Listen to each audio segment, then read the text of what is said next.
In Tune with the Infinite by Waldo Trine. Recording by Kirk Ziegler. Preface. There is a golden thread that runs through every religion in the world. There is a golden thread that runs through the lives and the teachings of all the prophets, seers, sages, and saviors in the world's history, through the lives of all men and women of truly great and lasting power. All that they have ever done or attained to has been done in full accordance with law. What one has done, all may do. This same golden thread must enter into the lives of all who today, in this busy workaday world of ours, would exchange impotence for power, weakness and suffering for abounding health and strength, pain and unrest for perfect peace, poverty of whatever nature for fullness and plenty. Each is building his own world. We both build from within, and we attract from without. Thought is the force with which we build, for these thoughts are forces. Like builds like, and like attracts like. In the degree that thought is spiritualized, does it become more subtle and powerful in its workings. This spiritualizing is in accordance with law, and is within the power of all. Everything is first worked out in the unseen before it is manifested in the seen, in the ideal before it is realized in the real, in the spiritual before it shows forth in the material. The realm of the unseen is the realm of cause. The realm of the seen is the realm of effect. The nature of effect is always determined and conditioned by the nature of its cause. To point out the great facts in connection with and the great laws underlying the workings of the interior, spiritual, thought forces, to point them out so simply and so clearly that even a child can understand, is the author's aim. To point them out so simply and so clearly that all can grasp them, that all can take them and infuse them into everyday life, so as to mold it in all its details in accordance with what they would have it, is his purpose. That life can thus be molded by them is not a matter of mere speculation or theory with him, but a matter of positive knowledge. There is a divine sequence running throughout the universe. Within and above and below, the human will incessantly works the divine will, to come into harmony with it, and thereby with all the higher laws and forces, to come then into league and to work in conjunction with them, in order that they can work in league and in conjunction with us, is to come into the chain of this wonderful sequence. This is the secret of all success. This is to come into the possession of unknown riches, into the realization of undreamed of powers. End of preface. Section 1. Prelude. The optimist is right. The pessimist is right. The one differs from the other as the light from the dark. Yet both are right. Each is right from his own particular point of view, and this point of view is the determining factor in the life of each. It determines as to whether it is a life of power or of impotence, of peace or pain, of success or failure. The optimist has the power of seeing things in their entirety and in their right relations. The pessimist looks from a limited and one-sided point of view. The one has his understanding illumined by wisdom. The understanding of the other is darkened by ignorance. Each is building his world from within, and the result of the building is determined by the point of view of each.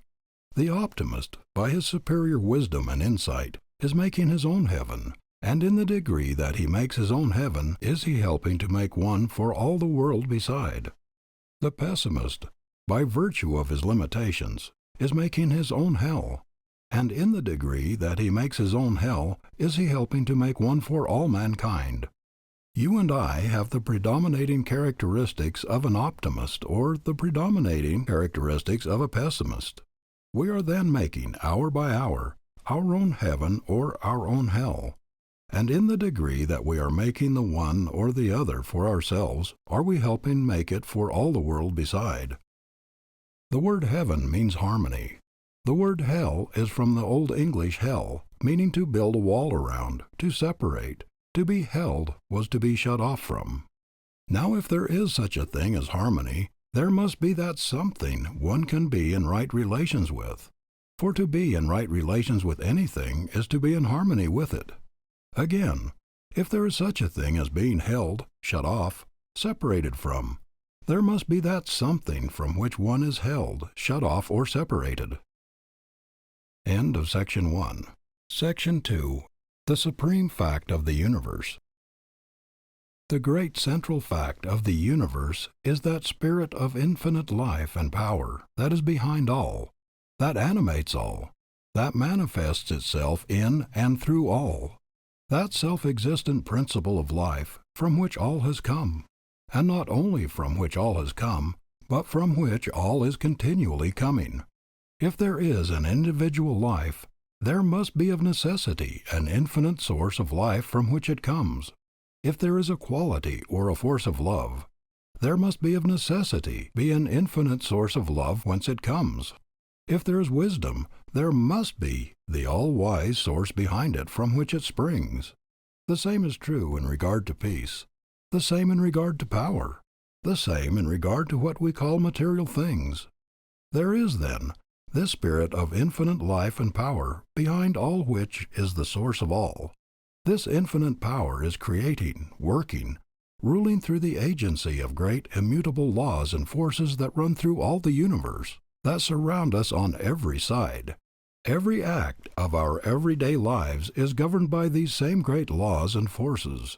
Every flower that blooms by the wayside springs up, grows, blooms, fades, according to certain great immutable laws.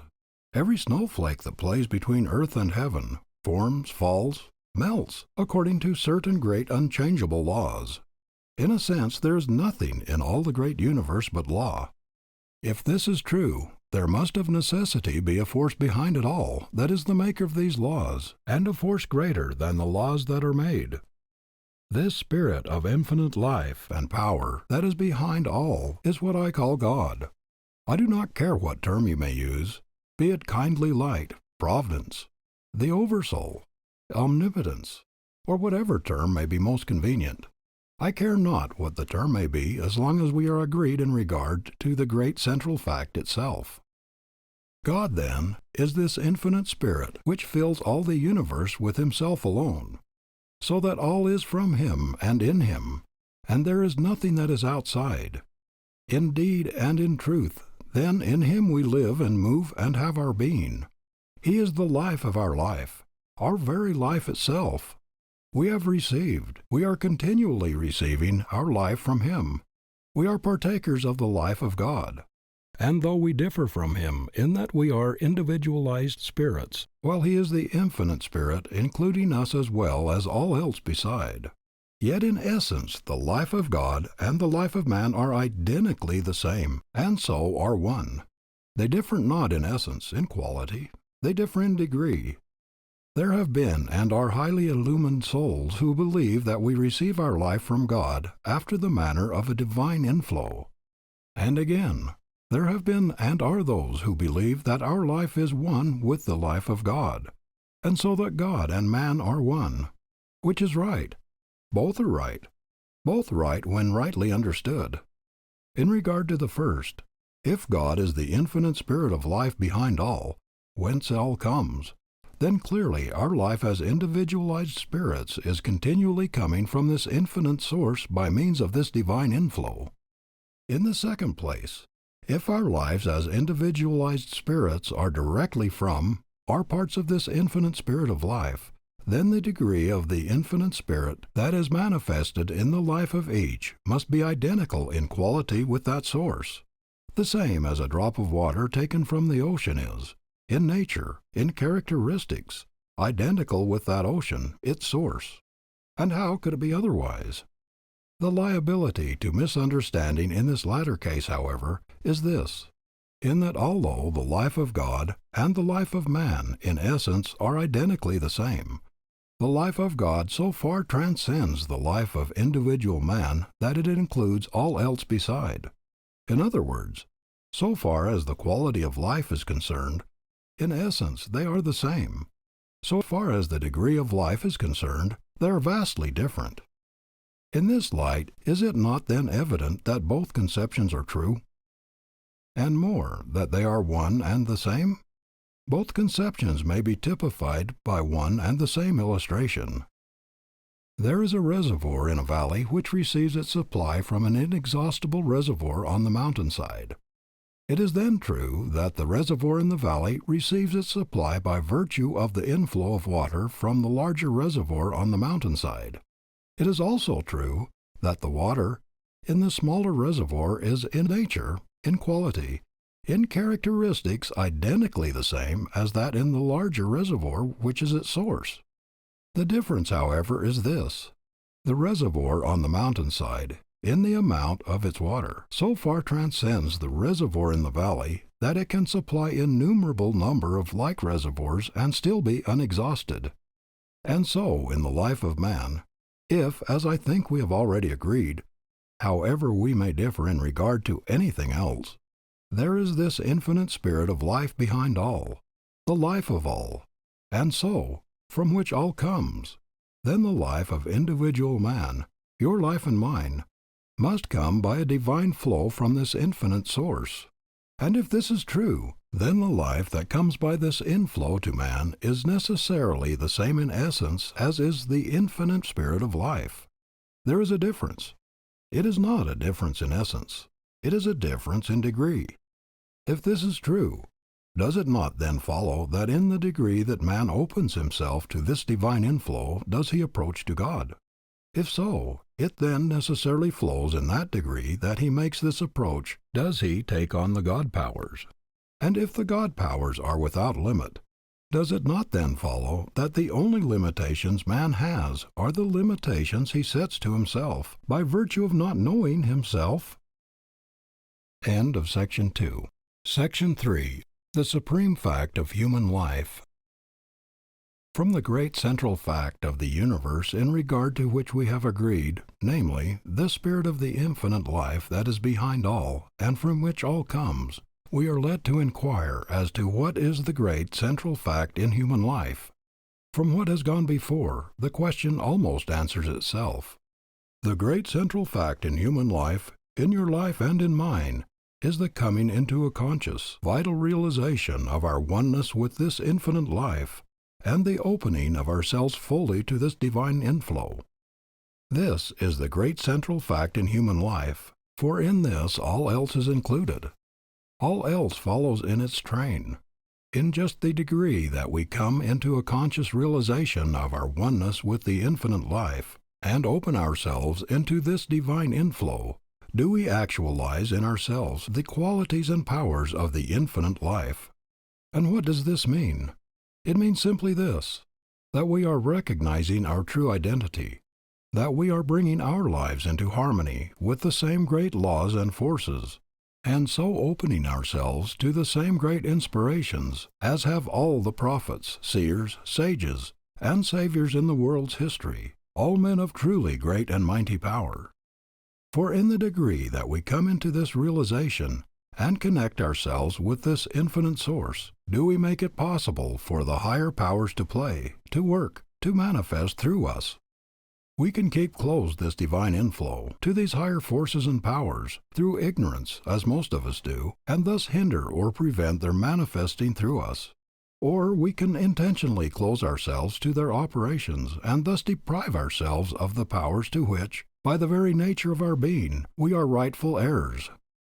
On the other hand, we can come into so vital a realization of the oneness of our real selves with this infinite life, and can open ourselves so fully to the incoming of this divine inflow, and so to the operation of these higher forces, inspirations, and powers, that we can indeed and in truth become what we may well term God-men. And what is a God-man? One in whom the powers of God are manifesting, though yet a man. No one can set limitations to a man or a woman of this type, for the only limitations he or she can have are those set by the self. Ignorance is the most potent factor in setting limitations to the majority of mankind, and so the great majority of people continue to live their little, dwarfed, and stunted lives simply by virtue of the fact that they do not realize the larger life to which they are heirs. They have never as yet come into a knowledge of the real identity of their true selves. Mankind has not yet realized that the real self is one with the life of God.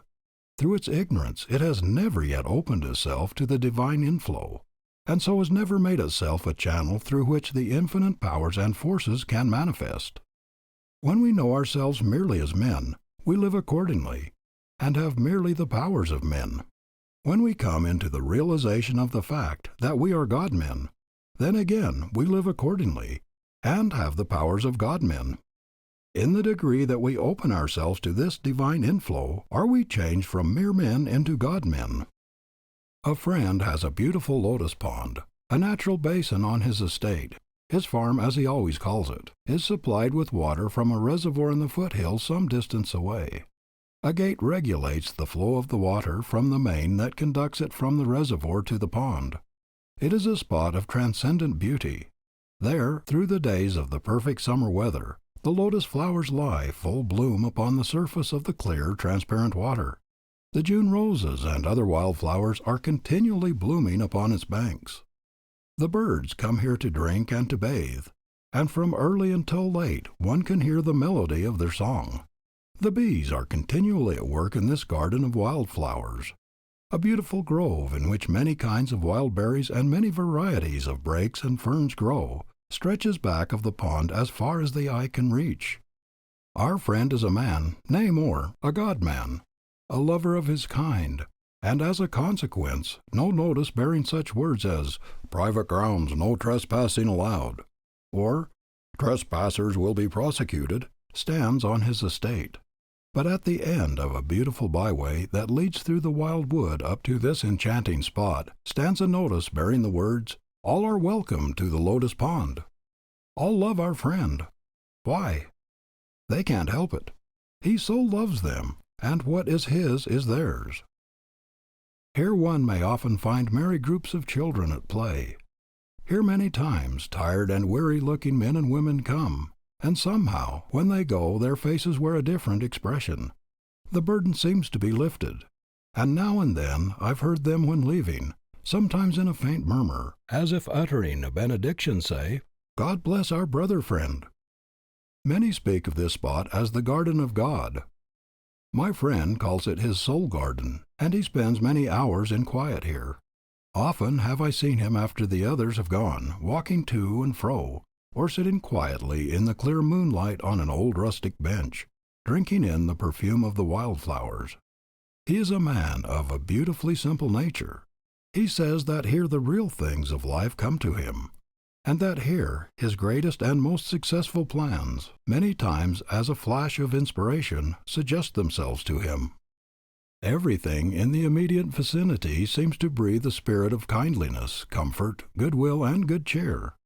The very cattle and sheep, as they come to the old stone fence at the edge of the grove and look across to this beautiful spot, seem, indeed, to get the same enjoyment that the people are getting.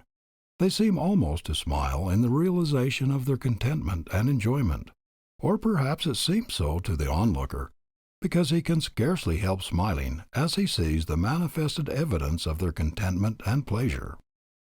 The gate of the pond is always opened wide enough to admit a supply of water so abundant that it continually overflows a quantity sufficient to feed a stream that runs through the fields below, giving the pure mountain water in drink to the cattle and flocks that are grazing there. The stream then flows on through the neighbors' fields. Not long ago our friend was absent for a year. He rented his estate during his absence to a man who, as the world goes, was of a very practical turn of mind. He had no time for anything that did not bring him direct practical returns.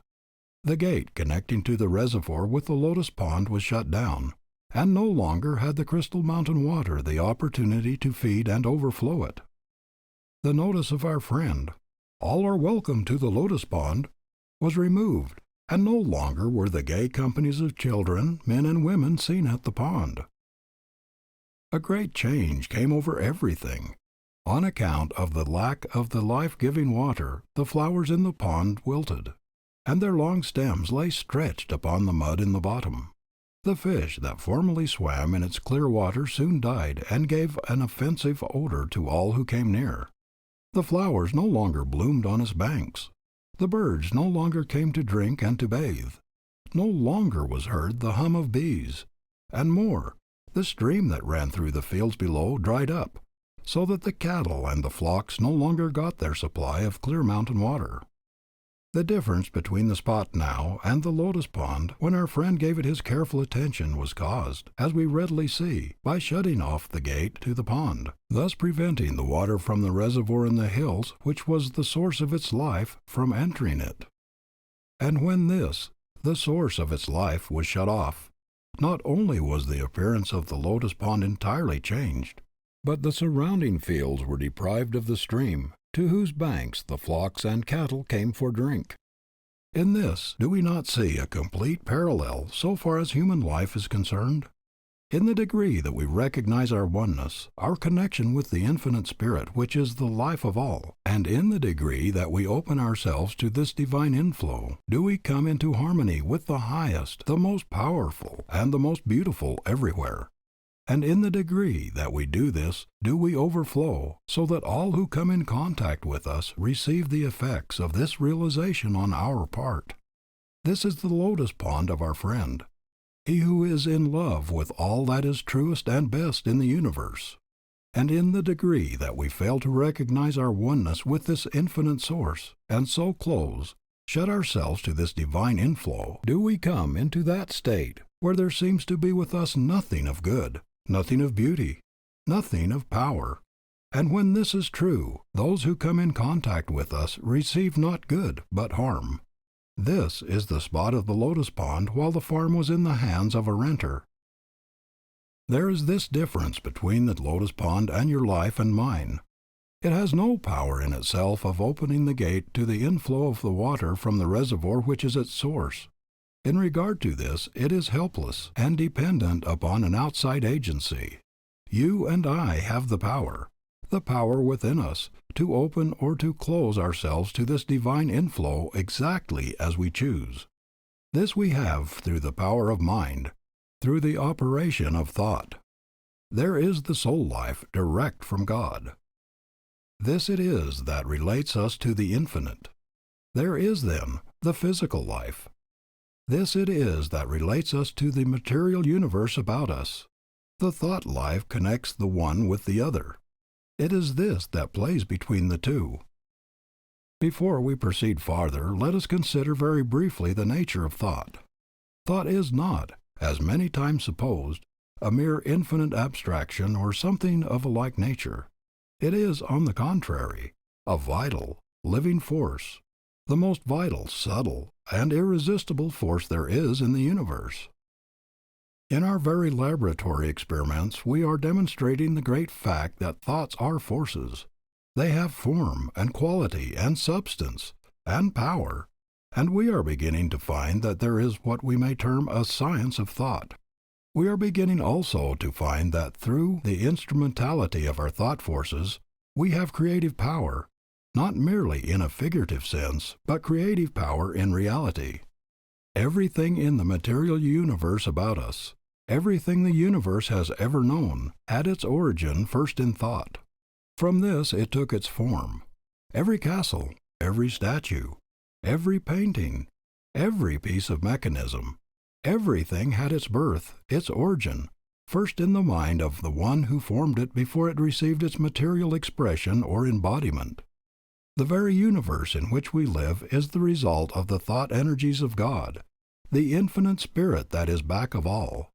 And if it is true, as we have found, that we in our true selves are in essence the same, and in this sense are one with the life of this infinite Spirit, do we not then see that in the degree that we come into vital realization of this stupendous fact, we, through the operation of our interior spiritual thought forces, have in like sense creative power? Everything exists in the unseen before it is manifested or realized in the seen. And in this sense it is true that the unseen things are the real, while the things that are seen are the unreal. The unseen things are cause, the seen things are effect. The unseen things are eternal, the seen things are the changing, the transient. The power of the word is a literal scientific fact. Through the operation of our thought forces we have creative power. The spoken word is nothing more or less than the outward expression of the workings of these interior forces. The spoken word is then, in a sense, the means whereby the thought forces are focused and directed along any particular line, and this concentration, this giving them direction, is necessary before any outward or material manifestation of their power can become evident. Much is said in regard to building castles in the air, and one who is given to this building is not always looked upon with favor. But castles in the air are always necessary before we can have castles on the ground, before we can have castles in which to live. The trouble with the one who gives himself to building castles in the air is not that he builds them in the air, but that he does not go farther and actualize in life, in character, in material form, the castles he thus builds. He does a part of the work, a very necessary part, but another equally necessary part remains still undone. There is a connection with the thought forces that we may term the drawing power of the mind, and the great law operating here is one with that great law of the universe, that like attracts like. We are continually attracting to us from both the seen and the unseen side of life forces and conditions most akin to those of our own thoughts. This law is continually operating whether we are conscious of it or not. We are all living, so to speak, in a vast ocean of thought, and the very atmosphere around us is continually filled with the thought forces that are being continually sent or that are continually going out in the form of thought waves. We are all affected, more or less, by these thought forces, either consciously or unconsciously, and in the degree that we are more or less sensitively organized, or in the degree that we are negative and so are open to outside influences rather than positive, thus determining what influences shall enter into our realm of thought and hence into our lives. There are those among us who are much more sensitively organized than others. As an organism, their bodies are more finely, more sensitively constructed. These, generally speaking, are people who are always more or less affected by the mentalities of those with whom they come in contact, or in whose company they are. A friend, the editor of one of our great journals, is so sensitively organized that it is impossible for him to attend a gathering, such as a reception, talk and shake hands with a number of people during the course of the evening, without taking on to a greater or less extent their various mental and physical conditions. These affect him to such an extent that he is scarcely himself and in his best condition for work until some 2 or 3 days afterward. Some think it unfortunate for one to be so sensitively organized. By no means. It is a good thing, for one may thus be more open and receptive to the higher impulses of the soul within, and to all higher forces and influences from without. It may, however, be unfortunate and extremely inconvenient to be so organized, unless one recognize and gain the power of closing himself, of making himself positive to all detrimental or undesirable influences. This power every one, however sensitively organized he may be, can acquire. This he can acquire through the mind's action. And moreover, there is no habit of more value to anyone, be he sensitively or less sensitively organized, than that of occasionally taking and holding himself continually in the attitude of mind. I close myself, I make myself positive to all things below, and open and receptive to all higher influences, to all things above. By taking this attitude of mind consciously now and then, it soon becomes a habit, and if one is deeply earnest in regard to it, it puts into operation silent but subtle and powerful influences in effecting the desired results. In this way, all lower and undesirable influences from both the seen and the unseen side of life are closed out, while all higher influences are invited, and in the degree that they are invited will they enter. And what do we mean by the unseen side of life? First, the thought forces, the mental and emotional conditions in the atmosphere about us that are generated by those manifesting on the physical plane through the agency of physical bodies. Second, the same forces generated by those who have dropped the physical body, or from whom it has been struck away, and who are now manifesting through the agency of bodies of a different nature. The individual existence of man begins on the sense plane of the physical world, but rises through successive gradations of ethereal and celestial spheres, corresponding with his ever-unfolding deific life and powers, to a destiny of unspeakable grandeur and glory. Within and above every physical planet is a corresponding ethereal planet or soul world, as within and above every physical organism is a corresponding ethereal organism or soul body, of which the physical is but the external counterpart and materialized expression. From this etherealized or soul planet, which is the immediate home of our arisen humanity, there rises or deepens in infinite gradations spheres within and above spheres, to celestial heights of spiritualized existence utterly inconceivable to the sense man. Embodiment, accordingly, is twofold. The physical being but the temporary husk, so to speak, in and by which the real and permanent ethereal organism is individualized and perfected, somewhat as the full corn in the ear is reached by means of its husk, for which there is no further use. By means of this indestructible ethereal body and the corresponding ethereal spheres of environment with the social life and relations in the spheres, the individuality and personal life is preserved forever. The fact of life in whatever form means the continuance of life, even though the form be changed. Life is the one eternal principle of the universe, and so always continues, even though the form of the agency through which it manifests be changed. In my Father's house are many mansions.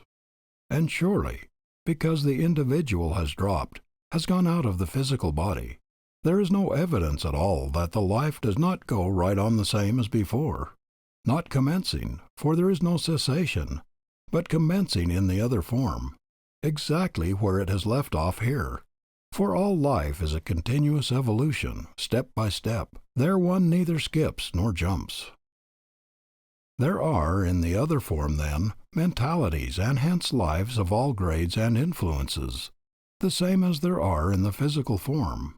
If, then, the great law, that like attracts like, is ever operating, we are continually attracting to us from this side of life influences and conditions most akin to those of our own thoughts and lives. A gruesome thought that we should be so influenced, says one. By no means, all life is one. We are all bound together in the one common and universal life, and especially not when we take into consideration the fact that we have it entirely in our own hands to determine the order of thought we entertain, and consequently the order of influences we attract, and are not mere willowy creatures of circumstance, unless, indeed, we choose to be.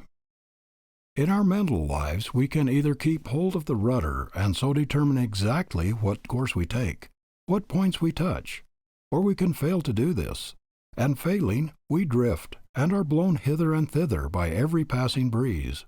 And so, on the contrary, welcome should be the thought, for thus we may draw to us the influence and the aid of the greatest, the noblest, and the best who have lived on the earth, whatever the time, wherever the place.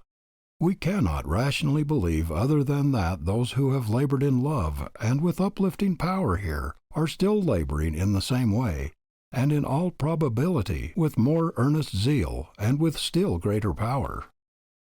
And Elisha prayed, and said, Lord, I pray thee, open his eyes that he may see.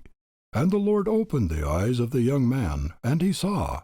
And behold, the mountain was full of horses and chariots of fire around about Elisha.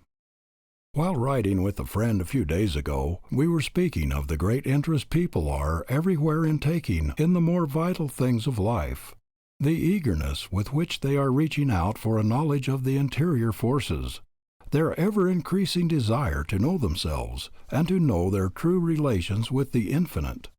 And in speaking of the great spiritual awakening that is so rapidly coming all over the world, the beginnings of which are so clearly seen during the closing years of this, and whose ever-increasing proportions we are to witness during the early years of the coming century, I said, how beautiful if Emerson, the illumined one so far in advance of his time, who labored so faithfully and so fearlessly to bring about these very conditions, how beautiful if he were with us today to witness it all! how he would rejoice." "How do we know," was the reply, "that he is not witnessing it all? And more, that he is not having a hand in it all? A hand even greater, perhaps, than when we saw him here?" Thank you, my friend, for this reminder. And truly, are they not all ministering spirits sent forth to minister to those who shall be heirs of salvation? As science is so abundantly demonstrating today, the things that we see are but a very small fraction of the things that are. The real vital forces at work in our own lives and in the world about us are not seen by the ordinary physical eye.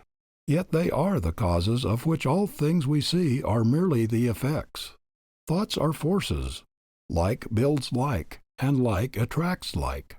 For one to govern his thinking, then, is to determine his life. Says one of deep insight into the nature of things, "The law of correspondences between spiritual and material things is wonderfully exact in its workings.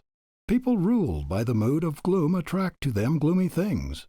People always discouraged and despondent do not succeed in anything, and live only by burdening someone else. The hopeful, confident, and cheerful attract the elements of success. A man's front or backyard will advertise that man's ruling mood in a way it is kept. A woman at home shows her state of mind in her dress. A slattern advertises the ruling mood of hopelessness, carelessness, and lack of system. Rags, tatters, and dirt are always in the mind before being on the body. The thought that is most put out brings its corresponding visible element to crystallize about you as surely and literally as the visible bit of copper in solution attracts to it the invisible copper in that solution. A mind always hopeful, confident, courageous, and determined on its set purpose, and keeping itself to that purpose, attracts to itself out of the elements things and powers favorable to that purpose. Every thought of yours has a literal value to you in every possible way.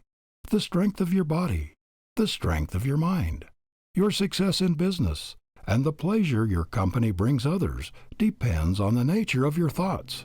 In whatever mood you set your mind does your spirit receive of unseen substance in correspondence with that mood. It is as much a chemical law as spiritual law.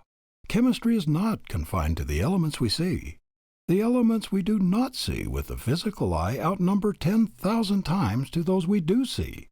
The Christ injunction, "Do good to those who hate you," is based on a scientific fact and a natural law. So, to do good is to bring to yourself all the elements in nature of power and good. To do evil is to bring the contrary destructive elements. When our eyes are opened, self-preservation will make us stop all evil thought. Those who live by hate will die by hate.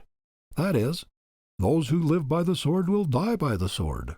Every evil thought is as a sword drawn on the person to whom it is directed. If a sword is drawn in return, so much the worse for both. And says another, who knows full well whereof he speaks, "The law of attraction works universally on every plane of action, and we attract whatever we desire or expect. If we desire one thing and expect another, we become like houses divided against themselves, which are quickly brought to desolation. Determine resolutely to expect only what you desire. Then you will attract only what you wish for. Carry any kind of thought you please about with you, and so long as you retain it, no matter how you roam over land or sea, you will unceasingly attract to yourself, knowingly or inadvertently, exactly and only what corresponds to your own dominant quality of thought. Thoughts are our private property, and we can regulate them to suit our taste entirely by steadily recognizing our ability so to do."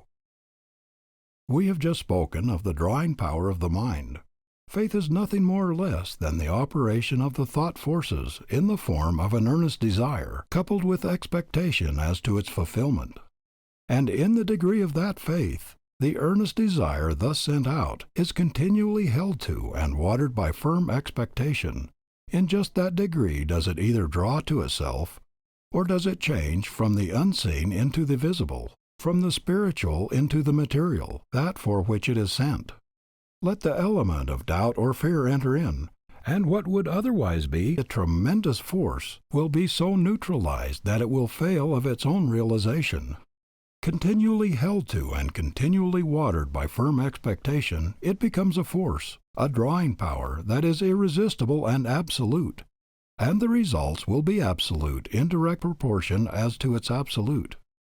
We shall find, as we are so rapidly beginning to find today, that the great things said in regard to faith, the great promises made in connection with it, are not mere vague sentimentalities, but are all great scientific facts, and rest upon great immutable laws. Even in our very laboratory experiments we are beginning to discover the laws underlying and governing these forces. We are now beginning, some at least, to use them understandingly and not blindly, as has so often and so long been the case. Much is said today in regard to the will. It is many times spoken of as if it were a force in itself. But will is a force, a power, only in so far as it is a particular form of the manifestation of the thought forces. For it is by what we call the will that thought is focused and given a particular direction, and in the degree that thought is thus focused and given direction, it is effective in the work it is sent out to accomplish. In a sense, there are two kinds of will, the human and the divine. The human will is the will of what, for convenience sake, we may term the lower self. It is the will that finds its life merely in the realm of the mental and the physical, the sense will. It is the will of one who is not yet awake to the fact that there is a life that far transcends the life of merely the intellect and the physical senses, and which, when realized and lived, does not do away with or minify these, but which, on the contrary, brings them to their highest perfection and to their powers of keenest enjoyment. The divine will is the will of the higher self, the will of the one who recognizes his oneness with the divine, and who consequently brings his will to work in harmony, in conjunction with the divine will. The Lord thy God in the midst of thee is mighty. The human will has its limitations. So far and no farther, says the law. The divine will has no limitations. It is supreme. All things are open and subject to you, says the law. And so in the degree that the human will is transmuted into the divine, in the degree that it comes into harmony with and so acts in conjunction with the divine, does it become supreme. Then it is that thou shalt decree a thing, and it shall be established unto thee. The great secret of life and of power, then, is to make and to keep one's conscious connection with this infinite source. The power of everyday life, the very life itself, is determined by what it relates itself to. God is immanent as well as transcendent. He is creating, working, ruling in the universe today, in your life and in mine, just as much as He ever has been. We are too apt to regard Him after the manner of an absentee landlord, one who has set into operation the forces of this great universe and then taken himself away. In the degree, however, that we recognize Him as immanent as well as transcendent, are we able to partake of His life and power. For in the degree that we recognize Him as the infinite spirit of life and power that is today, at this very moment, working and manifesting in and through all, and then, in the degree that we come into the realization of our oneness with this life, do we become partakers of, and so do we actualize in ourselves the quality of His life. In the degree that we open ourselves to the inflowing tide of this eminent and transcendent life, do we make ourselves channels through which the infinite intelligence and power can work. It is through the instrumentality of the mind that we are enabled to connect the real soul life with the physical life, and so enable the soul life to manifest and work through the physical. The thought life needs continually to be illumined from within. This illumination can come in just the degree that through the agency of the mind we recognize our oneness with the divine, of which each soul is an individual form of expression. This gives us the inner guiding which we call intuition. Intuition is to the spiritual nature and understanding practically what sense perception is to the sensuous nature and understanding. It is an inner spiritual sense, through which man is open to the direct revelation and knowledge of God.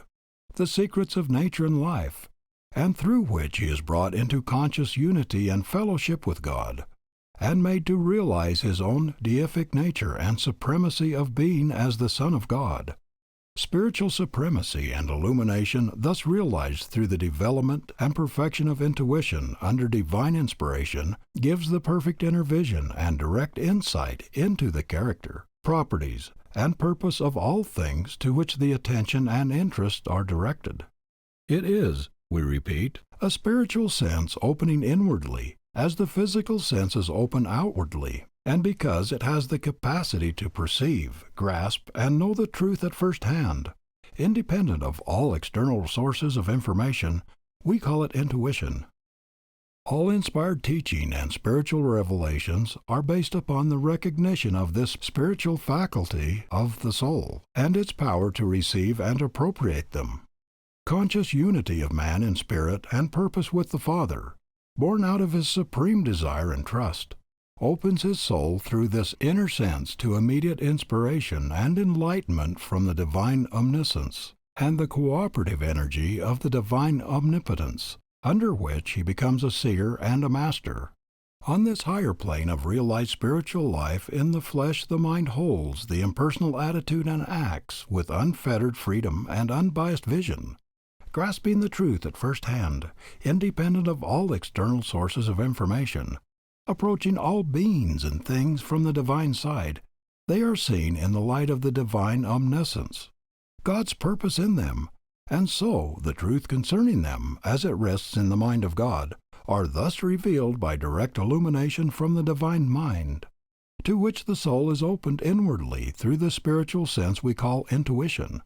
Some call it the voice of the soul. Some call it the voice of God. Some call it the sixth sense. It is our inner spiritual sense. In the degree that we come into the recognition of our own true selves, into the realization of the oneness of our life with the infinite life, and in the degree that we open ourselves to this divine inflow, does this voice of intuition, this voice of the soul, this voice of God, speak clearly. And in the degree that we recognize, listen to, and obey it, does it speak ever more clearly, until, by and by, there comes a time when it is unerring, absolutely unerring, in its guidance. End of Section 3. Section 4. Fullness of Life, Bodily Health and Vigor. God is the Spirit of infinite life. If we are partakers of this life, and have the power of opening ourselves fully to its divine flow, it means more, so far as even the physical life is concerned, than we may at first think. For very clearly, the life of this infinite spirit, from its very nature, can admit of no disease. And if this is true, no disease can exist in the body where it freely enters, through which it freely flows. Let us recognize at the outset that, so far as the physical life is concerned, all life is from within out. There is an immutable law which says, as within, so without, cause, effect. In other words, the thought forces, the various mental states and the emotions all have in time their effects upon the physical body. Someone says, I hear a great deal said today in regard to the effects of the mind upon the body, but I don't know as I place very much confidence in this. Don't you? Someone brings you sudden news. You grow pale, you tremble, or perhaps you fall into a faint. It is, however, through the channel of your mind that the news is imparted to you. A friend says something to you, perhaps at the table, something that seems very unkind. You are hurt by it, as we say. You have been enjoying your dinner, but from this moment your appetite is gone. But what was said entered into and affected you through the channel of your mind. Look! Yonder goes a young man, dragging his feet, stumbling over the slightest obstruction in the path. Why is it? Simply that he is weak-minded, an idiot. In other words, a falling state of mind is productive of a falling condition of the body. To be sure-minded is to be sure-footed. To be uncertain in mind is to be uncertain in step. Again, a sudden emergency arises. You stand trembling and weak with fear. Why are you powerless to move? Why do you tremble? And yet you believe that the mind has but little influence upon the body. You are for a moment dominated by a fit of anger. For a few hours afterwards you complain of a violent headache. And still you do not seem to realize that the thoughts and emotions have an effect upon the body. A day or two ago, while conversing with a friend, we were speaking of worry. "My father is greatly given to worry," he said. "Your father is not a healthy man," I said. "He is not strong, vigorous, robust, and active." I then went on to describe to him more fully his father's condition and the troubles which afflicted him. He looked at me in surprise and said, "Why, you do not know my father?" "No," I replied. "How then can you describe so accurately the disease with which he is afflicted?" "You have just told me that your father is greatly given to worry. When you told me this, you indicated to me cause. In describing your father's condition, I simply connected with the cause its own peculiar effects. Fear and worry have the effect of closing up the channels of the body, so that the life forces flow in a slow and sluggish manner. Hope and tranquility open the channels of the body, so that the life forces go bounding through it in such a way that disease can rarely get a foothold. Not long ago a lady was telling a friend of a serious physical trouble. My friend happened to know that between this lady and her sister, the most kindly relations did not exist. He listened attentively to her delineation of her troubles, and then, looking her squarely in the face, in a firm but kindly tone said, "Forgive your sister." The woman looked at him in surprise and said, "I can't forgive my sister." "Very well then," he replied. "Keep the stiffness of your joints and your kindred rheumatic troubles." A few weeks later he saw her again. With a light step she came toward him and said, "I took your advice. I saw my sister and forgave her. We have become good friends again, and I don't know how it is, but somehow or other from the very day, as I remember that we became reconciled, my troubles seem to grow less, and today there is not a trace of the old difficulties left. And really, my sister and I have become such good friends that now we can scarcely get along without one another." Again, we have effect following cause. We have several well authenticated cases of the following nature. A mother has been dominated for a few moments by an intense passion of anger, and the child at her breast has died within an hour's time. So poisoned became the mother's milk by virtue of the poisonous secretions of the system while under the domination of this fit of anger. In other cases it has caused severe illness and convulsions. The following experiment has been tried a number of times by a well-known scientist. Several men have been put into a heated room. Each man has been dominated for a moment by a particular passion of some kind, one by an intense passion of anger, and others by different other passions. The experimenter has taken a drop of perspiration from the body of each of these men, and by means of a careful chemical analysis, he has been able to determine the particular passion by which each has been dominated. Practically the same results revealed themselves in the chemical analysis of the saliva of each of the men. Says a noted American author, an able graduate of one of our greatest medical schools, and one who has studied deeply into the forces that build the body and the forces that tear it down, "The mind is the natural protector of the body.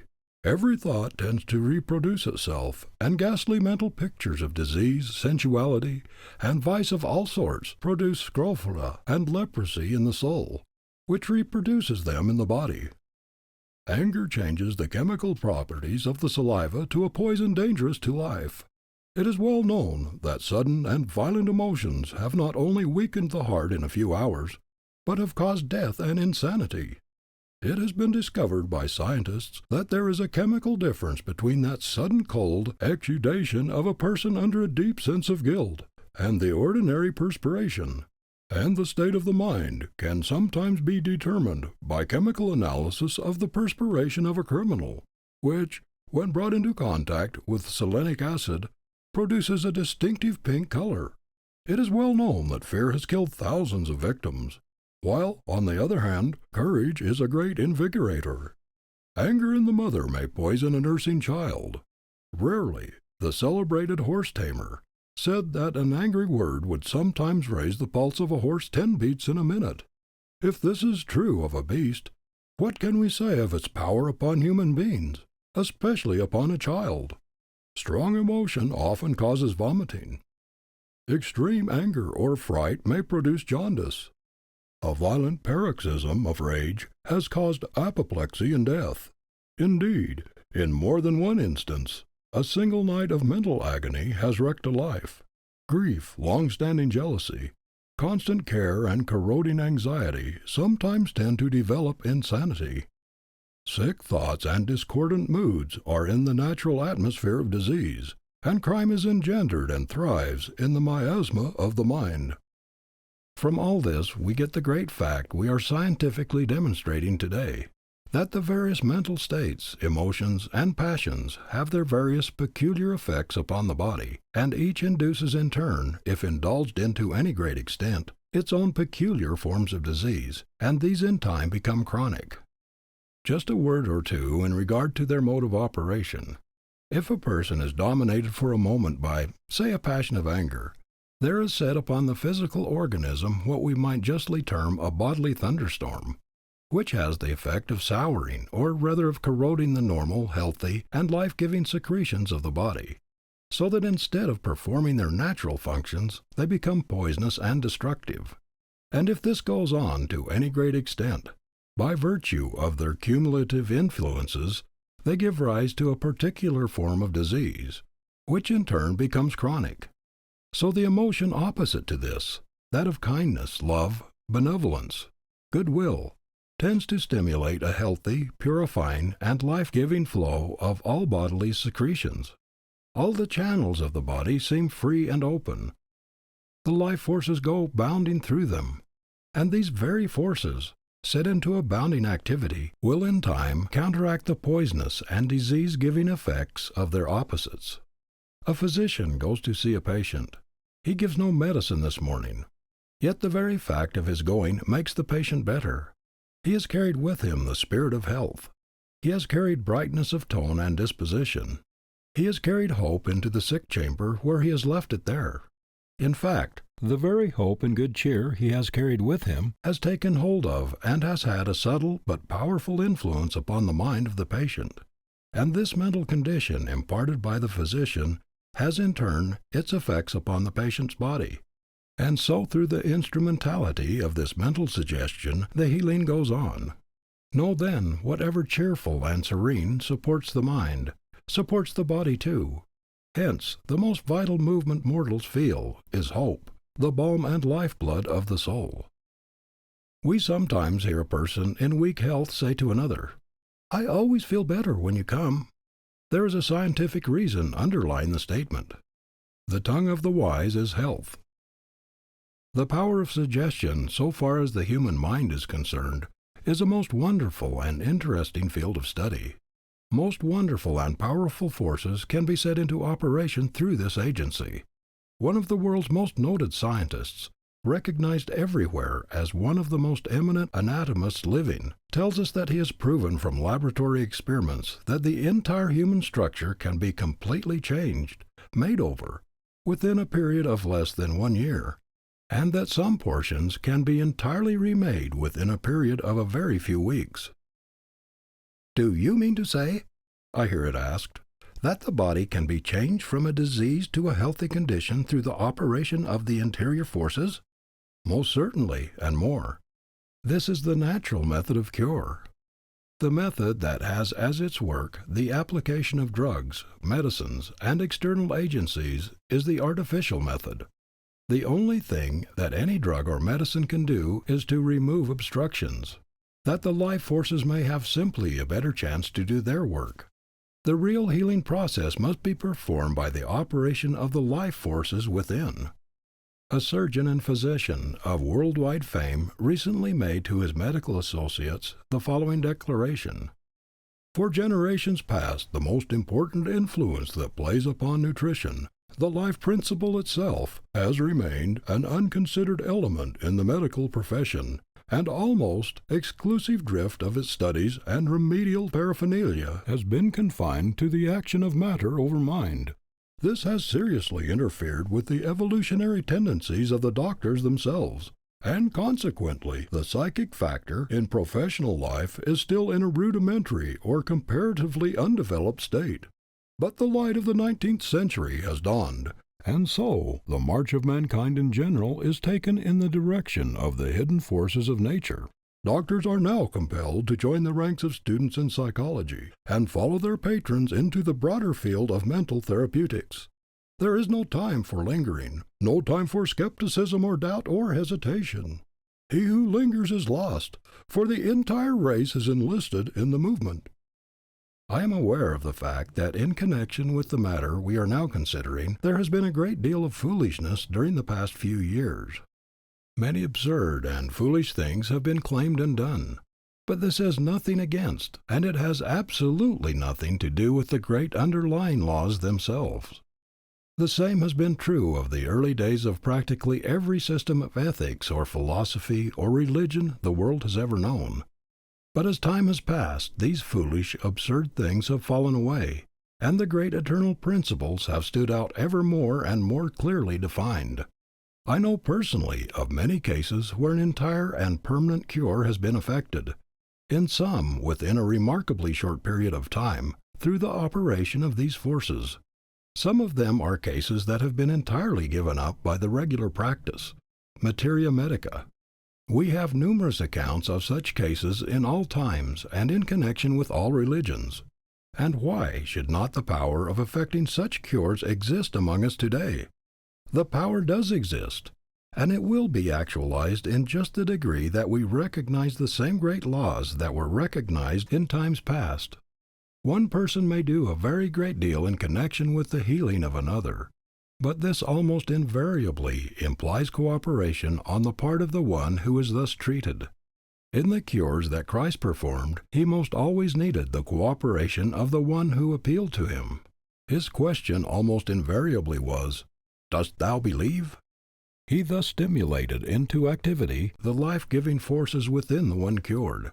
If one is in a very weak condition, or if his nervous system is exhausted, or if his mind through the influence of disease is not so strong in its workings, it may be well for him, for a time, to seek the aid and cooperation of another. But it would be far better for such a one could he bring himself to a vital realization of the omnipotence of his own interior powers. One may cure another, but to be permanently healed, one must do it himself. In this way, another may be most valuable as a teacher by bringing one to a clear realization of the power of the forces within. But in every case, in order to have a permanent cure, the work of the self is necessary. Christ's words were almost invariably, "Go and sin no more," or "Thy sins are forgiven thee," thus pointing out the one eternal and never-changing fact, that all disease and its consequent suffering is the direct or indirect result of the violation of law, either consciously or unconsciously, either intentionally or unintentionally. Suffering is designed to continue only so long as sin continues. Sin not necessarily in the theological, but always in the philosophical sense, though many times in the sense of both. The moment the violation ceases, the moment one comes into perfect harmony with the law, the cause of the suffering ceases, and though there may be residing within the cumulative effects of past violation, the cause is removed, and consequently there can be no more effects in the form of additions, and even the diseased condition that has been induced from past violation will begin to disappear as soon as the right forces are set into activity. There is nothing that will more quickly and more completely bring one into harmony with the laws under which he lives than this vital realization of his oneness with the Infinite Spirit, which is the life of all life. In this there can be no disease, and nothing will more readily remove from the organism the obstructions that have accumulated there, or in other words, the disease that resides there, than this full realization and the complete opening of oneself to this divine inflow. "I shall put my spirit in you, and ye shall live." The moment a person realizes his oneness with the Infinite Spirit, he recognizes himself as a spiritual being, and no longer as a mere physical, material being. He then no longer makes the mistake of regarding himself as a body, subject to ills and diseases, but he realizes the fact that he is spirit, spirit now as much as he ever will or can be, and that he is the builder and so the master of the body. the house in which he lives, and the moment he thus recognizes his power as master, he ceases in any way to allow it the mastery over him. He no longer fears the elements or any of the forces that he now in his ignorance allows to take hold of and affect the body. The moment he realizes his own supremacy, instead of fearing them as he did when he was out of harmony with them, he learns to love them. He thus comes into harmony with them, or rather, he so orders them that they come into harmony with him.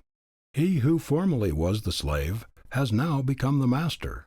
The moment we come to love a thing, it no longer carries harm for us. There are almost countless numbers today, weak and suffering in body, who would become strong and healthy if they would only give God an opportunity to do His work. To such I would say, don't shut out the divine inflow. Do anything else rather than this.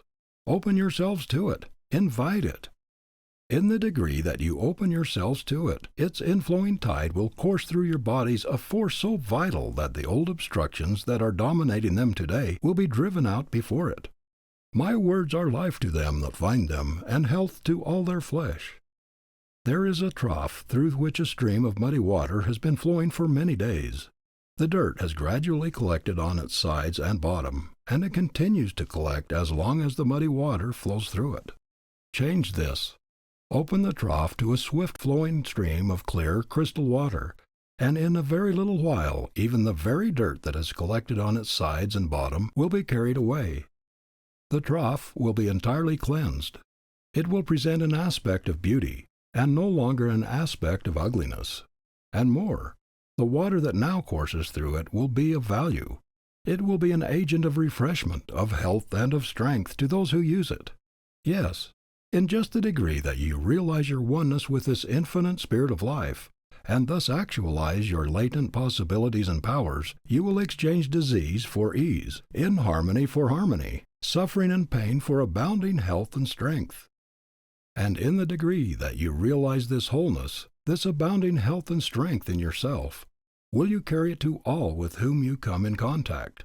For we must remember that health is contagious as well as disease. I hear it asked, what can be said in a concrete way in regard to the practical application of these truths, so that one can hold himself in the enjoyment of perfect bodily health, and more, that one may heal himself of any existing disease? In reply, let it be said that the chief thing that can be done is to point out the great underlying principle, and that each individual must make his own application. One person cannot well make this for another. First, let it be said that the very fact of one's holding the thought of perfect health sets into operation vital forces which will in time be more or less productive of the effect, perfect health. Then, speaking more directly in regard to the great principle itself, from its very nature, it is clear that more can be accomplished through the process of realization than through the process of affirmation, though for some affirmation may be a help, an aid to realization. In the degree, however, that you come into a vital realization of your oneness with the infinite spirit of life, whence all life in individual form has come and is continually coming, and in the degree that through this realization you open yourself to its divine inflow, do you set into operation forces that will sooner or later bring even the physical body into a state of abounding health and strength. For to realize that this infinite spirit of life can from its very nature admit of no disease, and to realize that this, then, is the life in you, by realizing your oneness with it, you can so open yourself to its more abundant entrance that the diseased bodily conditions, effects, will respond to the influence of its all-perfect power. This either quickly or more tardily, depending entirely upon yourself. There have been those who have been able to open themselves so fully to this realization that the healing has been instantaneous and permanent. The degree of intensity always eliminates in like degree the element of time. It must, however, be a calm, quiet, and expectant intensity, rather than an intensity that is fearing, disturbed, and non-expectant. Then there are others who have come to this realization by degrees. Many will receive great help, and many will be entirely healed by a practice somewhat after the following nature. With a mind at peace and with a heart going out in love to all, go into the quiet of your own interior self, holding the thought, I am one with the infinite spirit of life, the life of my life. I then, as spirit, I, a spiritual being, can in my own real nature admit of no disease. I now open my body, in which disease has gotten a foothold. I open it fully to the inflowing tide of this infinite life, and it now, even now, is pouring in and coursing through my body, and the healing process is going on. Realize this so fully that you begin to feel a quickening and a warming glow imparted by the life forces to the body. Believe the healing process is going on. Believe it, and hold continually to it. Many people greatly desire a certain thing, but expect something else. They have greater faith in the power of evil than in the power of good, and hence remain ill. If one will give himself to this meditation, realization, treatment, or whatever term it may seem best to use, at stated times as often as he may choose, and then continually hold himself in the same attitude of mind, thus allowing the force to work continually, he will be surprised how rapidly the body will be exchanging conditions of disease and inharmony for health and harmony.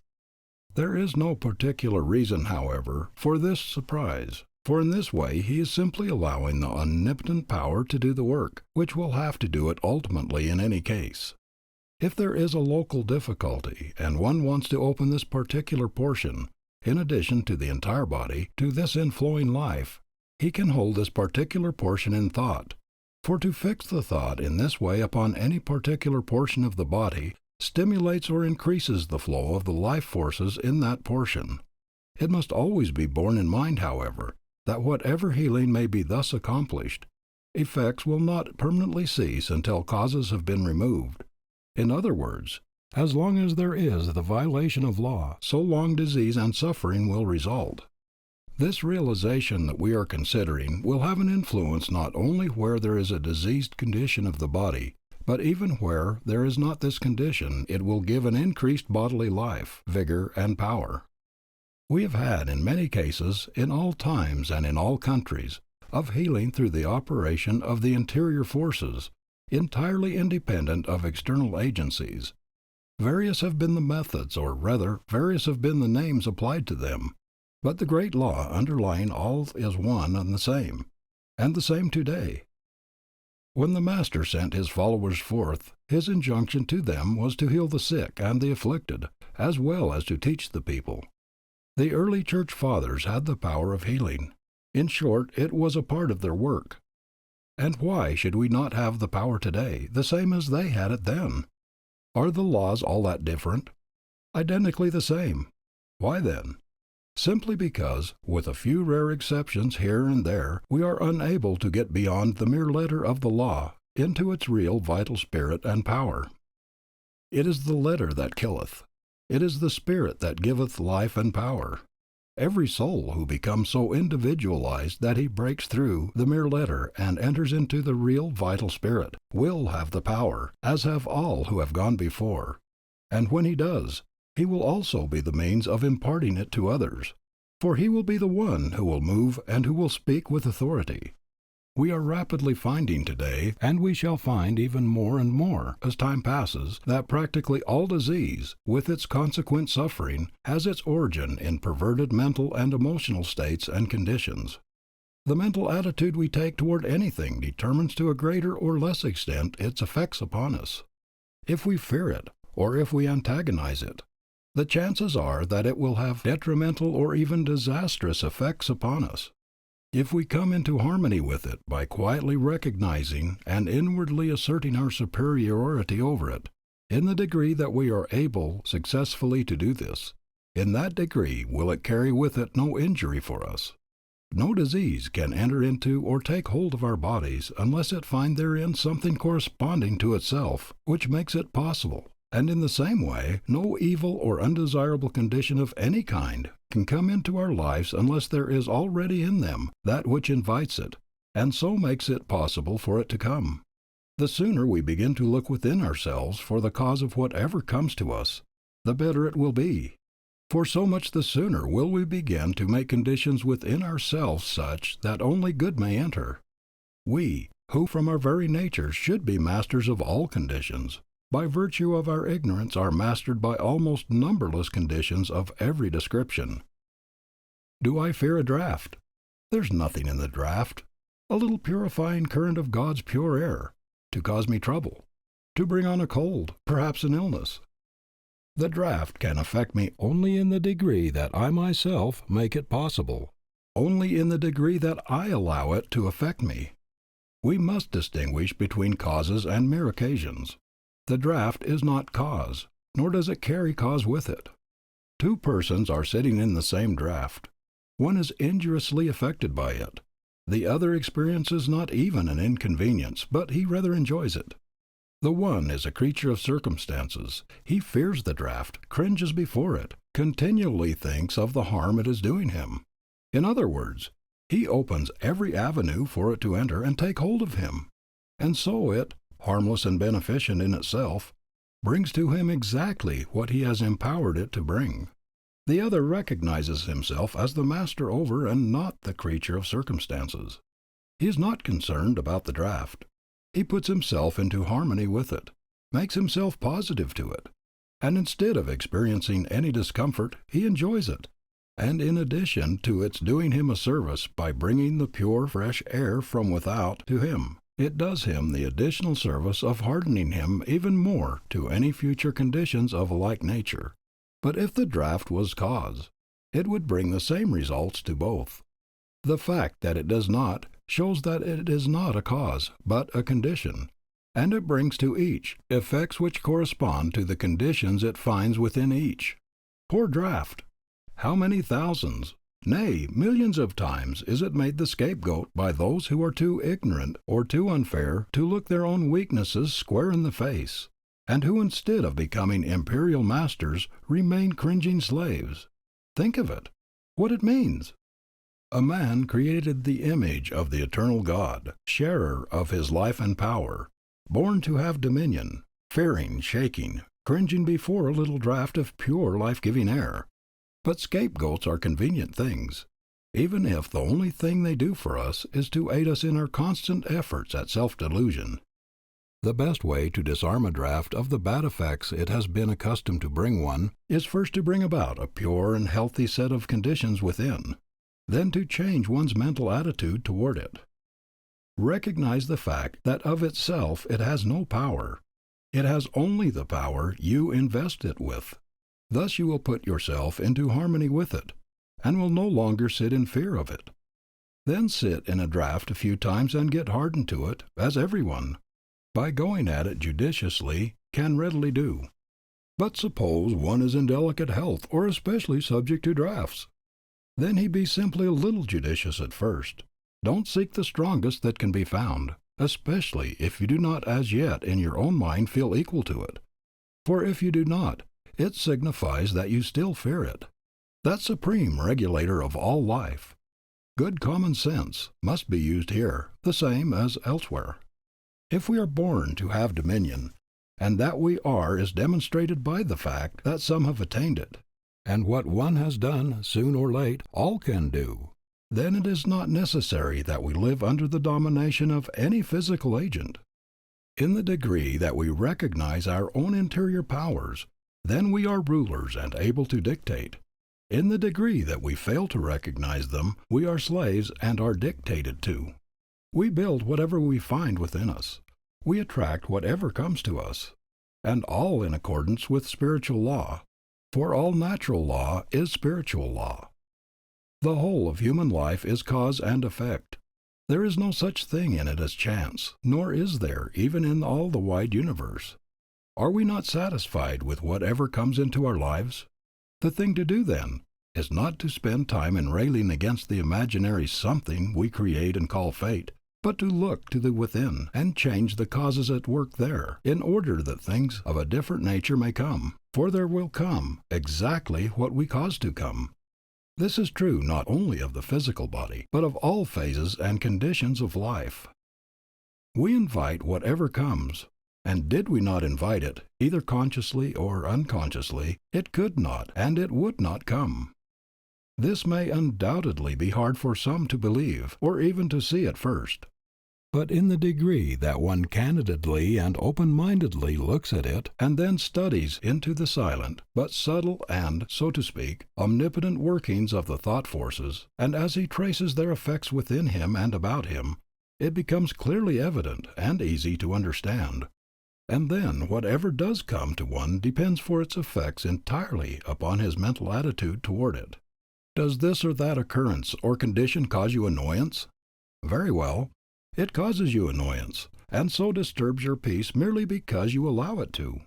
You are born to have absolute control over your own dominion, but if you voluntarily hand over this power, even if for a little while, to someone or to something else, then you of course become the creature, the one controlled. To live undisturbed by passing occurrences, you must first find your own center. You must then be firm in your own center, and so rule the world from within. He who does not himself condition circumstances allows the process to be reversed, and becomes a conditioned circumstance. Find your center and live in it. Surrender it to no person, to no thing. In the degree that you do this will you find yourself growing stronger and stronger in it. And how can one find a center? By realizing his oneness with the infinite power, and by living continually in this realization. But if you do not rule from your own center, if you invest this or that with the power of bringing you annoyance or evil or harm, then take what it brings. But cease your railings against the eternal goodness and beneficence of all things. I swear the earth shall surely be complete, to him or her who shall be complete. The earth remains jagged and broken, only to him who remains jagged and broken. If the windows of your soul are dirty and streaked, covered with foreign matter to them, then the world as you look out of them will be to you dirty and streaked and out of order. Cease your complainings. However, keep your pessimism, your poor unfortunate me, to yourself, lest you betray the fact that your windows are badly in need of something. But know that your friend, who keeps his windows clean, that the eternal sun may illumine all within and make visible all without, know that he lives in a different world from yours. Then go wash your windows, and instead of longing for some other world, you will discover the wonderful beauties of this world. And if you don't find transcendent beauties on every hand here, the chances are that you will never find them anywhere. The palm hangs on the berry bush. When comes the poet's eye? And the whole street is a masquerade when Shakespeare passes by. This same Shakespeare, whose mere passing causes all this commotion, is the one who put into the mouth of one of his creations the words, "The fault, dear Brutus, is not in our stars, but in ourselves, that we are underlings." And the great work of his own life is right good evidence that he realized full well the truth of the facts we are considering. And again he gave us a great truth in keeping with what we are considering when he said, "Our doubts are traitors, and make us lose the good we oft might win, by fearing to attempt." There is probably no agent that brings us more undesirable conditions than fear. We should live in fear of nothing, nor will we when we come fully to know ourselves. An old French proverb runs, "Some of your griefs you have cured, and the sharpest you still have survived. But what torments of pain you endured from evils that never arrived." Fear and lack of faith go hand in hand. The one is born of the other. Tell me how much one is given to fear, and I will tell you how much he lacks in faith. Fear is a most expensive guest to entertain, the same as worry is. So expensive are they that no one can afford to entertain them. We invite what we fear, the same as, by a different attitude of mind, we invite and attract the influences and conditions we desire. The mind dominated by fear opens the door for the entrance of the very things, for the actualization of the very condition it fears. "Where are you going?" asked an Eastern pilgrim on meeting the plague one day. "I am going to Baghdad to kill 5,000 people," was the reply. A few days later the same pilgrim met the plague returning. "You told me you were going to Baghdad to kill 5,000 people," said he. But instead, you killed 50,000. No, said the plague. I killed only 5,000, as I told you I would. The others died of fright. Fear can paralyze every muscle in the body. Fear affects the flow of the blood, likewise the normal and healthy action of all the life forces. Fear can make the body rigid, motionless, and powerless to move. Not only do we attract to ourselves the things we fear, but we also aid in attracting to others the conditions we in our own minds hold them in fear of. This we do in proportion to the strength of our own thought, and in the degree that they are sensitively organized and so influenced by our thought, and this, although it be unconscious both on their part and on ours. Children, and especially when very young, are generally speaking, more sensitive to their surrounding influences than grown people are, sometimes veritable little sensitive plates, registering the influences about them, and embodying them as they grow. How careful in their prevailing mental states, then, should be those who have them in charge, and especially how careful should a mother be during the time she is carrying the child, and when every thought, every mental as well as emotional state has its direct influence upon the life of the unborn child. Let parents be careful how they hold a child, either younger or older, in the thought of fear. This is many times done unwittingly on their part, through anxiety, and at times through what might well be termed overcare, which is fully as bad as undercare. I know a number of cases where a child has been so continually held in the thought of fear lest this or that condition come upon him, that the very things that were feared have been drawn to him, which probably otherwise never would have come at all. Many times there has been no adequate basis for the fear. In case there is a basis, then far wiser is it to take exactly the opposite attitude, so as to neutralize the force at work, and then to hold the child in the thought of wisdom and strength, that it may be able to meet the condition and master it, instead of being mastered by it. But a day or two ago a friend was telling me of an experience of his own life in this connection. At a period when he was having a terrific struggle with a certain habit, he was so continually held in the thought of fear by his mother and the young lady to whom he was engaged, the engagement to be consummated at the end of a certain period, the time depending on his proving his mastery, that he, very sensitively organized, continually felt the depressing and weakening effects of their negative thoughts. He could always tell exactly how they felt toward him. He was continually influenced and weakened by their fear, by their questionings, by their suspicions, all of which had the effect of lessening the sense of his own power, all of which had an endeavor paralyzing influence upon him. And so, instead of their begetting courage and strength in him, they brought him to a still greater realization of his own weakness and the almost worthless use of struggle.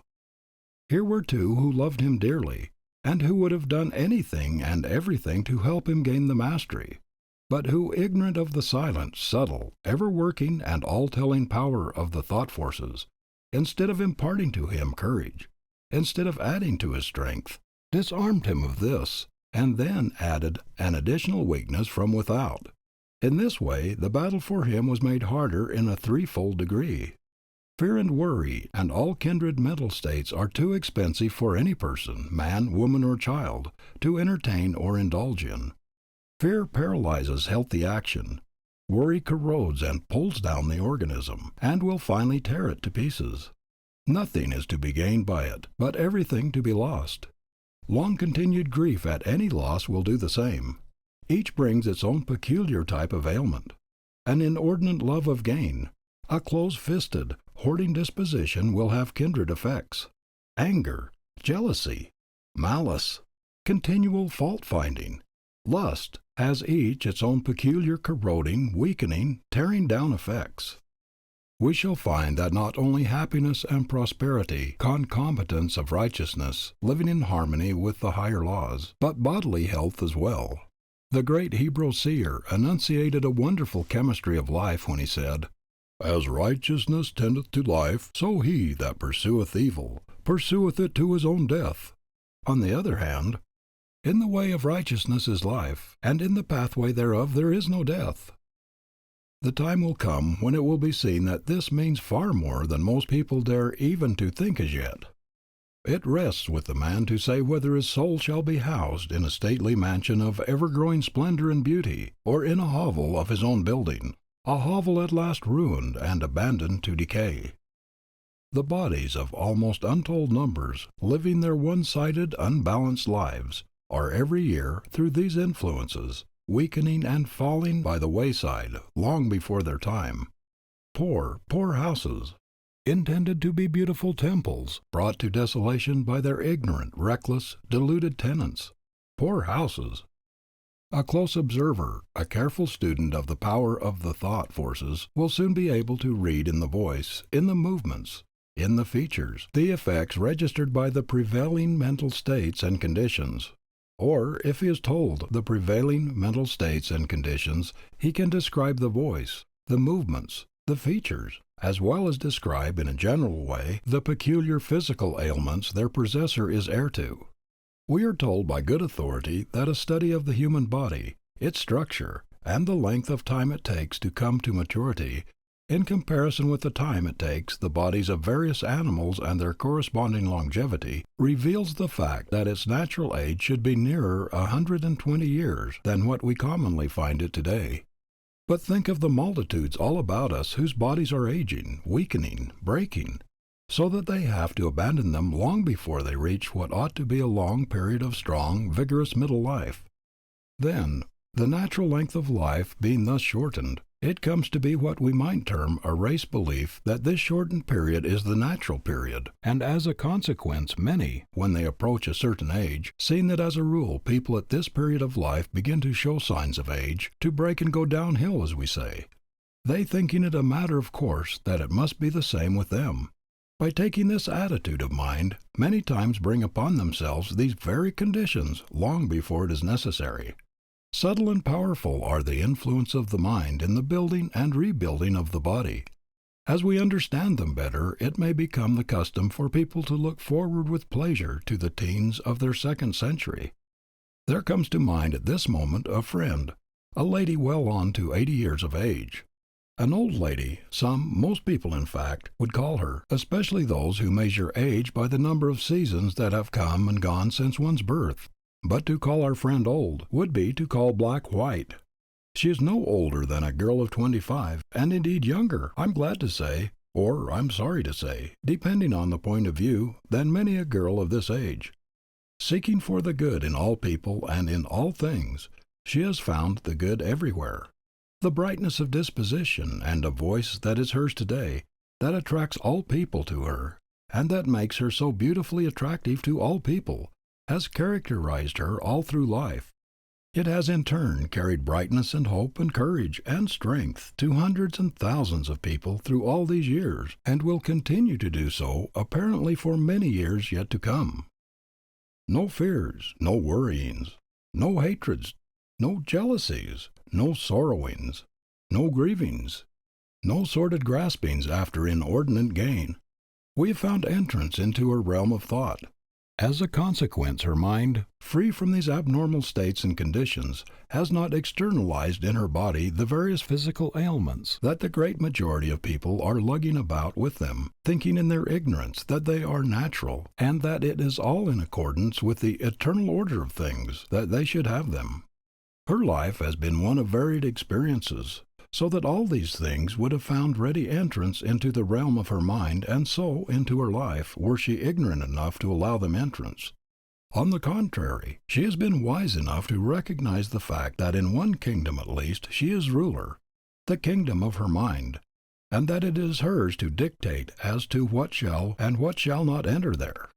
She knows, moreover, that in determining this she is determining all the conditions of her life. It is indeed a pleasure as well as an inspiration to see her as she goes here and there, to see her sunny disposition, her youthful step, to hear her joyous laughter. Indeed and in truth, Shakespeare knew whereof he spoke when he said, "It is the mind that makes the body rich." With great pleasure I watched her but recently as she was walking along the street, stopping to have a word and so a part in the lives of a group of children at play by the wayside, hastening her step a little to have a word with the washerwoman toting her bundle of clothes, stopping for a word with the laboring man returning with dinner pail in hand from his work, returning the recognition from the lady in her carriage, and so imparting some of her own rich life to all with whom she came in contact. And as good fortune would have it, while still watching her, an old lady passed her, really old, this one, though at least 10 or 15 years younger, so far as the count by the seasons is concerned. Nevertheless, she was bent in form and apparently stiff in joint and muscle. Silent in mood, she wore a countenance of a long-faced sadness. It was intensified surely several-fold by a black, somber headgear, with an immense heavy veil, still more somber-looking if possible. Her entire dress was of this description. By this relic of barbarism garb, combined with her own mood and expression, she continually proclaimed to the world two things: her own personal sorrows and woes, which by this very method she kept continually fresh in her mind, and also her lack of faith in the eternal goodness of things, her lack of faith in the love and eternal goodness of the Infinite Father.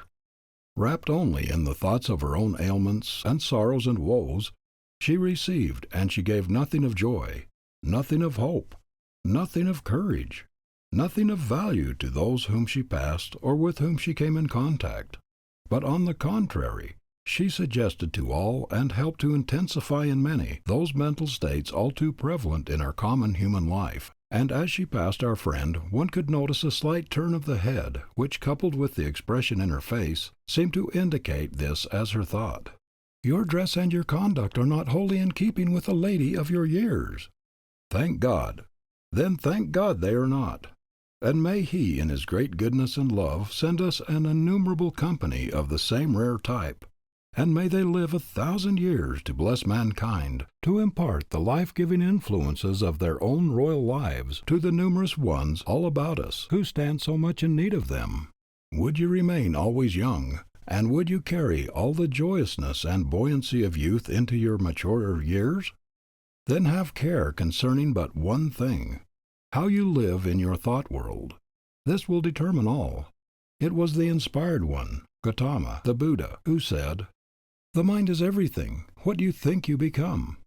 And the same thing had Ruskin in mind when he said, "Make yourself nests of pleasant thoughts. None of us as yet know, for none of us have been taught in early youth, what fairy palaces we may build of beautiful thought, proof against all adversity."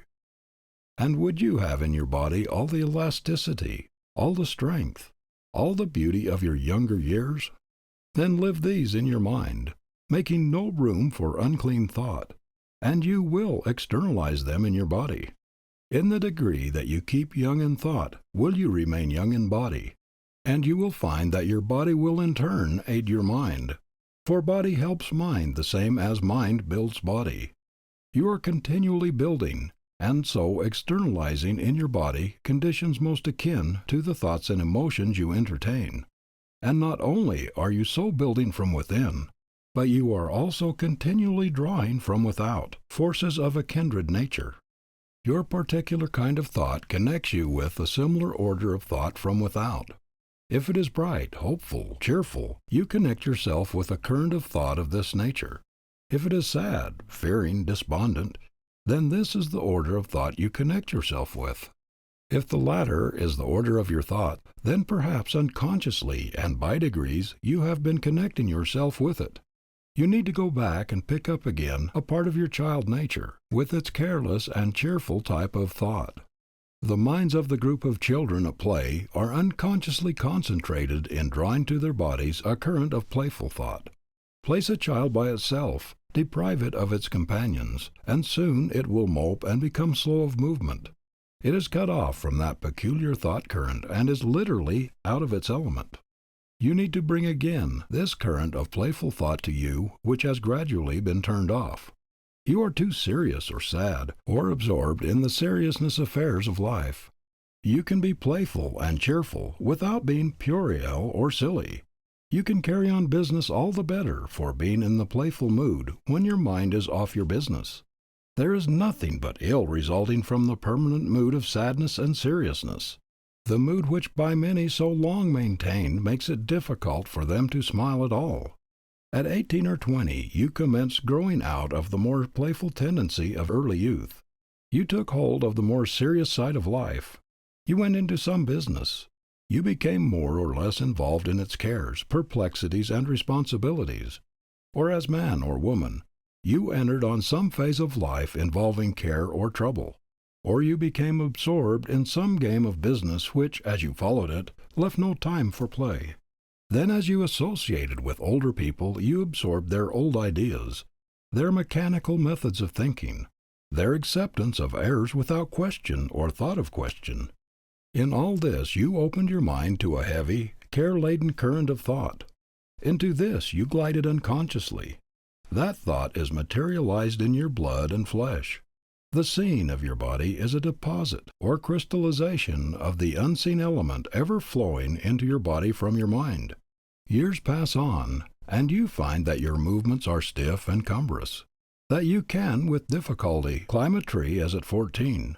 Your mind has all this time been sending to your body these heavy, inelastic elements, making your body what now it is. Your change for the better must be gradual, and can only be accomplished by bringing the thought current of an all-round symmetrical strength to bear on it, by demanding of the Supreme Power to be led in the best way, by diverting your mind from the many unhealthy thoughts which habitually have been flowing into it without your knowing it, to healthier ones. Like the beast, the bodies of those of our race have in the past weakened and decayed. This will not always be. Increase of spiritual knowledge will show the cause of such decay, and will show also how to take advantage of a law or force to build us up, renew ever the body, and give it greater and greater strength, instead of blindly using that law or force, as has been done in the past, to weaken our bodies and finally destroy them. Full, rich, and abounding health is the normal and the natural condition of life. Anything else is an abnormal condition, and abnormal conditions, as a rule, come through perversions. God never created sickness, suffering, and disease. They are man's own creations. They come through his violating the laws under which he lives. So used are we to seeing them that we come gradually, if not to think of them as natural, then to look upon them as a matter of course. The time will come when the work of the physician will not be to treat and attempt to heal the body, but to heal the mind, which in turn will heal the body. In other words, the true physician will be a teacher. His work will be to keep people well, instead of attempting to make them well after sickness and disease comes on. And still beyond this, there will come a time when each will be his own physician, in the degree that we live in harmony with the higher laws of our being, and so in the degree that we become better acquainted with the powers of the mind and spirit, will we give less attention to the body. No less care, but less attention. The bodies of thousands today would be much better cared for if their owners gave them less thought and attention. As a rule, those who think least of their bodies enjoy the best health. Many are kept in continual ill health by the abnormal thought and attention they give them. Give the body the nourishment, the exercise, the fresh air, the sunlight it requires. Keep it clean, and then think of it as little as possible. In your thoughts and in your conversation never dwell upon the negative side. Don't talk of sickness and disease. By talking of these you do yourself harm, and you do harm to those who listen to you. Talk of those things that will make people the better for listening to you. Thus you will infect them with health and strength, and not with weakness and disease. To dwell upon the negative side is always destructive. This is true of the body, the same as it is true of all other things. The following from one whose thorough training as a physician has been supplemented by extensive study and observations along the lines of the powers of the interior forces, are of special significance and value in this connection. We can never gain health by contemplating disease, any more than we can reach perfection by dwelling upon imperfection, or harmony through discord. We should keep a high ideal of health and harmony constantly before the mind. Never affirm or repeat about your health what you do not wish to be true. Do not dwell upon your ailments, nor study your symptoms. Never allow yourself to be convinced that you are not complete master of yourself. Stoutly affirm your superiority over bodily ills, and do not acknowledge yourself the slave of any inferior power. I would teach children early to build a strong barrier between themselves and disease, by healthy habits of thought, high thinking, and purity of life. I would teach them to expel all thoughts of death, all images of disease, all discordant emotions like hatred, malice, revenge, envy, and sensuality, as they would banish a temptation to do evil. I would teach them that bad food, bad drink, or bad air makes bad blood, that bad blood makes bad tissue, and bad flesh bad morals. I would teach them that healthy thoughts are as essential to healthy bodies as pure thoughts to a clean life. I would teach them to cultivate a strong willpower, and to embrace themselves against life's enemies in every possible way. I would teach the sick to have hope, confidence, cheer. Our thoughts and imaginations are the only real limits to our possibilities. No man's success or health will ever reach beyond his own confidence. As a rule, we erect our own barriers. Like produces like in the universe through hatred, envy, malice, jealousy, and revenge all have children. Every bad thought breeds others, and each of these goes on, ever reproducing itself, until our world is peopled with their offspring. The true physician and parent of the future will not medicate the body with drugs, so much as the mind with principles. The coming mother will teach her child to assuage the fever of anger, hatred, malice, with the great panacea of the world, love. The coming physician will teach the people to cultivate cheerfulness, goodwill, and noble deeds for a health tonic as well as a heart tonic, and that a merry heart doeth good like a medicine. The health of your body, the same as the health and strength of your mind, depends upon what you relate yourself with. This infinite spirit of life, this source of all life, can, from its very nature, we have found, admit of no weakness, no disease. Come then into the full, conscious, vital realization of your oneness with this infinite life. Open yourself to its more abundant entrance, and full and ever-renewing bodily health and strength will be yours. And any good may ever conquer ill. Health walk where pain has trod. As a man thinketh, so he is. Rise then, and think with God. The whole matter may then be summed up in one sentence. God is well, and so are you. You must awaken to the knowledge of your real being. When this awakening comes, you will have, and you will see that you have, the power to determine what conditions are externalized in your body. You must recognize, you must realize yourself as one with the infinite Spirit. God's will is then your will. Your will is God's will. And with God all things are possible. When we are able to do away with all sense of separateness by living continually in the realization of this oneness, not only will our bodily ills and weaknesses vanish, but all limitations along all lines. Then, delight thyself in the Lord, and He shall give thee the desires of thine heart. Then you will feel like crying all the day long. The lines are fallen unto me in pleasant places, yea, I have a goodly heritage. Drop out of your mind your belief in good things and good events coming to you in the future. Come now into the real life, and coming, appropriate, and actualize them now. Remember that only the best is good enough for one with a heritage so royal as yours. We buy ashes for bread. We buy diluted wine. Give me the true, whose ample leaves and tendrils curled among the silver hills of heaven draw everlasting dew. End of Section 4. Section 5. The Secret, Power, and Effects of Love. This is the spirit of infinite love. The moment we recognize ourselves as one with it, we become so filled with love that we see only the good in all. And when we realize that we are all one with this infinite spirit, then we realize, in a sense, we are all one with each other. When we come into a recognition of this fact, we can then do no harm to anyone, to anything. We find that we are all members of the one great body, and that no portion of the body can be harmed without all the other portions suffering thereby. When we fully realize the great fact of the oneness of all life, that all are partakers from this one infinite source, and so that the same life is the life of each individual, then prejudices go and hatreds cease. Love grows and reigns supreme. Then, wherever we go, wherever we come in contact with fellow man, we are able to recognize the God within.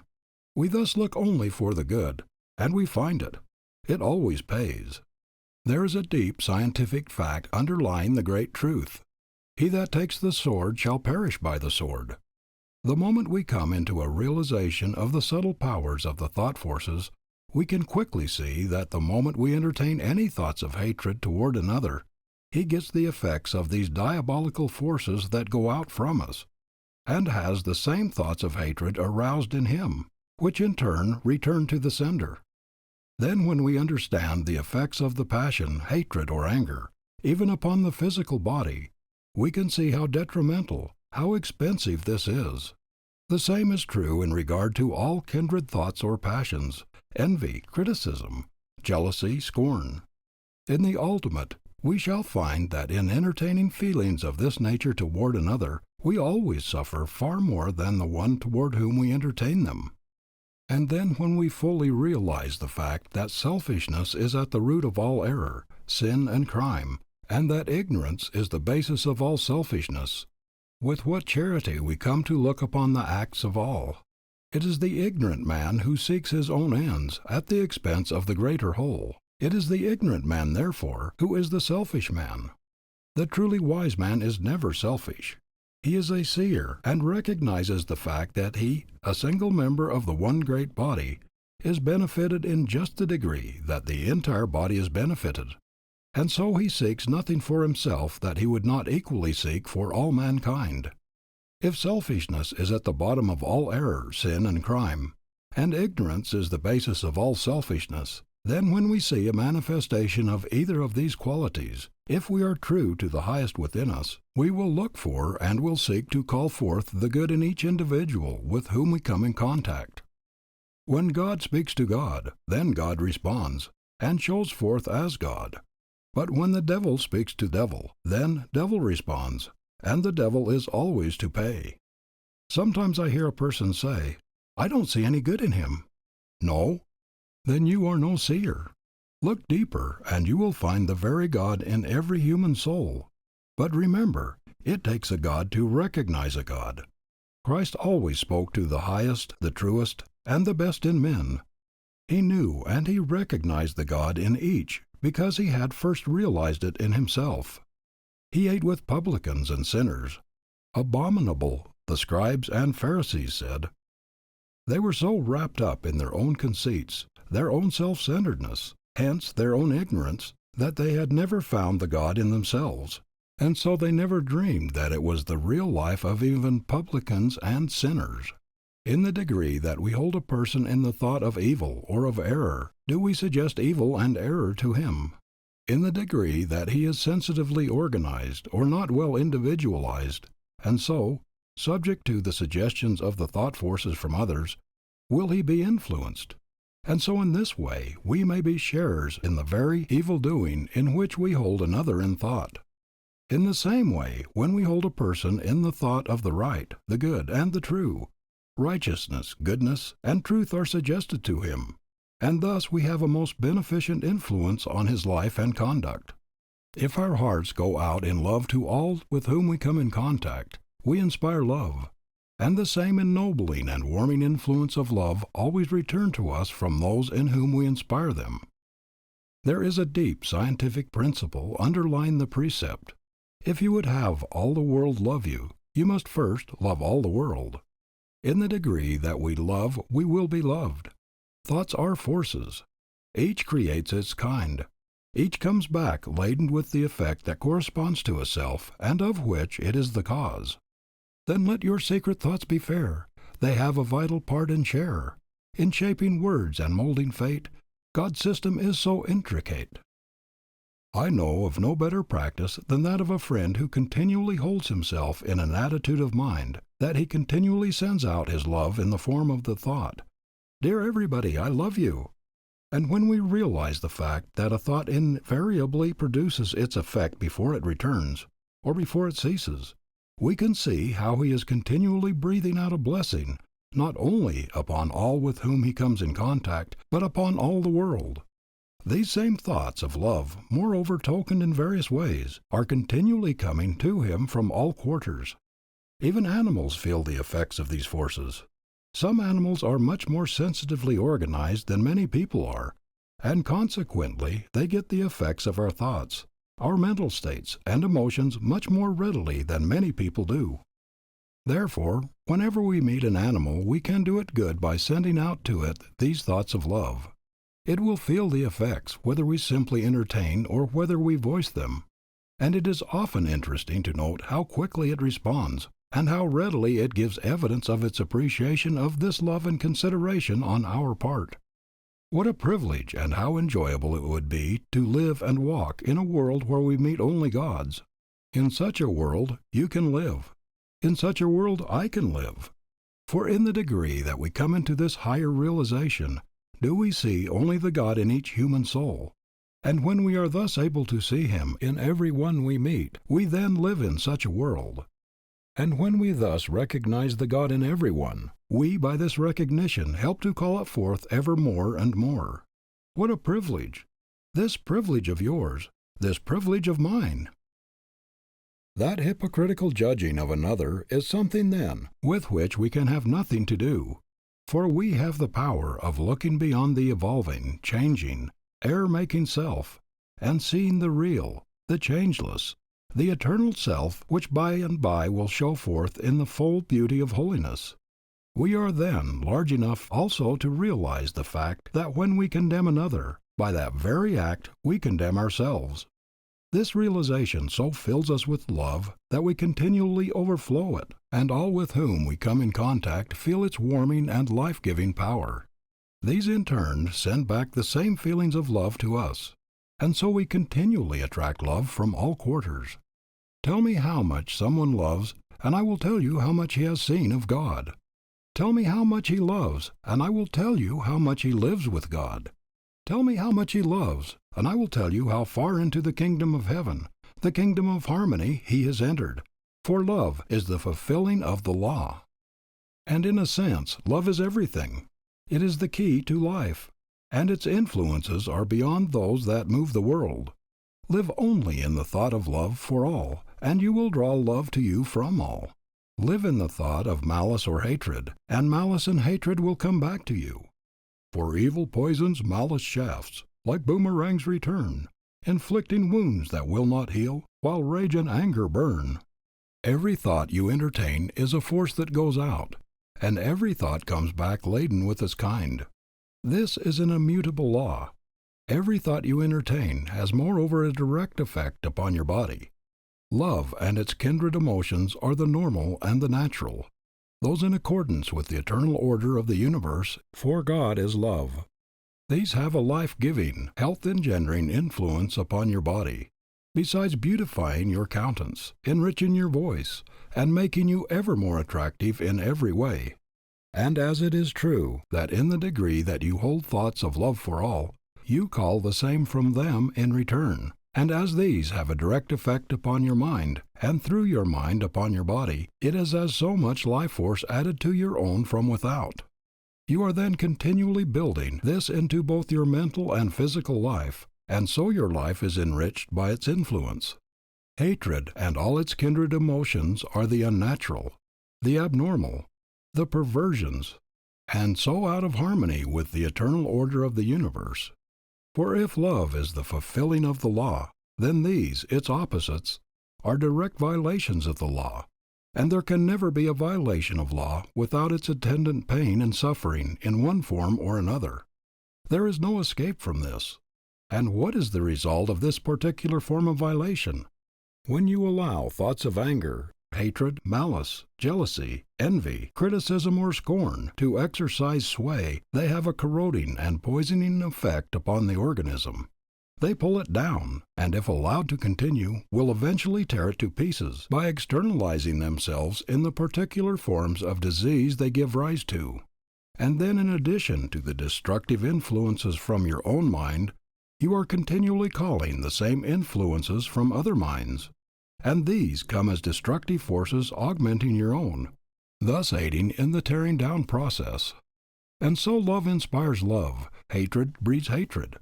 Love and goodwill stimulate and build up the body. Hatred and malice corrode and tear it down.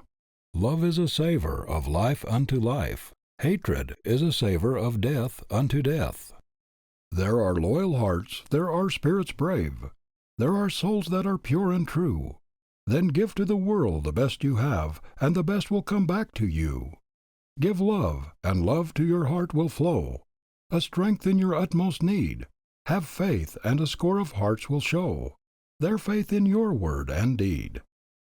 I hear it said, how in regard to one who bears me hatred, towards whom I have entertained no such thoughts and feelings, and so have not been the cause of his becoming my enemy.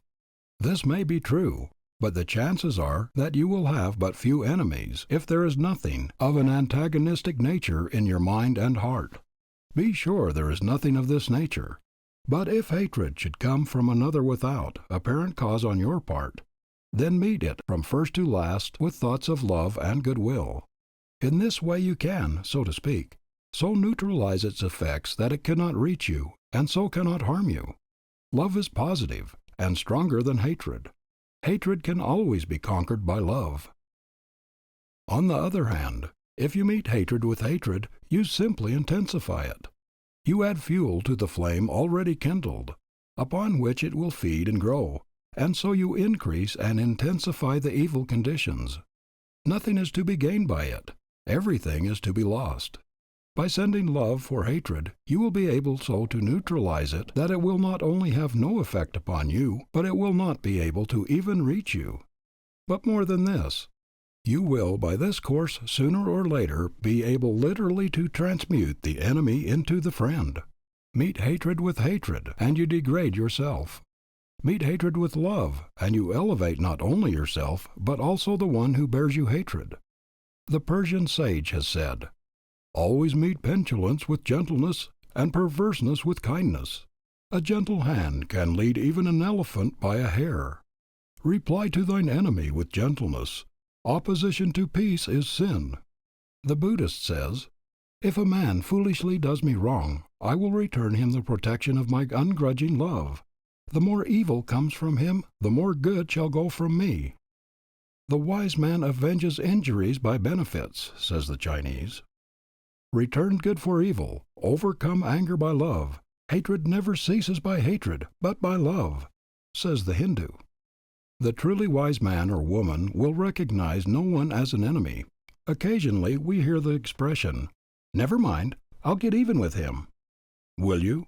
And how will you do it? You can do it in one of two ways.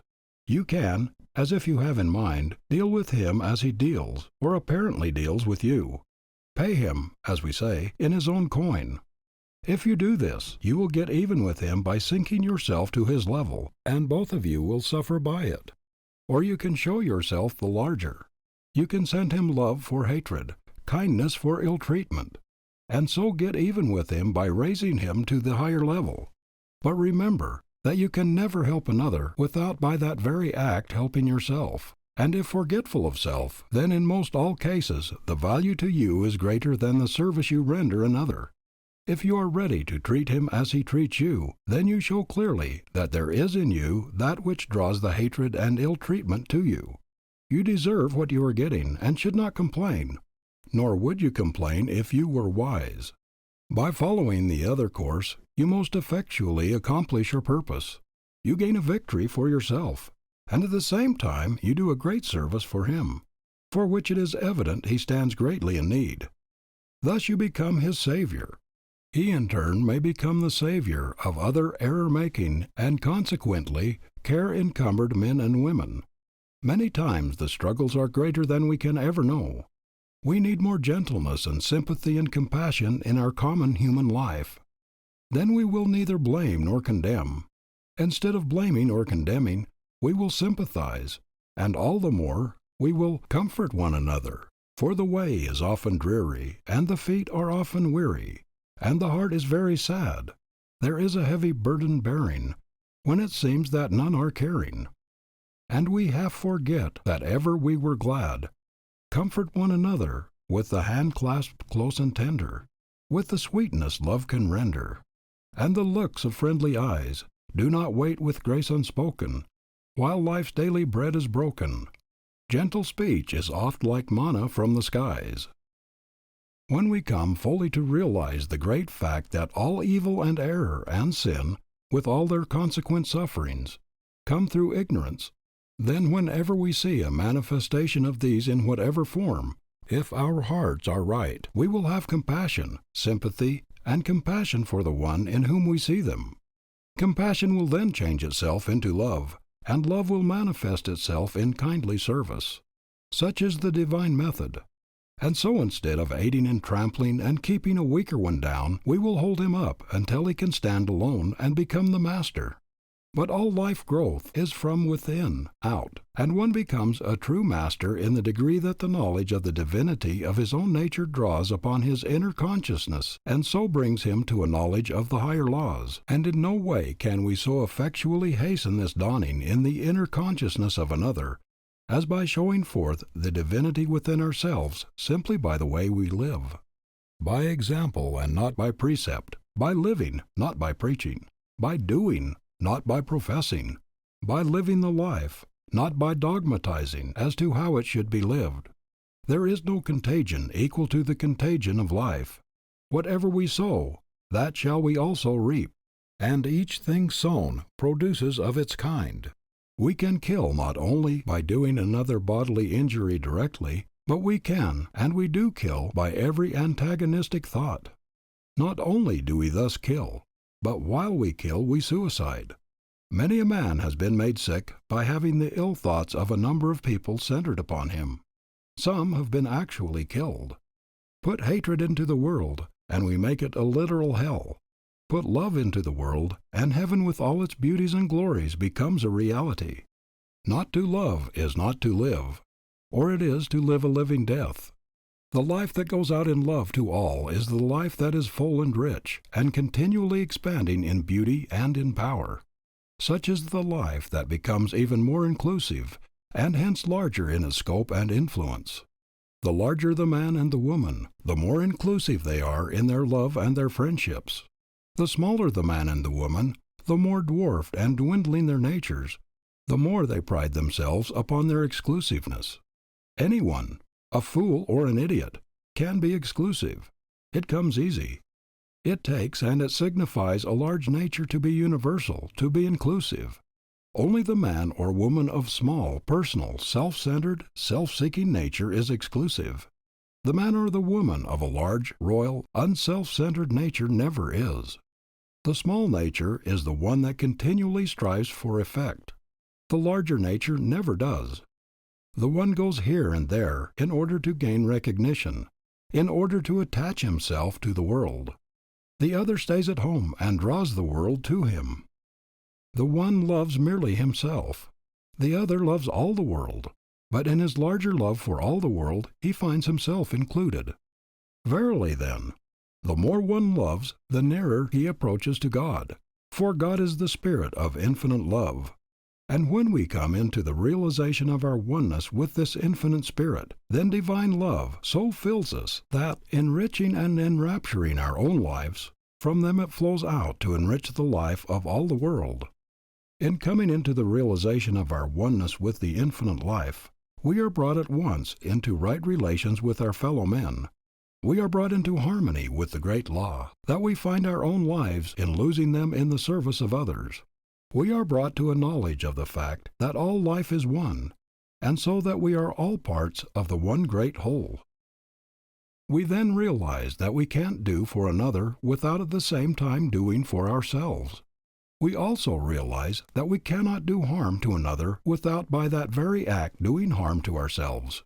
we realize that the man who lives to himself alone lives a little dwarfed and stunted life because he has no part in this larger life of humanity. But the one who in service loses his own life in this larger life has his own life increased and enriched 1,000 or millionfold, and every joy, every happiness, everything of value coming to each member of this greater whole comes as such to him, for he has a part in the life of each and all. And here let a word be said in regard to true service. Peter and John were one day going up to the temple, and as they were entering the gate they were met by a poor cripple who asked them for alms.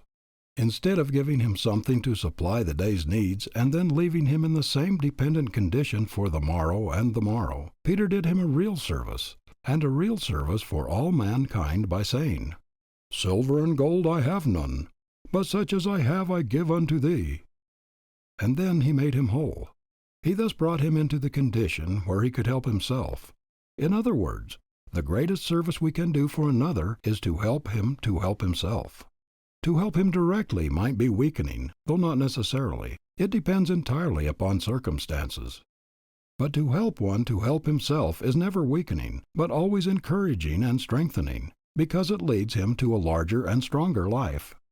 There is no better way to help one to help himself than to bring him to a knowledge of himself.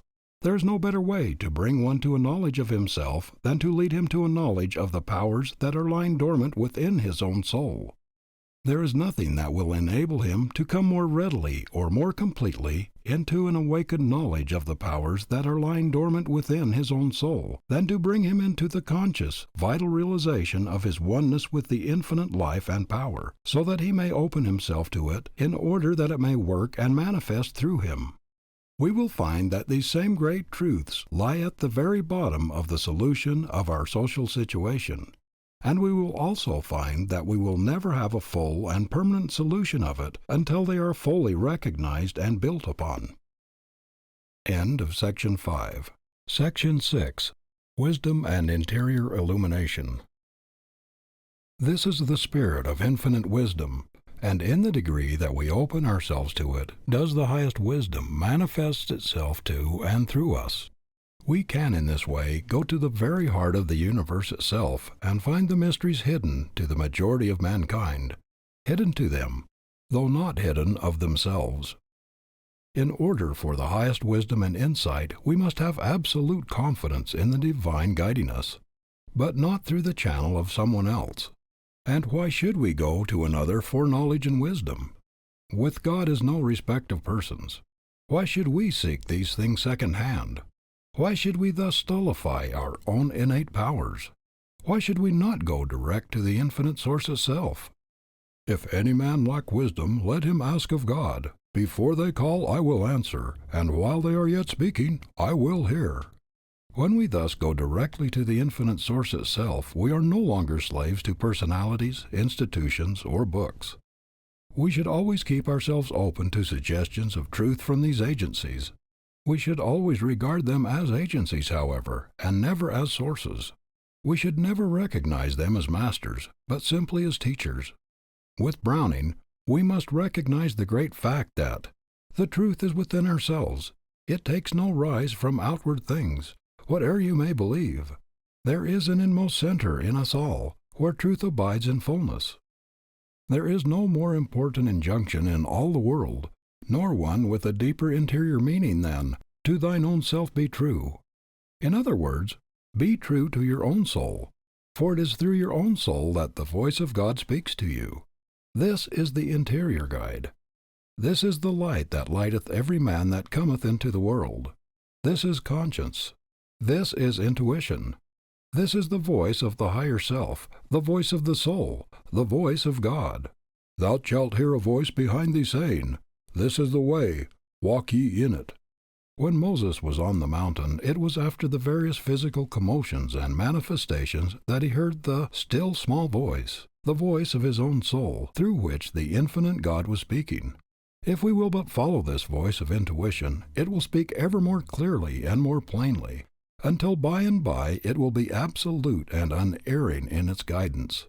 The great trouble with us is that we do not listen to and do not follow this voice within our own souls. And so we become as a house divided against itself. We are pulled this way and that, and we are never certain of anything. I have a friend who listens so carefully to this inner voice, who, in other words, always acts so quickly and so fully in accordance with his intuitions, and whose life as a consequence is so absolutely guided by them, that he always does the right thing at the right time and in the right way. He always knows when to act and how to act, and he is never in the condition of a house divided against itself. But someone says, may it not be dangerous for us to act always upon our intuitions? Suppose we should have an intuition to do harm to someone. We need not be afraid of this, however, for the voice of the soul, this voice of God speaking through the soul, will never direct anyone to do harm to another, nor to do anything that is not in accordance with the highest standards of right and truth and justice. And if you at any time have a prompting of this kind, know that it is not the voice of intuition. It is some characteristic of your lower self that is prompting you. Reason is not to be set aside, but is to be continually illumined by this higher spiritual perception, and in the degree that it is thus illumined will it become an agent of light and power. When one becomes thoroughly individualized, he enters into the realm of all knowledge and wisdom. And to be individualized is to recognize no power outside of the infinite power that is back of all. When one recognizes this great fact and opens himself to this spirit of infinite wisdom, he then enters upon the road to the true education, and mysteries that before were closed now reveal themselves to him. This must indeed be the foundation of all true education, this evolving from within, this evolving of what has been involved by the infinite power. All things that is valuable for us to know will come to us if we will but open ourselves to the voice of this infinite spirit. It is thus that we become seers and have the power of seeing into the very heart of things. There are no new stars. There are no new laws or forces. But we can so open ourselves to this spirit of infinite wisdom that we can discover and recognize those that have not been known before, and in this way they become new to us. When in this way we come into a knowledge of truth, we no longer need facts that are continually changing. We can then enter into the quiet of our own interior selves. We can open the window and look out, and thus gather the facts as we choose. This is true wisdom. Wisdom is the knowledge of God. Wisdom comes by intuition. It far transcends knowledge. Great knowledge, knowledge of many things, may be had by virtue simply of a very retentive memory. It comes by tuition. But wisdom far transcends knowledge. In that knowledge is a mere incident of this deeper wisdom. He who would enter into the realm of wisdom must first divest himself of all intellectual pride. He must become as a little child. Prejudices, preconceived opinions and beliefs always stand in the way of true wisdom. Conceited opinions are always suicidal in their influences. They bar the door to the entrance of truth. All about us we see men in the religious world, in the world of science, in the political, in the social world, who through intellectual pride are so wrapped in their own conceits and prejudices that larger and later revelations of truth can find no entrance to them. And instead of growing and expanding, they are becoming dwarfed and stunted, and still more incapable of receiving truth. Instead of actively aiding in the process of the world, they are as so many dead sticks in the way that would retard the wheels of progress. This, however, they can never do. Such always in time get bruised, broken, and left behind, while God's triumphal car of truth moves steadily onward. When the steam engine was still being experimented with, and before it was perfected sufficiently to come into practical use, a well-known Englishman, well known then in scientific circles, wrote an extended pamphlet proving that it would be impossible for it ever to be used in ocean navigation, that is, in a trip involving the crossing of the ocean, because it would be utterly impossible for any vessel to carry with it sufficient coal for the use of its furnace. And the interesting feature of the whole matter was that the very first steam vessel that made the trip from England to America had among its cargo a part of the first edition of this carefully prepared pamphlet. There was only one edition. Many editions might be sold now. This seems indeed an amusing fact, but far more amusing is the man who voluntarily closes himself to truth, because, forsooth, it does not come through conventional or orthodox or heretofore accepted channels, or because it may not be in full accord with, or possibly may be opposed to, established usages or beliefs. On the contrary, let there be many windows in your soul, that all the glory of the universe may beautify it. Not the narrow pane of one poor creed can catch the radiant rays that shine from countless sources. Tear away the blinds of superstition. Let the light pour through fair windows, broad as truth itself, and high as heaven. Tune your ear to all the worldless music of the stars, and to the voice of nature, and your heart shall turn to truth and goodness as the plant turns to the sun. 1,000 unseen hands reach down to help you to their peace-crowned heights, and all the forces of the firmament shall fortify your strength. Be not afraid to thrust aside half-truths and grasp the whole. There is a great law in connection with the coming of truth. It is this: whenever a man or woman shuts himself or herself to the entrance of truth on account of intellectual pride, preconceived opinions, prejudices, or for whatever reason, there is a great law which says that truth in its fullness will come to that one from no source. And on the other hand, when a man or woman opens himself or herself fully to the entrance of truth from wherever source it may come, there is an equally great law which says that truth will flow to him or to her from all sources, from all quarters. Such becomes the free man, the free woman, for it is the truth that makes us free. The other remains in bondage, for truth has no invitation, and will not enter where it is not fully and freely welcomed. And where truth is denied entrance, the rich blessings it carries with it cannot take up their abode. On the contrary, when this is the case, it sends an envoy carrying with it atrophy, disease, death, physically and spiritually as well as intellectually. And the man who would rob another of his free and unfettered search for truth, who would stand as the interpreter of truth for another, with the intent of remaining in this position, rather than endeavoring to lead him to the place where he can be his own interpreter, is more to be shunned than a thief and a robber. The injury he works is far greater, for he is doing direct and positive injury to the very life of the one he thus holds. Who has ever appointed any man, whoever he may be, as the keeper, the custodian, the dispenser of God's immutable truth? Many indeed are moved and so are called to be teachers of truth. But the true teacher will never stand as the interpreter of truth for another. The true teacher is the one whose endeavor is to bring the one he teaches to a true knowledge of himself, and hence of his own interior powers, that he may become his own interpreter. All others are, generally speaking, those animated by purely personal motives, self-aggrandizement, or personal gain. Moreover, he who would claim to have all the truth and the only truth is a bigot, a fool, or a knave. In the Eastern literature is a fable of a frog.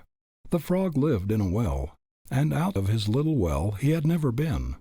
One day a frog whose home was in the sea came to his well. Interested in all things, he went in. "Who are you? Where do you live?" said the frog in the well. "I am so-and-so, and my home is in the sea." "The sea? What is that? Where is that?" "It is a very large body of water, and not far away." "How big is your sea?" "Oh, very big." "As big as this?" pointing to a little stone lying near. "Oh, much bigger." "As big as this?" pointing to the board upon which they were sitting. "Oh, much bigger." "How much bigger then?" "Why, the sea in which I live is bigger than your entire well. It would make millions of wells such as yours." "Nonsense, nonsense! You are a deceiver and a falsifier. Get out of my well. Get out of my well. I want nothing to do with any such frogs as you." "Ye shall know the truth, and the truth shall make you free," is the promise. "Ye shall close yourselves to truth. Ye shall live in your own conceits, and your own conceits shall make fools and idiots of you," would be a statement applicable to not a few, and to not a few who pride themselves upon their superior intellectual attainments. Idiocy is arrested mental growth. Closing oneself for whatever reason to truth and hence to growth brings a certain type of idiocy, though it may not be called by this name. On the other hand, Another type is that arrested growth caused by taking all things for granted, without proving them for oneself, merely because they come from a particular person, a particular book, a particular institution. This is caused by one's always looking without instead of being true to the light within, and carefully tending it that it may give an ever clearer light. With brave and intrepid Walt Whitman, we should be able to say, "From this hour I ordain myself, loosed of limits and imaginary lines, going where I list, my own master total and absolute, listening to others, considering well what they say, pausing, searching, receiving, contemplating, gently, but with undeniable will, divesting myself of the holds that would hold me." Great should be the joy that God's boundless truth is open to all, open equally to all, and that it will make each one its dwelling place in proportion as he earnestly desires it and opens himself to it. And in regard to the wisdom that guides us in our daily life, there is nothing that is right and well for us to know that may not be known when we recognize the law of its coming and are able wisely to use it. Let us know that all things are ours as soon as we know how to appropriate them. I hold it as a changeless law, from which no soul can sway or swerve. We have that in each of us which will draw, whate'er we need or most deserve. If the time comes when we know not what course to pursue, when we know not which way to turn, the fault lies in ourselves. If the fault lies in ourselves, then the correction of this unnatural condition lies also in ourselves. It is never necessary to come into such a state if we are awake and remain awake to the light and the powers within us. The light is ever shining, and the only thing that is necessary for us diligently to see to is that we permit neither this thing nor that to come between us and the light. With thee is the fountain of life, in thy light shall we see light. Let us hear the words of one of the most highly illumined men I have ever known, and one who as a consequence is never in the dark, when the time comes, as to what to do and how to do it. "Whenever you are in doubt as to the course you should pursue, after you have turned to every outward means of guidance, let the inward eye see, let the inward ear hear, and allow this simple, natural, beautiful process to go on unimpeded by questionings or doubts. In all dark hours and times of unwonted perplexity, we need to follow one simple direction, found, as all needed directions can be found, in the dear old gospel, which so many read, but alas, so few interpret. Enter into thine inner chamber and shut the door." Does this mean that we must literally betake ourselves to a private closet with a key in the door? If it did, then the command could never be obeyed in the open air, on land or sea, and the Christ loved the lakes and the forests far better than the cramping rooms of city dwelling houses. Still his counsels are so wide-reaching that there is no spot on earth and no conceivable situation in which any of us may be placed where we cannot follow them. One of the most intuitive men we ever met had a desk in a city office where several other gentlemen were doing business constantly and often talking loudly. Entirely undisturbed by the many various sounds about him, this self-centered, faithful man would, in any moment of perplexity, draw the curtains of privacy so completely about him that he would be as fully enclosed in his own psychic aura, and thereby as effectually removed from all distractions, as though he were alone in some primeval wood. Taking his difficulty with him into the mystic silence in the form of a direct question, to which he expected a certain answer, he would remain utterly passive until the reply came, and never once through many years' experience did he find himself disappointed or misled. Intuitive perceptions of truth are the daily bread to satisfy our daily hunger. They come like manna from the desert day by day. Each day brings adequate supply for that day's need only. They must be followed instantly, for dalliance with them means their obscuration, and the more we dally, the more we invite erroneous impressions to cover intuition with a pall of conflicting moral fantasy, born of illusions of the tyrant's will. One condition is imposed by universal law, and this we must obey. Put all wishes aside and save the one desire to know truth. Couple with this one demand the fully consecrated determination to follow what is distinctly perceived as truth immediately it is revealed. No other affection must be permitted to share the field with this all-absorbing love of truth for its own sake. Obey this one direction, and never forget that expectation and desire are bride and groom and forever inseparable, and you will soon find your hitherto darkened way grow luminous with celestial radiance. For with the heaven within, all heavens without incessantly cooperate. This may be termed going into the silence. This it is to perceive and to be guided by the light that lighteth every man that cometh into the world. This it is to listen to and be guided by the voice of your own soul, the voice of your higher self. The soul is divine, and in allowing it to become translucent to the infinite spirit it reveals all things to us. As man turns away from the divine light, do all things become hidden. There is nothing hidden of itself. When the spiritual sense is opened, then it transcends all the limitations of the physical senses and the intellect. And in the degree that we are able to get away from the limitations set by them, and realize that so far as the real life is concerned, it is one with the infinite life, then we begin to reach the place where this voice will always speak, where it will never fail us, if we follow it, and as a consequence where we will always have the divine illumination and guidance. To know this and to live in this realization is not to live in heaven hereafter, but to live in heaven here and now, today and every day. No human soul need be without it. When we turn our face in the right direction, it comes as simply and as naturally as the flower blooms and the wind blows. It is not to be bought with money or with price. It is a condition waiting simply to be realized, by rich, by poor, by king and peasant, by master and by servant, the world over. All are equal heirs to it. And so the peasant, if he find it first, lives a life far transcending in beauty and in real power the life of his king. The servant, if he finds it first, lives a life surpassing the life of his master. If you would find the highest, the fullest, and the richest life that not only this world but any world can know, then do away with the sense of the separateness of your life from the life of God. Hold to the thought of your oneness. In the degree that you do this, you will find yourself realizing it more and more, and as this life of realization is lived, you will find that no good thing will be withheld, for all things are included in this.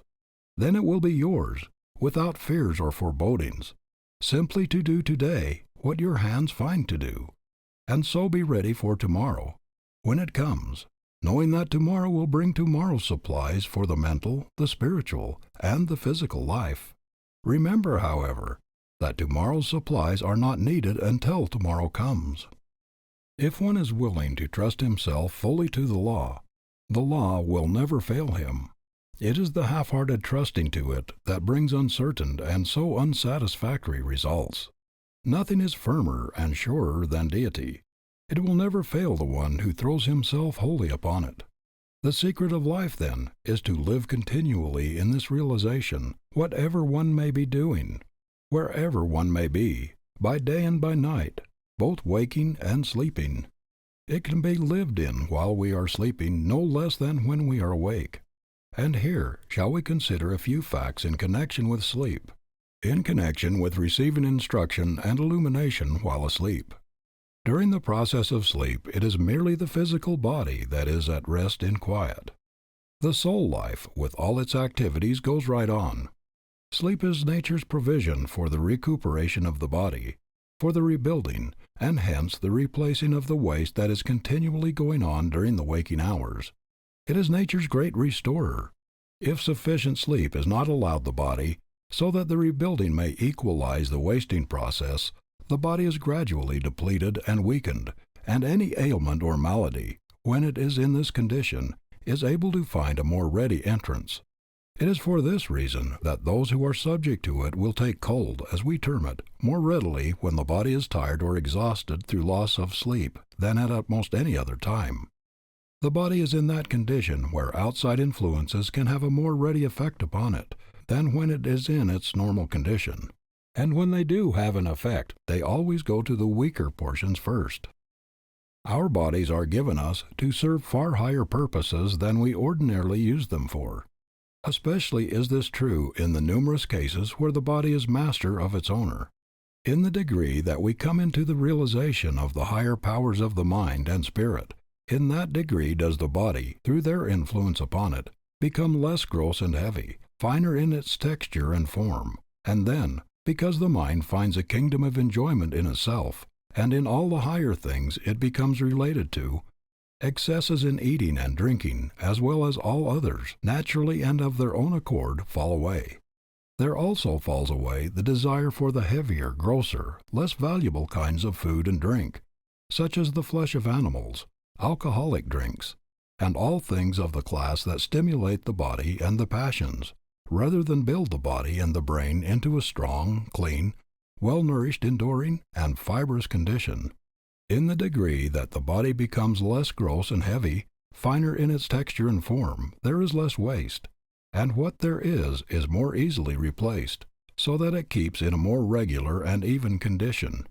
When this is true, less sleep is actually required, and even the amount that is taken does more for a body of this finer type than it can do for one of the other nature. As the body in this way grows finer, in other words, as the process of its evolution is thus accelerated, it in turn helps the mind and the soul in the realization of ever higher perceptions, and thus body helps mind the same as mind builds body. It was undoubtedly this fact that Browning had in mind when he said, "Let us cry, all good things are ours, nor soul helps flesh more now than flesh helps soul." Sleep, then, is for the resting and the rebuilding of the body. The soul needs no rest, and while the body is at rest in sleep, the soul life is active the same as when the body is in activity. There are some, having a deep insight into the soul's activities, who say that we travel when we sleep. Some are able to recall and bring over into the conscious waking life the scenes visited, the information gained, and the events that have transpired. Most people are not able to do this, and so much that might otherwise be gained is lost.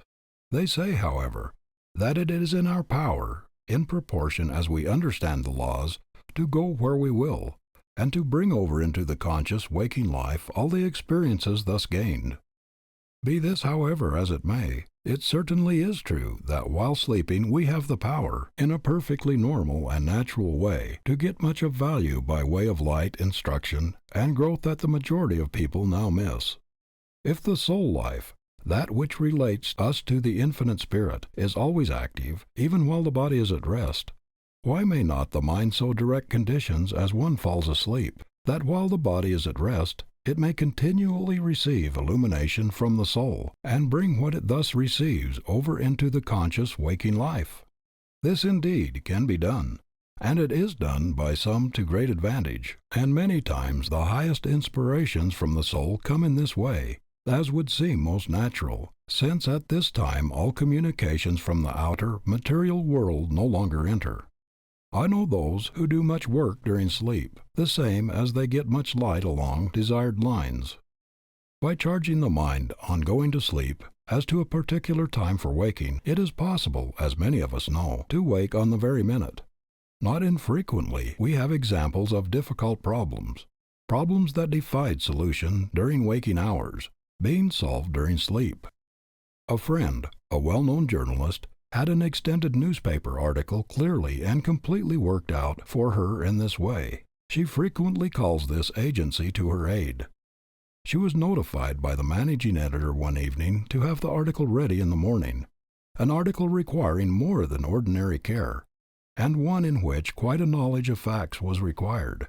It was a matter in connection with which she knew scarcely anything, and all her efforts at finding information regarding it seemed to be of no avail. She set to work, but it seemed as if her own powers defied her. Failure seemed imminent. Almost in desperation, she decided to retire, and putting the matter into her mind in such a way that she would be able to receive the greatest amount of aid while asleep, she fell asleep and slept soundly until morning. When she awoke, her work of the previous evening was the first thing that came into her mind. She lay quietly for a few minutes, and as she lay there, the article, completely written, seemed to stand before her mind. She ran through it, arose, and without dressing took her pen and transcribed it onto paper, literally acting as her own amanuensis. The mind, acting intently along a particular line, will continue so to act until some other object of thought carries it along another line. And since, in sleep, only the body is in quiet while the mind and soul are active, then the mind, on being given a certain direction when one drops off to sleep, will take up the line along which it is directed, and can be made in time to bring over into consciousness the result of its activities. Some will be able very soon to get results of this kind. For some it will take longer. Quiet and continued effort will increase the faculty. Then, by virtue of the law of the drawing power of the mind, since the mind is always active, we are drawing to us, even while sleeping, influences from the realms kindred to those in which we in our thoughts are living before we fall asleep. In this way, we can put ourselves into relation with whatever kinds of influence we choose and accordingly gain much during the process of sleep. In many ways, the interior faculties are more open and receptive while we are in sleep than while we are awake. Hence the necessity of exercising even greater care as to the nature of the thoughts that occupy the mind as we enter into sleep, for there can come to us only what we by our own order of thought attract. We have it entirely in our own hands. And for the same reason, this greater degree of receptivity during this period, we are able by understanding and using the law to gain much of value more readily in this way than when the physical senses are fully open to the material world about us. Many will find a practice somewhat after the following nature of value. When light or information is desired along any particular line, light or information you feel is right and wise for you to have, as for example, light in regard to an uncertain course of action, then as you retire, first bring your mind into the attitude of peace and goodwill for all. You in this way bring yourself into a harmonious condition, and in turn attract yourself to these same peaceful conditions from without. Then, resting in this sense of peace, quietly and calmly send out your earnest desire for the needed light or information. Cast out of your mind all fears or forebodings, lest it come not. For in quietness and in confidence shall be your strength. Take the expectant attitude of mind, firmly believing and expecting that when you awake the desired results will be with you. Then on awaking, before any thoughts or activities from the outside world come in to absorb the attention, remain for a little while receptive to the intuitions or the impressions that come. When they come, when they manifest themselves clearly, then act upon them without delay. In the degree that you do this, in that degree will the power of doing it ever more effectively grow. Or, if for unselfish purposes you desire to grow and develop any of your faculties, or to increase the health and strength of your body, take a corresponding attitude of mind, the form of which will readily suggest itself in accordance with your particular needs or desires. In this way you will open yourself to, you will connect yourself with, and you will set into operation within yourself the particular order of forces that will make these results. Don't be afraid to voice your desires. In this way you set into operation vibratory forces which go out and which make their impress felt somewhere, and which, arousing into activity or uniting with other forces, set about to actualize your desires. No good thing shall be withheld from him who lives in harmony with the higher laws and forces. There are no desires that shall not be satisfied to the one who knows and who wisely uses the powers with which he or she is endowed. Your sleep will be more quiet and peaceful and refreshing, and so your power increased mentally, physically, and spiritually, simply by sending out as you fall asleep thoughts of love and goodwill, thoughts of peace and harmony for all. In this way you are connecting yourself with all the forces in the universe that make for peace and harmony. A friend who has known the world over through his work along humane lines has told me many times in the middle of the night he is awakened suddenly, and there comes to his mind, as a flash of inspiration, a certain plan in connection with his work, and as he lays there quietly and opens himself to it, the methods for its successful carrying out all reveal themselves to him clearly. In this way, many plans are entered upon and brought to a successful culmination that otherwise would never be thought of, plans that seem indeed marvelous to the world at large. He is a man with a sensitive organism, his life in thorough harmony with the higher laws, and given wholly and unreservedly to the work to which he has dedicated it. Just how and from what source these inspirations come he does not fully know. Possibly no one does, though each may have his theory. But this we do know, and it is all we need to know, at least, that to the one who lives in harmony with the higher laws of his being, and who opens himself to them, they come. Visions and inspirations of the highest order will come to the degree that we make for them the right conditions. One who has studied deeply into the subject in hand has said, "To receive education spiritually while the body is resting in sleep is a perfectly normal and orderly experience, and would occur definitely and satisfactorily in the lives of all of us, if we paid more attention to the internal and consequently less to the external states with their supposed but unreal necessities. Our thoughts make us what we are here and hereafter, and our thoughts are often busier by night than by day. For when we are asleep to the exterior, we can be wide awake to the interior world. And the unseen world is a substantial place, the conditions of which are entirely regulated by mental and moral attainments. When we are not deriving information through outward avenues of sensation, we are receiving instruction through interior channels of perception. And when this fact is understood for what it is worth, it will become a universal custom for persons to take to sleep with them in the special subject on which they most earnestly desire particular instruction. The Pharaoh type of person dreams, and so does his butler and baker. But the Joseph type, which is that of the truly gifted seer, both dreams and interprets. But why had not Pharaoh the power of interpreting his dreams? Why was Joseph the type of the truly gifted seer? Why did he not only dream, but also had the power to interpret both his own dreams and the dreams of others? Simply read the lives of the two. He who runs may read. In all true power it is, after all, living the life that tells. And in proportion as one lives the life, does he not only attain to the highest power and joy for himself, but he also becomes of ever greater service to all the world. One need remain in no hell longer than he himself chooses to, and the moment he chooses not to remain longer, not all the powers in the universe can prevent his leaving it. One can rise to any heaven he himself chooses, and when he chooses so to rise, all the powers of the universe combine to help him heavenward. When one awakes from sleep and so returns to conscious life, he is in a particular receptive and impressionable state. All relations with the material world have for a time been shut off. The mind is in a freer and more natural state, resembling somewhat a sensitive plate, where impressions can readily leave their traces. This is why many times the highest and truest impressions come to one in the early morning hours, before the activities of the day and their attendant distractions have exerted an influence. This is one reason why many people can do their best work in the early hours of the day. But this fact is also a most valuable one in connection with the molding of everyday life. The mind is at this time a clean sheet of paper. We can most valuably use this quiet, receptive, impressional period by wisely directing the activities of the mind along the highest and most desirable paths, and thus, so to speak, set the pace for the rest of the day. Each morning is a fresh beginning. We are, as it were, just beginning life. We have it entirely in our own hands.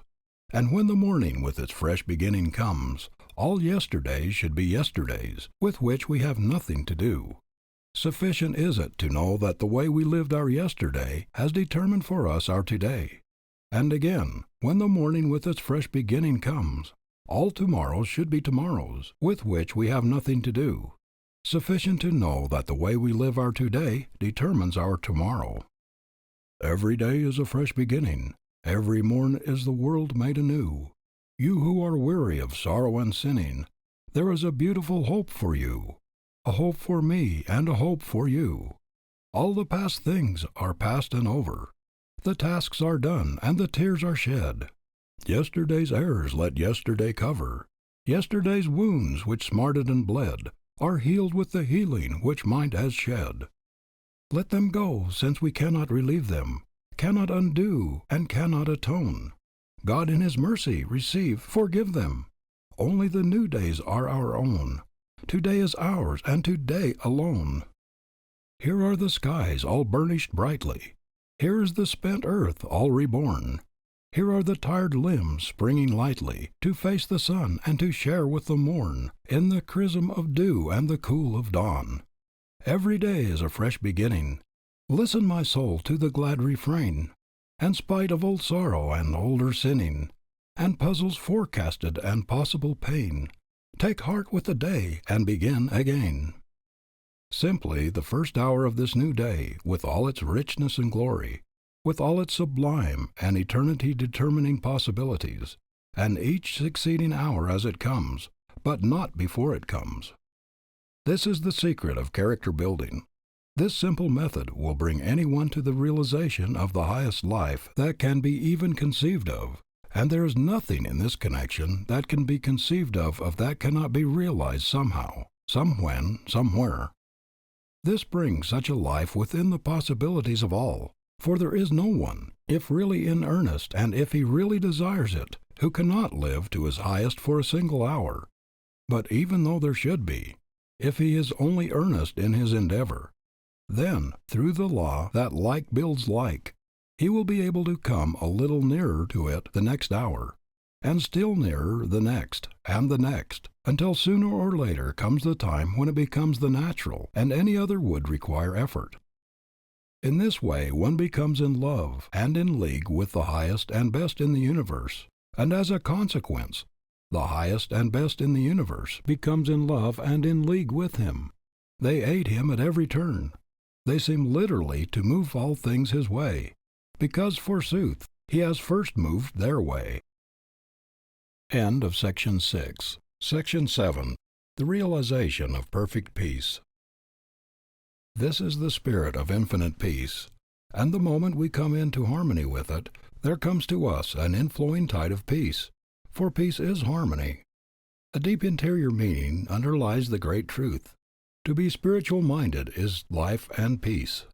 To recognize the fact that we are spirit, and to live in this thought, is to be spiritually minded, and so to be in harmony and peace. Oh, the thousands of men and women all about us weary with care, trouble and ill at ease, running hither and thither to find peace, weary in body, soul, and mind, going to other countries, traveling the world over, coming back and still not finding it. Of course they have not found it, and they never will find it in this way, because they are looking for it where it is not. They are looking for it without, when they should look within. Peace is to be found only within, and unless one find it there, he will never find it at all. Peace lies not in the external world. It lies within one's own soul. We may travel over many different avenues in pursuit of it. We may seek it through the channels of the bodily appetites and passions. We may seek it through all the channels of the external. We may chase for it hither and thither, but it will always be just beyond our grasp, because we are searching for it where it is not. In the degree, however, that we order the bodily appetites and passions in accordance with the promptings of the soul within, will the higher forms of happiness and peace enter our lives.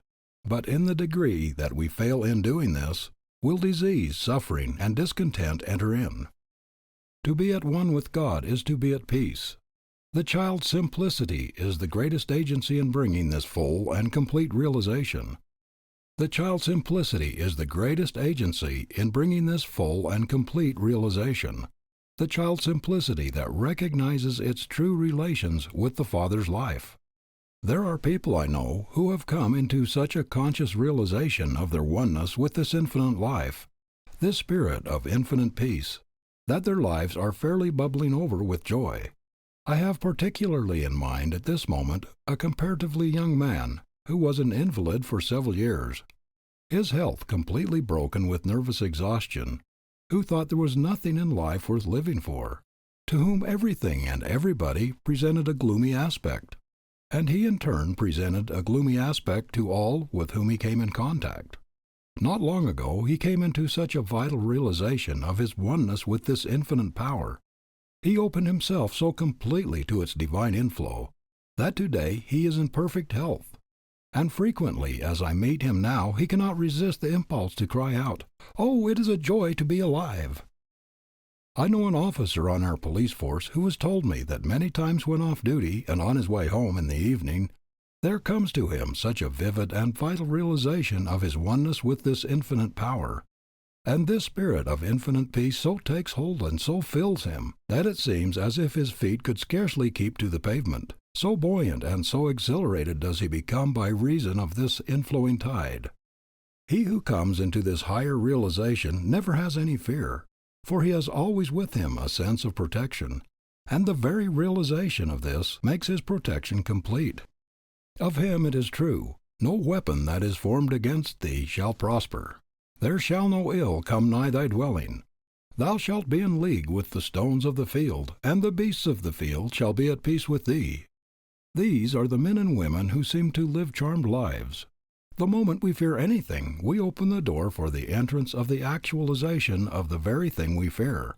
An animal will never harm a person who is absolutely fearless in regard to it. The instant he fears, he opens himself to danger. And some animals, the dog for example, can instantly detect the element of fear, and this gives them the courage to do harm. In the degree that we come into a full realization of our oneness with this infinite power, do we become calm and quiet, undisturbed by the little occurrences that before so vex and annoy us. We are no longer disappointed in people, for we always read them aright.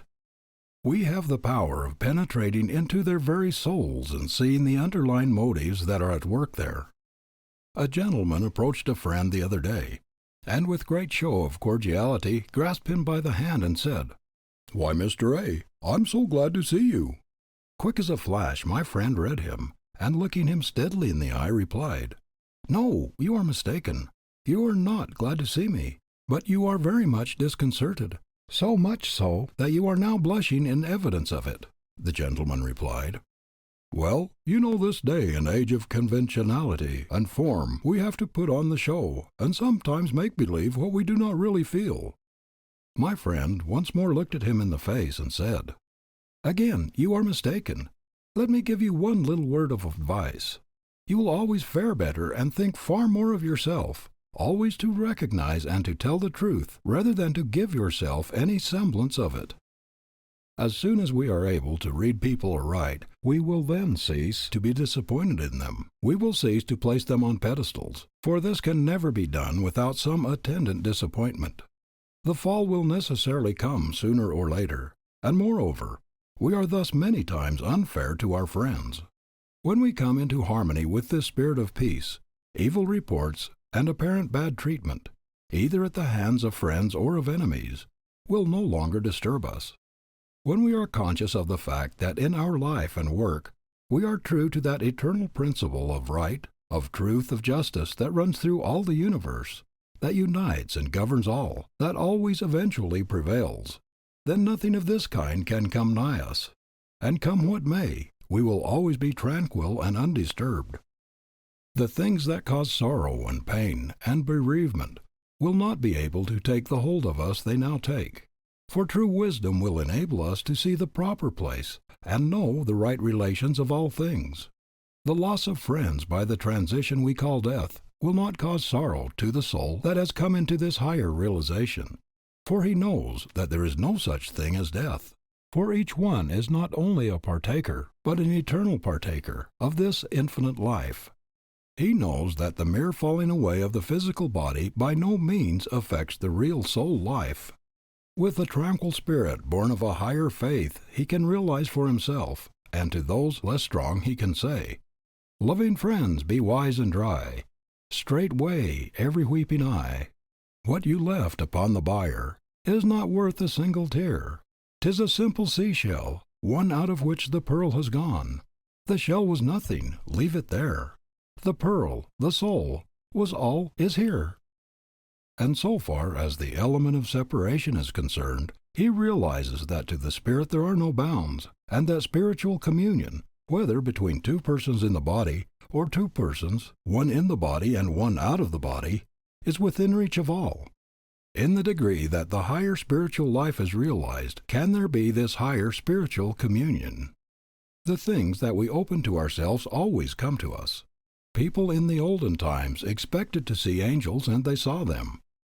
But there is no more reason why they should have seen them than that we should see them now. No more reason why they should come and dwell with them than that they should come and dwell with us. For the great laws governing all things are the same today as they were then. If angels come not to minister unto us, it is because we do not invite them. It is because we keep the door closed through which they otherwise might enter. In the degree that we are filled with this spirit of peace by thus opening ourselves to its inflow, does it pour through us, so that we carry it with us wherever we go. In the degree that we thus open ourselves, do we become magnets to attract peace from all sources. And in the degree that we attract and embody it in ourselves, are we able to give it forth to others. We can in this way become such perfect embodiments of peace that wherever we go, we are continually shedding benedictions. But a day or two ago I saw a woman grasp the hand of a man. His face showed the indwelling God, saying, "Oh, it does me so much good to see you. I have been in anxiety and almost in despair during the past few hours, but the very sight of you has rolled the burden entirely away." There are people all around us who are continually giving out blessings and comfort, persons whose mere presence seems to change sorrow into joy, fear into courage, despair into hope, weakness into power. It is the one who has come into the realization of his own true self who carries this power with him and who radiates it wherever he goes. The one who, as we say, has found his center. And in all the great universe there is but one center, the infinite power that is working in and through all. The one who then has found his center is the one who has come into the realization of his oneness with this infinite power, the one who recognizes himself as a spiritual being, for God is spirit. Such is the man of power, centered in the infinite. He has thereby, so to speak, connected himself with, he has attached his belts to, the great powerhouse of the universe.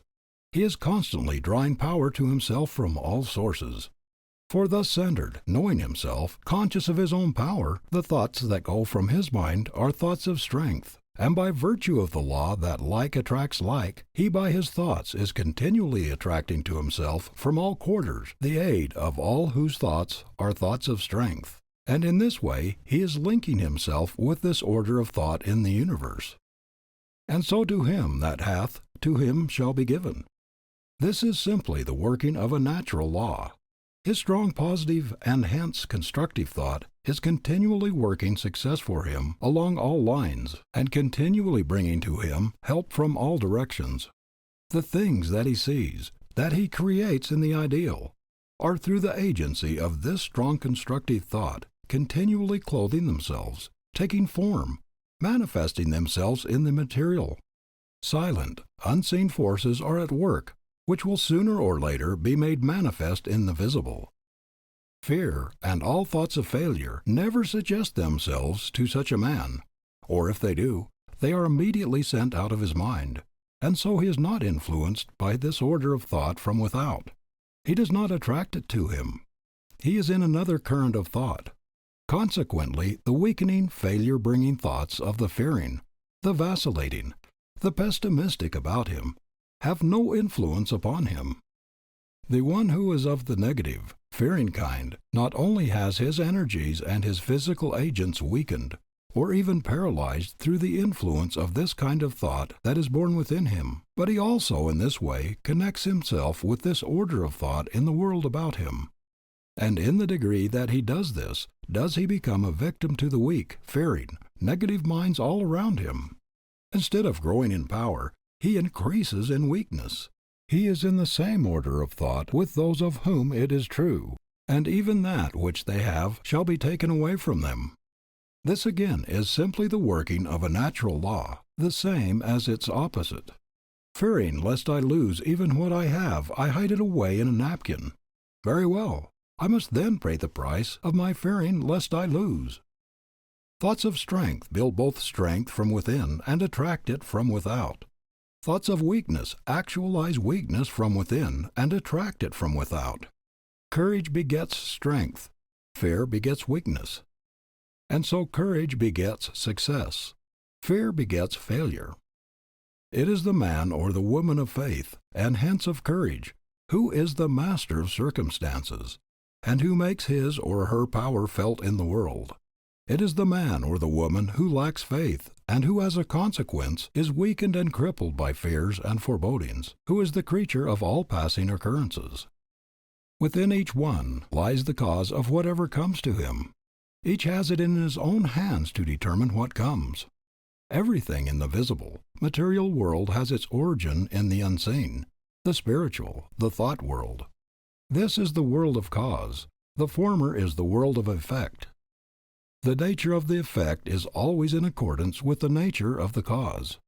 What one lives in his invisible thought world he is continually actualizing in his visible material world. If he would have any conditions different in the latter, he must make the necessary change in the former. A clear realization of this great fact would bring success to thousands of men and women who all about us are now in the depths of despair. It would bring health, abounding health and strength to thousands now diseased and suffering. It would bring peace and joy to thousands now unhappy and ill at ease. And oh, the thousands all about us who are continually living in the slavery of fear. The spirits within that should be strong and powerful are rendered weak and impotent. Their energies are crippled, their efforts are paralyzed. Fear is everywhere. Fear of want, fear of starvation, fear of public opinion, fear of private opinion, fear that what we own today may not be ours tomorrow, fear of sickness, fear of death. Fear has become with millions a fixed habit. The thought is everywhere. The thought is thrown upon us from every direction. To live in continual dread, continual cringing, continual fear of anything, be it loss of love, loss of money, loss of position or situation, is to take the readiest means to lose what we fear we shall. By fear nothing is to be gained, but on the contrary, everything is to be lost. I know this is true, says one. I am given to fear. It's natural to me, and I can't help it. Can't help it. In saying this, you indicate one great reason of your fear by showing that you do not even know yourself as yet. You must know yourself in order to know your powers, and not until you know them can you use them wisely and fully. Don't say you can't help it. If you think you can't, the chances are that you can't. If you think you can, and act in accordance with this thought, then not only are the chances that you can, but if you act fully in accordance with it, that you can and that you will is an absolute certainty. It was Virgil who, in describing the crew which in his mind would win the race, said of them, "They can because they think they can." In other words, this very attitude of mind on their part will infuse a spiritual power into their bodies that will give them the strength and endurance which will enable them to win. Then take the thought that you can. Take it merely as a seed thought. If need be, plant it in your consciousness, tend it, cultivate it, and it will gradually reach out and gather strength from all quarters. It will focus and make positive and active the spiritual force within you that is now scattered and of little avail. It will draw to itself force from without. It will draw to your aid the influence of other minds of its own nature, minds that are fearless, strong, courageous. You will thus draw to yourself and connect yourself with this order of thought. If earnest and faithful, the time will soon come when all fear will lose its hold, and instead of being an embodiment of weakness and a creature of circumstances, you will find yourself a tower of strength and a master of circumstances. We need more faith in everyday life, faith in the power that works for good, faith in the infinite God, and hence faith in ourselves created in His image. And however things at times may seem to go, however dark at times appearances may be, the knowledge of the fact that the Supreme Power has us in its charge, as it has the suns and endless systems of the worlds in space, will give us the supreme faith that all is well within us, the same as all is well with the world. Thou wilt keep him in perfect peace whose mind is stayed on thee. There is nothing firmer and safer and surer than Deity. Then as we recognize the fact that we have it in our own hands to open ourselves ever more fully to this infinite power, and call upon it to manifest itself in and through us, we will find in ourselves an ever-increasing sense of power. For this is the way we are working in conjunction with it, and it in turn is working in conjunction with us. We are then led into the realization of the fact that all things work together for good to those that love the good. Then the fears and forebodings that have dominated us in the past will be transmuted into faith, and faith, when rightly understood and rightly used, is a force before which nothing can stand. Materialism leads naturally to pessimism. And how could it do otherwise? A knowledge of the spiritual power working in and through us, as well as in and through all things, a power that works for righteousness, leads to optimism. Pessimism leads to weakness. Optimism leads to power. The one who is centered in Deity is the one who not only outrides every storm, but who through the faith and so the conscious power that is within him faces storm with the same calmness and serenity that he faces fair weather. For he knows well beforehand what the outcome will be. He knows that underneath are the everlasting arms. He it is who realizes the truth of the injunction, "Rest in the Lord, wait patiently for Him, and He shall give thee thy heart's desire." All shall be given, simply given, to him who is ready to accept it. Can anything be clearer than this? In the degree, then, that we work in conjunction with the Supreme Power, do we need the less to concern ourselves about results. To live in the full realization of this fact, and all that attends it, brings peace, a full, rich, abiding peace.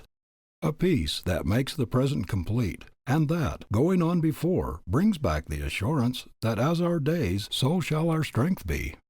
The one who is thus centered, even in the face of all the unrest and the turmoil about us, can realize and say, "I stay my haste, I make delays, for what avails this eager pace? I stand amid eternal ways, and what is mine shall know my face. Asleep, awake, by night or day, the friends I seek are seeking me. No wind can drive my bark astray, nor change the tide of destiny. The waters know their own and draw, the brooks that spring in yonder height. So flows the good with equal law, unto the soul of pure delight. The stars come nightly to the sky, the tidal wave unto the sea. Nor time, nor space, nor deep, nor high, can keep my own away from me." End of Section 7. Section 8. Coming into Fullness of Power. This is the spirit of infinite power, and in the degree that we open ourselves to it does power become manifest in us. With God all things are possible. That is, in conjunction with God all things are possible. The true secret of power lies in keeping one's connection with God, who worketh all things, and in the degree that we keep this connection, are we able literally to rise above every conceivable limitation. Why then waste time in running hither and thither to acquire power? Why waste time with this practice or that practice? Why not go directly to the mountain top itself, instead of wandering through the byways, in the valleys, and on the mountain sides? That man has absolute dominion, as taught in all the scriptures of the world, is true not of physical man, but of spiritual man. There are many animals, for example, larger and stronger, over which from a physical standpoint he could not have dominion, but he can gain supremacy over even these by calling into activity the higher mental, physic, and spiritual forces with which he is endowed. Whatever can't be done in the physical can be done in the spiritual, and in direct proportion as a man recognizes himself as spirit and lives accordingly, is he able to transcend in power the man who recognizes himself merely as material. All the sacred literature of the world is teeming with examples of what we call miracles. They are not confined to any particular times or places. There is no age of miracles in distinction from any other period that may be an age of miracles. Whatever has been done in the world's history can be done again, through the operation of the same laws and forces. These miracles were performed not by those who were more than men, but by those who through the recognition of their oneness with God became God-men. so that the higher forces and powers work through them. For what, let us ask, is a miracle? Is it something supernatural? Supernatural only in the sense of being above the natural, or rather above that which is natural to man or his ordinary state. A miracle is nothing more or less than this: one who has come into a knowledge of his true identity, of his oneness with the all-pervading wisdom and power, thus makes it possible for laws higher than the ordinary mind knows to be revealed to him. These laws he makes use of. The people see the results, and by virtue of their own limitations call them miracles and speak of the person who performs these apparently supernatural works as a supernatural being. But they, as supernatural beings, could themselves perform these supernatural works if they would open themselves to the recognition of the same laws, and consequently to the realization of the same possibilities and powers.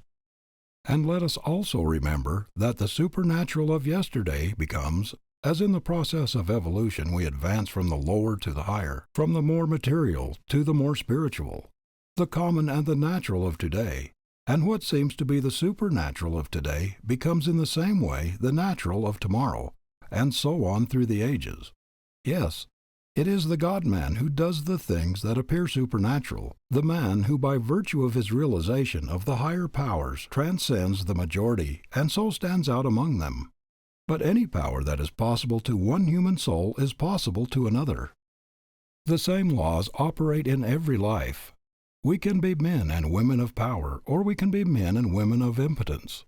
The moment one virtually grasps the fact that he can rise, he will rise, and he can have absolutely no limitations other than the limitations he sets to himself. Cream always rises to the top. It rises simply because it is the nature of cream to rise. We hear much said of environment. We need to realize that environment should never be allowed to make the man, but that man should always, and always can, condition the environment. When we realize this, we will find that many times it is not necessary to take ourselves out of any particular environment, because we may yet have a work to do there. But by the very force we carry with us, we can so affect and change matters that we will have an entirely new set of conditions in an old environment. The same is true in regard to hereditary traits and influences. We sometimes hear the question asked, can they be overcome? Only the one who doesn't yet know himself can ask a question such as this. If we entertain and live in the belief that they cannot be overcome, then the chances are that they will always remain. The moment, however, that we come into a realization of our true selves, and so of the tremendous powers and forces within, the powers and forces of the mind and spirit, hereditary traits and influences that are harmful in nature will begin to lessen, and will disappear with a rapidity directly in proportion to the completeness of this realization. There is no thing we cannot overcome. Say not thy evil instinct is inherited, or that some trait inborn makes thy whole life forlorn, and calls down punishment that is not merited. Back of thy parents and grandparents lies the great eternal will. That too is thine inheritance, strong, beautiful, divine. Sure lever of success for the one who tries. There is no noble height thou canst not climb. All triumphs may be thine in time's purity. If whatsoever thy fault, dost thou not faint or halt, but lean upon the staff of God's security. Earth has no claim the soul cannot contest. Know thyself part of the eternal source. Naught can stand before thy spirit's force. The soul's divine inheritance is best. Again, there are so many who are living far below their possibilities because they are continually handing over their individualities to others. Do you want to be a power in the world? Then be yourself. Don't class yourself. Don't allow yourself to be classed among the second hand, among the they say people. Be true to the highest within your own soul, and then allow yourself to be governed by no customs or conventionalities or arbitrary man-made rules that are not founded upon principle. Those things that are founded upon principle will be observed by the right-minded, the right-hearted man or woman in any case. Don't surrender your individuality, which is your greatest agent of power, to the customs and conventionalities that have gotten their life from the mass of those who haven't enough force to preserve their individualities, those who, in other words, have given them over as ingredients to the mush of concession, which one of our greatest writers has said characterizes our modern society. If you do surrender your individuality in this way, you simply aid in increasing the undesirable conditions. In payment for this, you become a slave, and the chances are that in time you will be unable to hold even the respect of those whom you in this way try to please. If you preserve your individuality, then you become a master. And if wise and discreet, your influence and power will be an aid in bringing about a higher, a better, and a more healthy set of conditions in the world. All people, moreover, will think more of you, will honor you more highly for doing this, than if you show your weakness by contributing yourself to the same mush of concession that so many of them are contributing themselves to. With all classes of people you will then have an influence. A great style of hero draws equally all classes, all extremes of society to him, till we say the very dogs believe in him.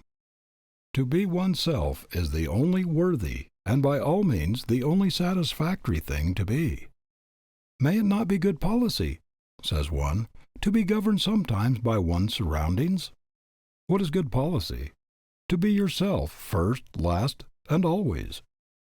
This above all to thine own self be true, and it must follow as the night the day. Thou canst not then be false to any man.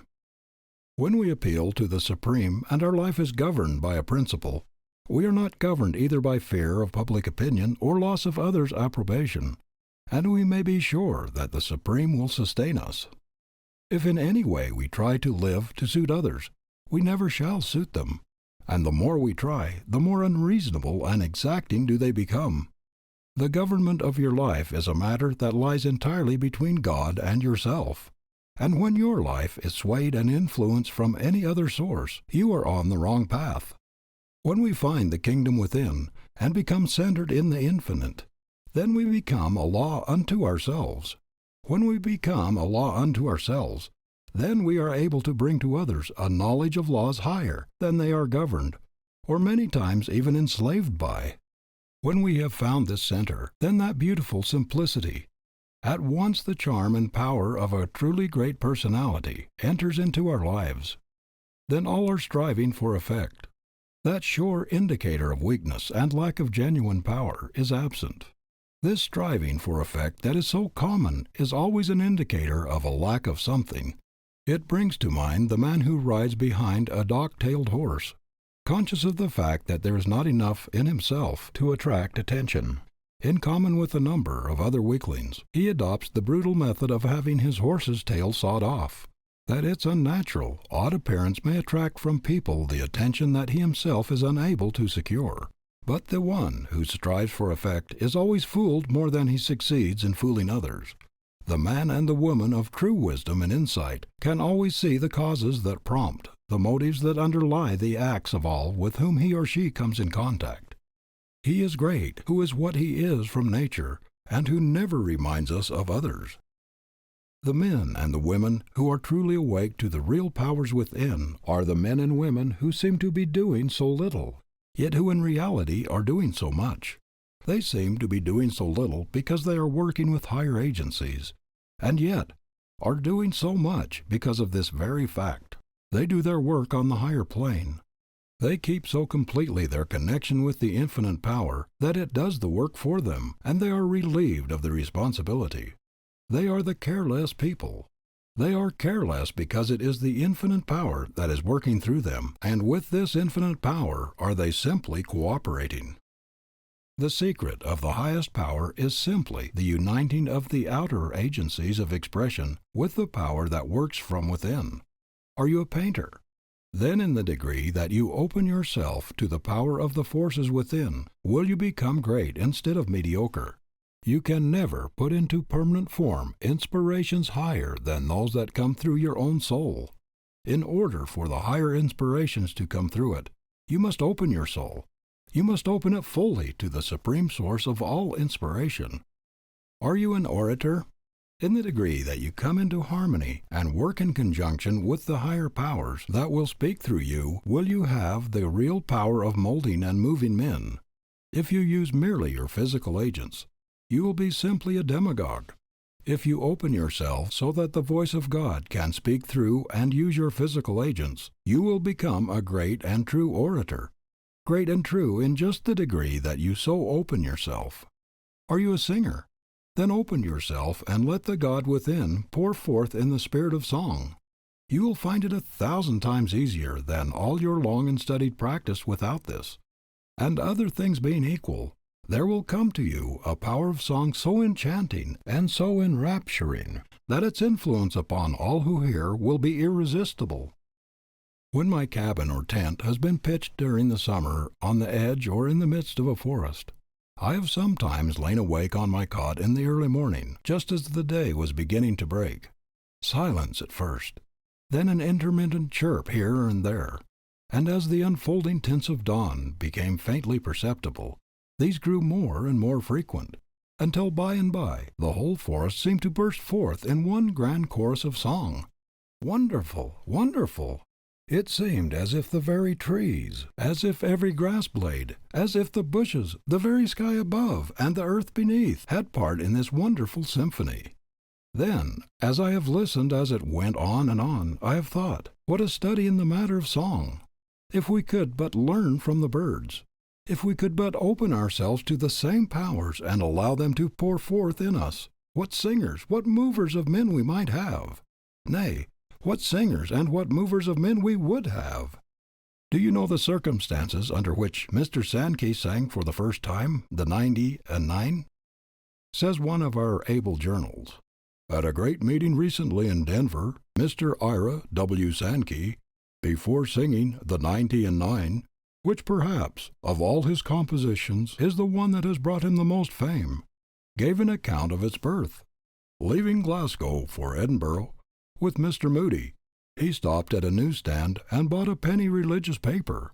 Glancing over it as they rode on the cars, his eye fell on a few little verses in the corner of the page. Turning to Mr. Moody, he said, "I found my hymn."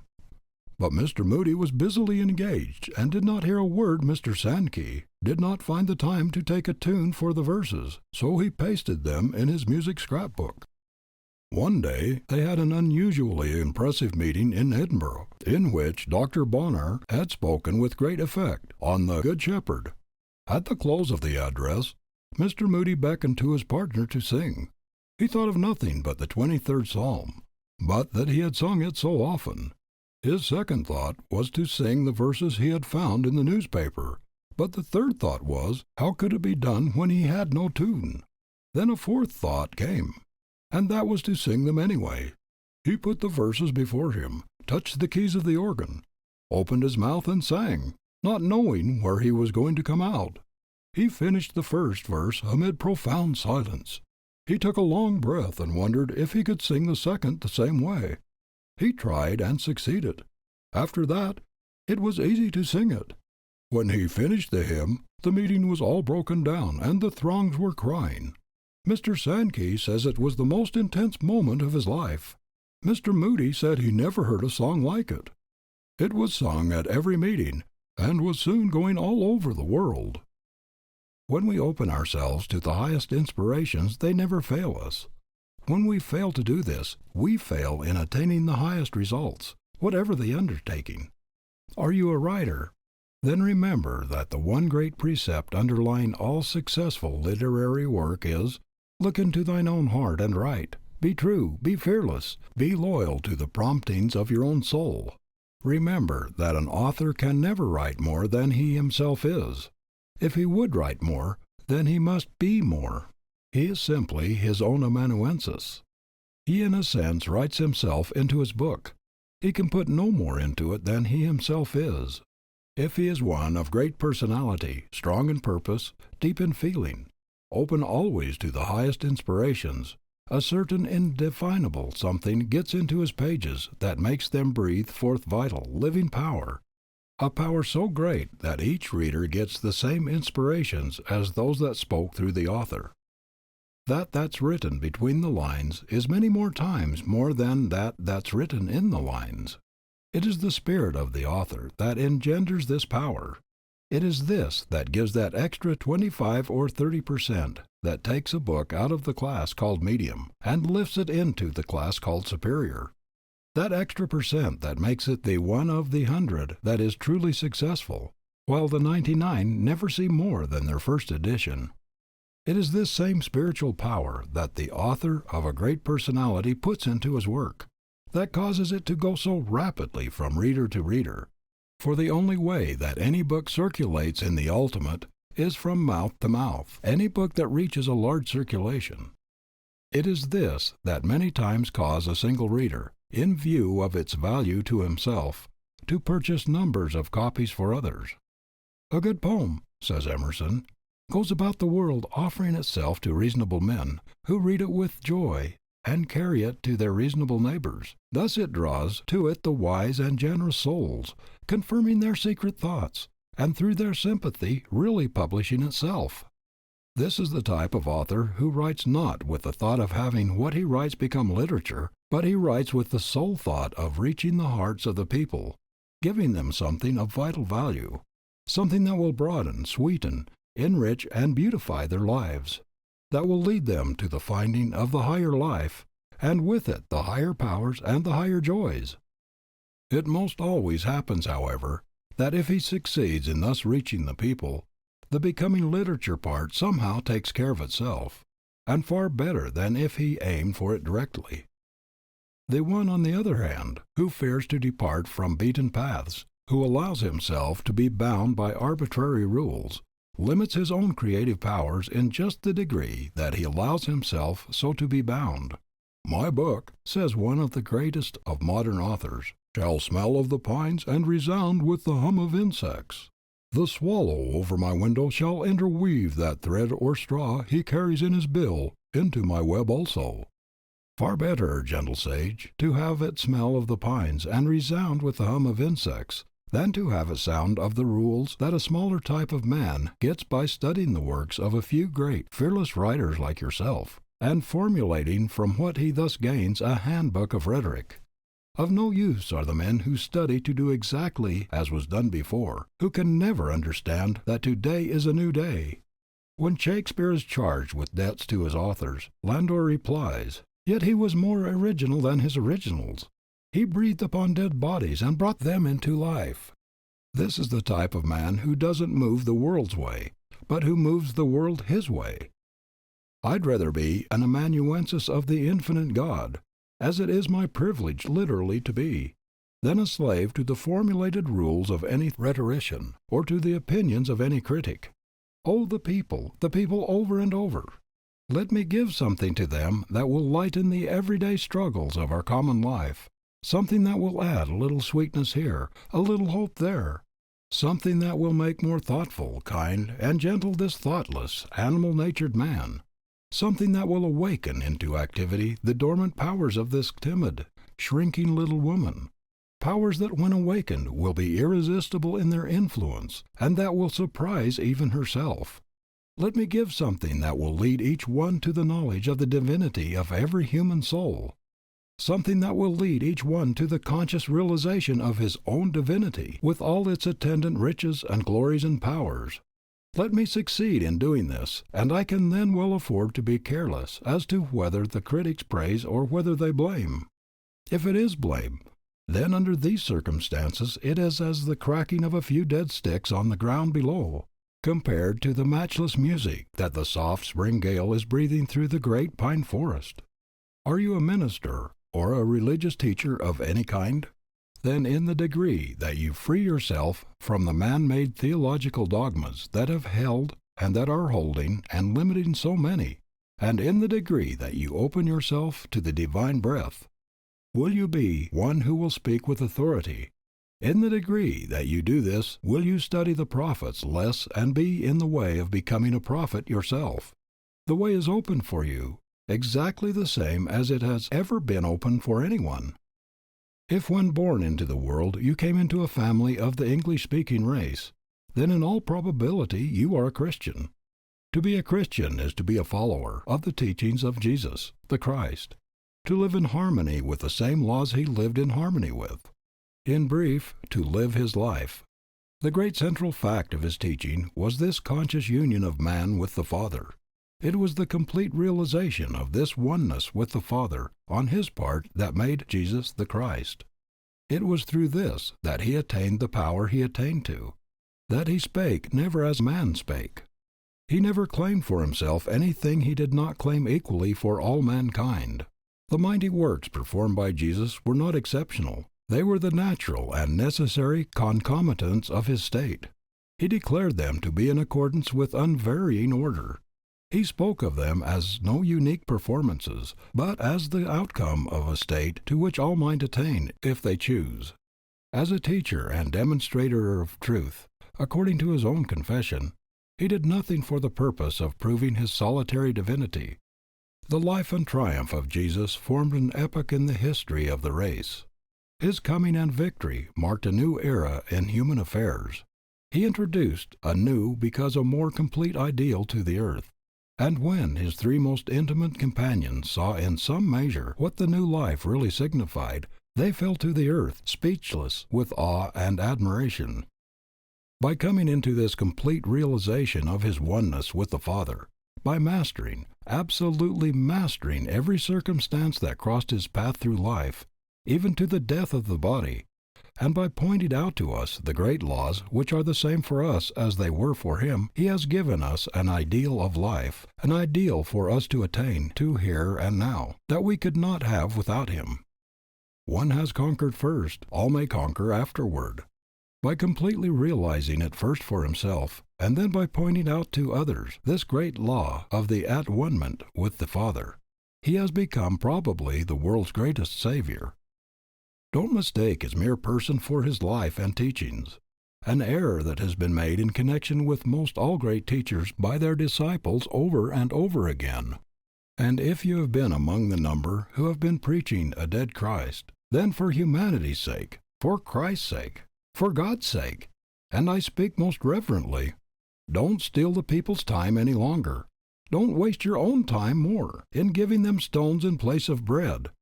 Dead form for the Spirit of living truth. In his own words, let the dead bury their dead. Come out among them. Teach as did Jesus, the Christ within.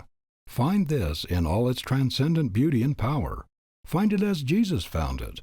Then you will also be one who will speak with authority. Then you will be able to lead large numbers of others to its finding. This is the pearl of great price. It is the type of preacher whose soul has never as yet even perceived the vital spirit of the teachings of Jesus, and who, as a consequence, instead of giving this to the people, is giving them old forms and dogmas and speculations, who is emptying our churches. This is the type whose chief efforts seem to be in getting men ready to die. Germans have a saying, never go to the second thing first. We need men who will teach us first how to live. Living quite invariably precedes dying. This also is true, that when we once know how to live, and live in accordance with what we know, then the dying, as we term it, will in a wonderfully beautiful manner take care of itself. It is in this fact the only way in which it can be taken care of. It is on account of this emptying of our churches, for the reason that the people are tiring of mere husks, that many short-sighted people are frequently heard to say that religion is dying out. Religion dying out? How can anything die before it is really born? And so far as the people are concerned, religion is just being born, or rather, they are just awaking to a vital, everyday religion. We are just beginning to get beyond the mere letter into its real, vital spirit. Religion dying out? Impossible even to conceive of. Religion is as much a part of the human soul as the human soul is a part of God. And as long as God and the human soul exist, religion will never die. Much of the dogma, the form, the ceremony, the mere letter that has stood as religion, and honestly, many times, let us be fair enough to say, this, thank God, is rapidly dying out, and never so rapidly as it is today. By two methods it is dying.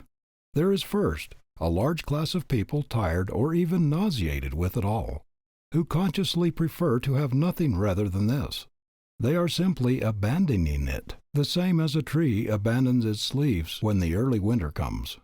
There is, second, a large class in whom the divine breath is stirring, who are finding the Christ within in all its matchless beauty and redeeming power, and this new life is pushing off the old, the same as in the spring the newly awakened life in the tree pushes off the old, lifeless leaves that have clung on during the winter, to make place for the new ones.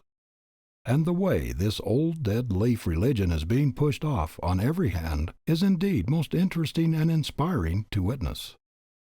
Let the places of those who have been emptying our churches by reason of their attempts to give stones for bread, husks and chaff for the life-giving grain, let their places be taken even for but a few times by those who are open and alive to these higher inspirations. And then let us again question those who feel that religion is dying out. It is the live coal that kindles others, not the dead. Let their places be taken by those who have caught the inspiration of the divine breath, who as a consequence have a message of mighty value and import for the people, who by virtue of this same fact are able to present it with a beauty and a power so enrapturing that it takes captive the soul. Then we will find that the churches that today are dotted here and there with a few dozen people will be filled to overflowing, and there will not be even room enough for all who would enter. Let the shell perish what the pearl may appear. We need no new revelations as yet. We need simply to find the vital spirit of those we already have. Then, in due time, when we are ready for them, new ones will come, but not before. What the human soul all over the world needs, says John Pulsford, is not to be harangued however eloquently about old accepted religion, but to be permeated, charmed, and taken captive by a warmer and more potent breath of God than they ever felt before. And I should not be true to my personal experience if I did not bear testimony that this divine breath is as exquisitely adapted to the requirements of the soul's nature as a June morning to the planet. Nor does the morning breath leave the trees freer to delight themselves and develop themselves under its influence than the breath of God allows each human mind to unfold according to its genius. Nothing stirs the central wheel of the soul like the breath of God. The whole man is quickened. His senses are new senses, his emotions new emotions, his reasons, his affections, his imagination are all newborn. The change is greater than he knows. He marvels at the power in himself which the breath is opening and calling forth. He finds his nature to be an unutterable thing. He is sure, therefore, that the future must have inconceivable surprises in store. And herein lies the evidence, which I commend to my readers, of the existence of God, and of the eternal human hope. Let God's breath kindle a new springtime in the soul, start into life its deeply buried gems, lead in heaven's summer. You will then have as clear evidence of God from within as you have of the universe from without. Indeed, your internal experience of life and illimitable hope in God will be nearer to you and more prevailing than all your external and superficial experience of nature and the world. There is but one source of power in the universe. Whatever then you are, painter, orator, musician, writer, religious teacher, or whatever it may be, know that to catch and take captive the secret of power is so to work in conjunction with the infinite power, in order that it may continually work and manifest through you. If you fail in doing this, you fail in everything. If you fail in doing this, your work, whatever it may be, will be third or fourth rate, possibly at times second rate, but it positively never can be first rate. Absolutely impossible will it be for you to ever become a master. Whatever estimate you put upon yourself will determine the effectiveness of your work along any line. As long as you live merely in the physical and the intellectual, you set limitations to yourself that will hold you as long as you so live. When, however, you come into the realization of your oneness with the infinite life and power, and you open yourself that it may work through you, you will find that you have entered upon an entirely new phase of life, and that ever-growing increasing power will be yours. Then it will be true that your strength will be as the strength of 10 because your heart is pure. O God, I am one forever with Thee by the glory of birth. The celestial powers proclaim it to the utmost bounds of the earth. I think of this birthright immortal, and my being expands like a rose, as an odorous cloud of incense. Around and above me it flows. A glorious song of rejoicing, an innermost spirit I hear, and it sounds like heavenly voices in a chorus divine and clear. And I feel a power uprising, like the power of an embryo God. With a glorious wall it surrounds me, and lifts me up from the sod. End of Section 8. Section 9. Plenty of all things, the law of prosperity.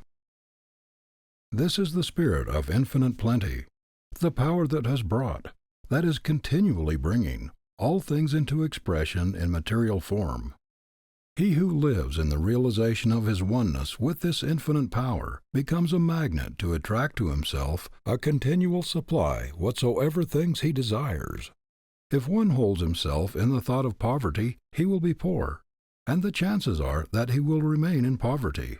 If he hold himself, whatever present conditions may be, continually in the thought of prosperity, he sets into operation forces that will sooner or later bring him into prosperous conditions. The law of attraction works unceasingly throughout the universe, and the one great and never-changing fact in connection with it is, as we have found, that like attracts like. If we are one with this infinite power, this source of all things, then in the degree that we live in the realization of this oneness, in that degree do we actualize in ourselves a power that will bring to us an abundance of all things that is desirable for us to have. In this way we come into possession of a power whereby we can actualize at all times those conditions that we desire. As all truth exists now, and awaits simply our perception of it, so all things necessary for present needs exist now, and await simply the power in us to appropriate them. God holds all things in His hands. His constant word is, "My child, acknowledge me in all your ways, and in the degree that you do this, in the degree that you live this, then what is mine is yours. Jehovah, Jireh, the Lord will provide. He giveth to all men liberally, and upbraideth not. He giveth liberally to all men who put themselves in the right attitude to receive from Him. He forces no good things upon anyone." The old and somewhat prevalent idea of godliness and poverty has absolutely no basis for its existence, and the sooner we get away from it, the better. It had its birth in the same way that the idea of asceticism came into existence, when the idea prevailed that there was necessarily a warfare between the flesh and the spirit. It had its origin, therefore, in the minds of those who had a distorted, a one-sided view of life. True godliness is in a sense the same as true wisdom. The one who is truly wise, and who uses the forces and powers with which he is endowed, to him the great universe always opens her treasure house. The supply is always equal to the demand. Equal to the demand when the demand is rightly, wisely made. When one comes into realization of these higher laws, then the fear of want ceases to tyrannize over him. Are you out of a situation? Let the fear that you will not get another take hold of and dominate you, and the chances are that it may be a long time before you will get another, or the one that you do get may be a very poor one indeed. Whatever the circumstances, you must realize that you have within you forces and powers that you can set into operation that will triumph over any and all apparent or temporary losses. Set these forces into operation, and you will then be placing a magnet that will draw to you a situation that may be far better than the one you have lost. And the time may soon come when you will be even thankful that you lost the old one. Recognize, working in and through you, the same infinite power that creates and governs all things in the universe, the same infinite power that governs the endless systems of worlds in space. Send out your thought. Thought is a force, and it has occult power of unknown proportions when rightly used and wisely directed. Send out your thought that the right situation or the right work will come to you at the right time, in the right way, and that you will recognize it when it comes. Hold to this thought. Never allow it to weaken. Hold to it, and continually water it with firm expectation. You in this way put your advertisement into a spiritual newspaper, a paper that has not a limited circulation, but one that will make its way not only to the utmost bounds of the earth, but of the very universe itself. It is an advertisement, moreover, which, if rightly placed on your part, will be far more effective than any advertisement you could possibly put into any printed sheet, no matter what claims are made in regard to its being the great advertising medium. In the degree that you come into this realization and live in harmony with the higher laws and forces, in that degree you will be able to do this effectively. If you wish to look through the want columns of the newspapers, then do it not in the ordinary way. Put the higher forces into operation, and thus place it on a higher basis. As you take up the paper, take this attitude of mind. If there is here an advertisement that it will be well for me to reply to, the moment I come to it, I will recognize it. Affirm this, believe it, expect it. If you do this in full faith, you will somehow feel the intuition the moment you come to the right one, and this intuition will be nothing more nor less than your own soul speaking to you. When it speaks, then act at once. If you get the situation and it does not prove to be exactly what you want, if you feel that you are capable of filling a better one, then the moment you enter upon it, take the attitude of mind that this situation is the stepping stone that will lead you to one that will be still better.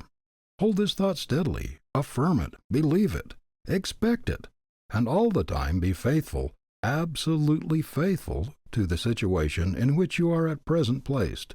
If you are not faithful to it, then the chances are that it will not be the stepping stone to something better, but to something poorer. If you are faithful to it, the time may soon come when you will be glad and thankful, when you will rejoice that you lost your old position. This is the law of prosperity. When apparent adversity comes, be not cast down by it, but make the best of it, and always look forward for better things, for conditions more prosperous. To hold yourself in this attitude of mind is to set into operation subtle, silent, and irresistible forces that sooner or later will actualize in material form that which is today merely an idea. But ideas have occult power, and ideas, when rightly planted and rightly tended, are the seeds that actualize material conditions. Never give a moment to complaint, but utilize the time that would otherwise be spent in this way in looking forward and actualizing the conditions you desire. Suggest prosperity to yourself. See yourself in a prosperous condition. Affirm that you will before long be in a prosperous condition. Affirm it calmly and quietly, but strongly and confidently. Believe it. Believe it absolutely. Expect it. Keep it continually watered with expectation. You thus make yourself a magnet to attract the things that you desire. Don't be afraid to suggest, to affirm these things, for by so doing you put forth an ideal which will begin to clothe itself in material form. In this way you are utilizing agents among the most subtle and powerful in the universe. If you are particularly desirous for anything that you feel it is good and right for you to have, something that will broaden your life or that will increase your usefulness to others, simply hold the thought that at the right time, in the right way, and through the right instrumentality, there will come to you, or there will open up for you, the way whereby you can attain what you desire. I know of a young lady who a short time ago wanted some money very badly. She wanted it for a good purpose.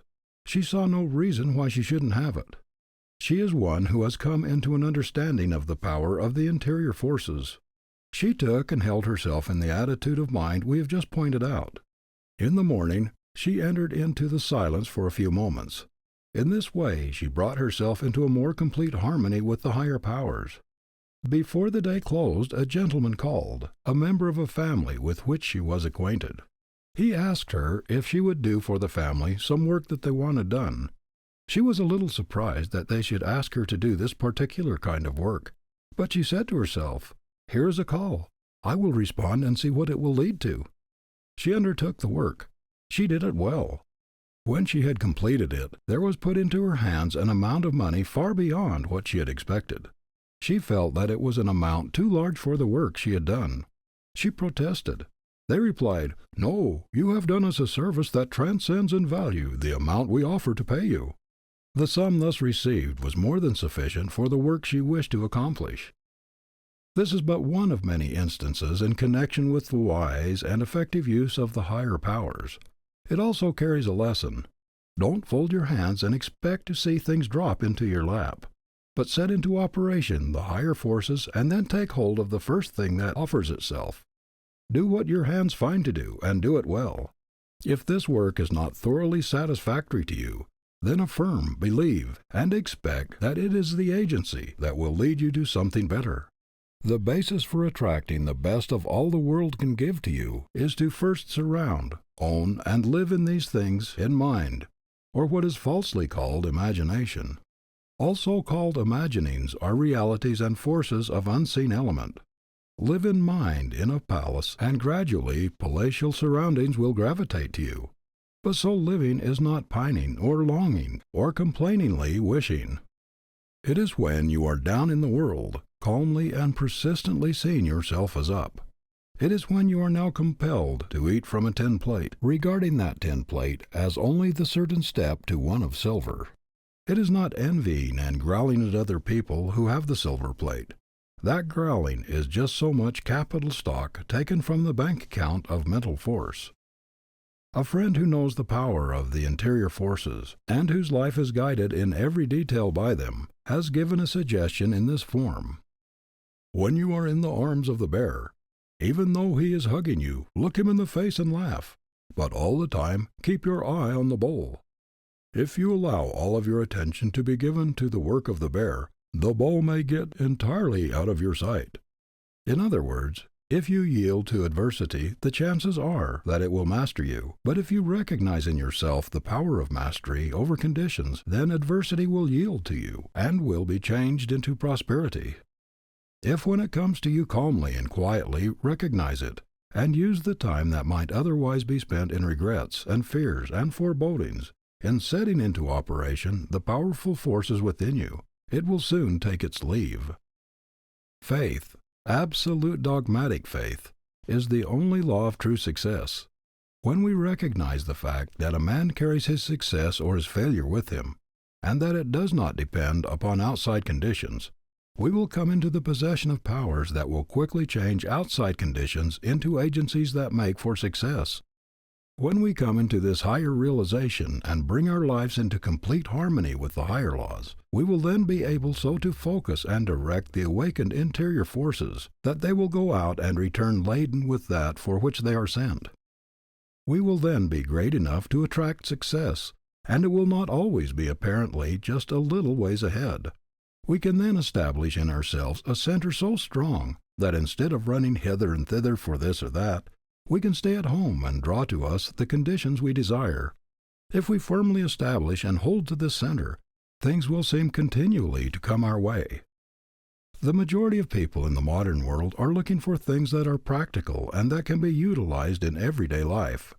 The more carefully we examine into the laws underlying the great truths we are considering, the more we will find that they are not only eminently practical, but in a sense, and in the deepest and truest sense, they are the only practical things there are. There are people who continually pride themselves upon being exceedingly practical, but many times those who of themselves think nothing about this are the most practical people the world knows. And, on the other hand, those who take great pride in speaking of their own practicality are many times the least practical. Or again, in some ways they may be practical, but so far as life in its totality is concerned, they are absurdly impractical. What profit, for example, can there be for the man who, materially speaking, though he has gained the whole world, has never yet become acquainted with his own soul? There are multitudes of men all about us who are entirely missing the real life, men who have not learned even the ABC of true living. Slaves they are, abject slaves to their temporary material accumulations. Men who, thinking they possess their wealth, are on the contrary completely possessed by it. Men whose lives are comparatively barren in service to those about them and to the world at large. Men who, when they can no longer hold the body, the agency by means of which they are related to the material world, will go out poor indeed, pitiable poor, unable to take even the smallest particle of their accumulations with them. They will enter upon the other form of life naked and destitute. The kindly deeds, the developed traits of character, the realized powers of the soul, the real riches of the inner life and unfoldment, all those things that become our real and eternal possessions, have been given no place in their lives, and so of the real things in life they are destitute. Nay, many times worse than destitute. We must not suppose that habits once formed are any more easily broken off in the other form of life than they are in this. If one voluntarily grows a certain mania here, we must not suppose that the mere dropping of the body makes all conditions perfect. All is law. All is cause and effect. As we sow, so shall we also reap, not only in this life but in all lives. He who is enslaved with the sole desire for material possessions here will continue to be enslaved even after he can no longer retain his body. Then, moreover, he will have not even the means of gratifying his desires. Dominated by this habit, he will be unable to set his affections, for a time at least, upon other things, and the desire, without the means of gratifying it, will be doubly torturing to him. Perchance this torture may be increased by his seeing the accumulations he thought were his now being scattered and wasted by spendthrifts. He wills his property, as we say, to others, but he can have no word as to its use. How foolish, then, for us to think that any material possessions are ours. How absurd, for example, for one to fence off a number of acres of God's earth and say they are his. Nothing is ours that we cannot retain. The things that come into our hands come not for the purpose of being possessed, as we say, much less for the purpose of being hoarded. They come into our hands to be used, to be wisely used. We are stewards merely, and as stewards we shall be held accountable for the way we use whatever is entrusted to us. That great law of compensation that runs through all life is wonderfully exact in its workings, although we may not always fully comprehend it, or even recognize it when it operates in connection with ourselves. The one who has come into the realization of the higher life no longer has a desire for the accumulation of enormous wealth, any more than he has a desire for any other excess. In the degree that he comes into the recognition of the fact that he is wealthy within, external wealth becomes less important in his estimation.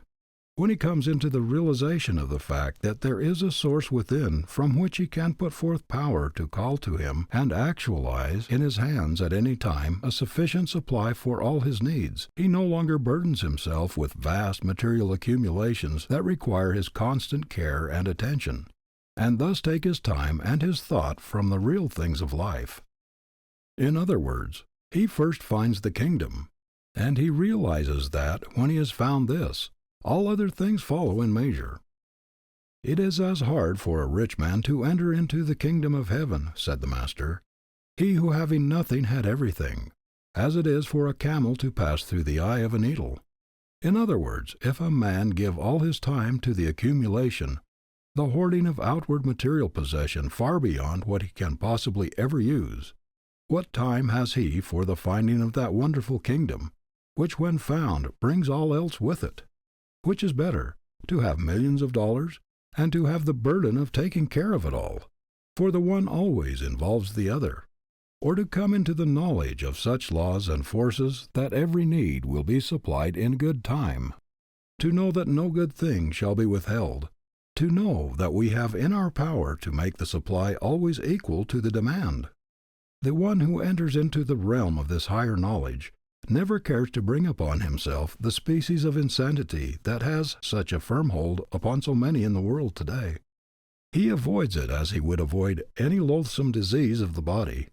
When we come into the realization of the higher powers, we will then be able to give more attention to the real life, instead of giving so much to the piling up of vast possessions that hamper rather than help it. It is the medium ground that brings the true solution here, the same as it is in all phases of life. Wealth beyond a certain amount cannot be used, and when it cannot be used, it then becomes a hindrance rather than an aid, a curse rather than a blessing. All about us are persons with lives now stunted and dwarfed who could make them rich and beautiful, filled with a perennial joy, if they would begin wisely to use that which they have spent the greater portion of their lives in accumulating.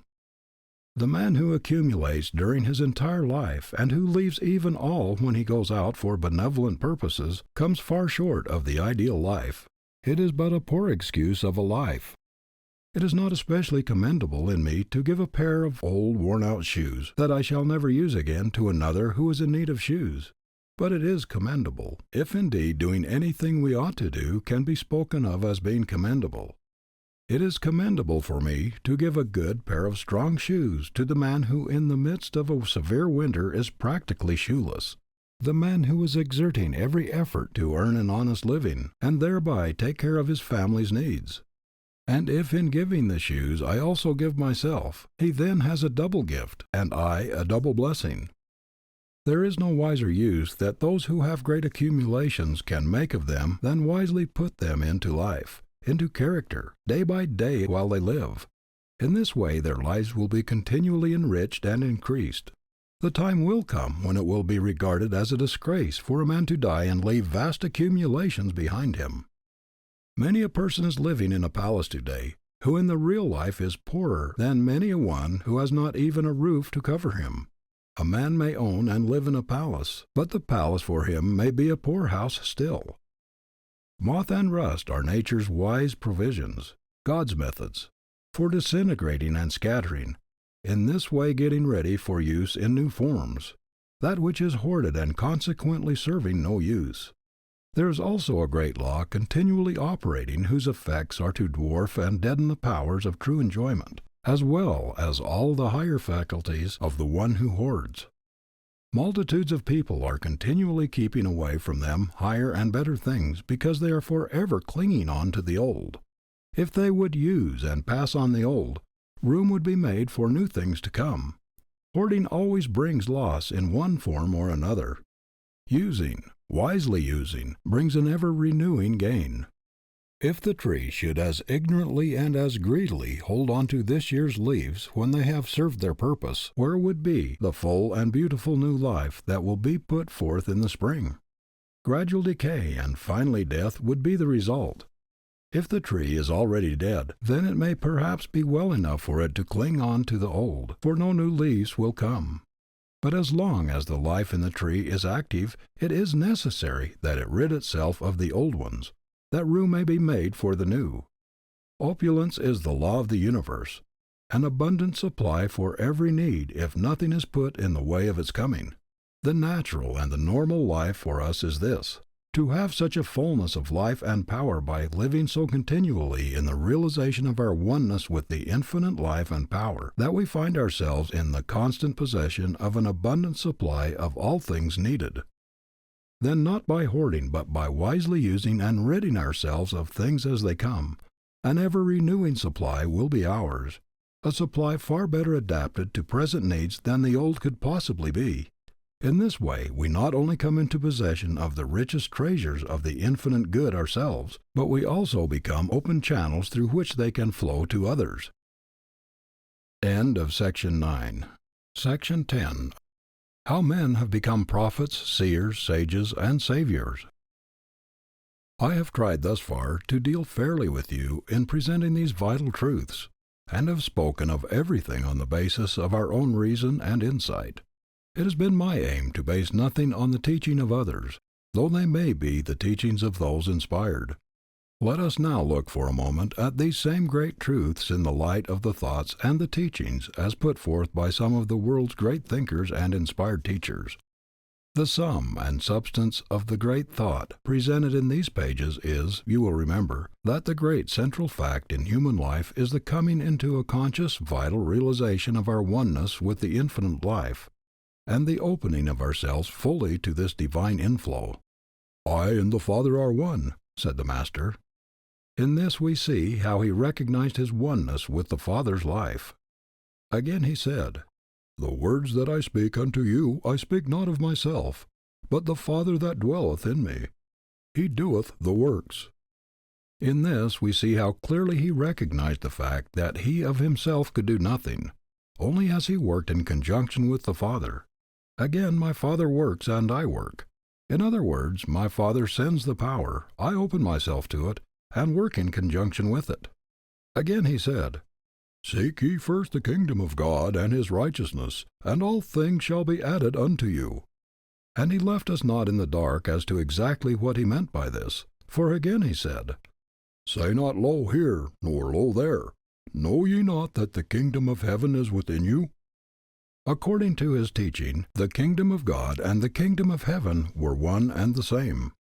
If, then, his teaching is that the kingdom of heaven is within us, do we not clearly see that, putting it in other words, his injunction is nothing more nor less than, Come ye into a conscious realization of your oneness with the Father's life, and as you realize this oneness, you will find the kingdom, and when you find this, all things else shall follow.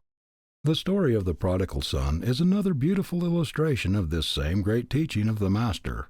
After the prodigal had spent everything, after he had wandered in all the realms of the physical senses in pursuit of happiness and pleasure, and found that this did not satisfy him, but only brought him to the level of the animal creation, he then came to his senses and said, I will arise and go to my Father.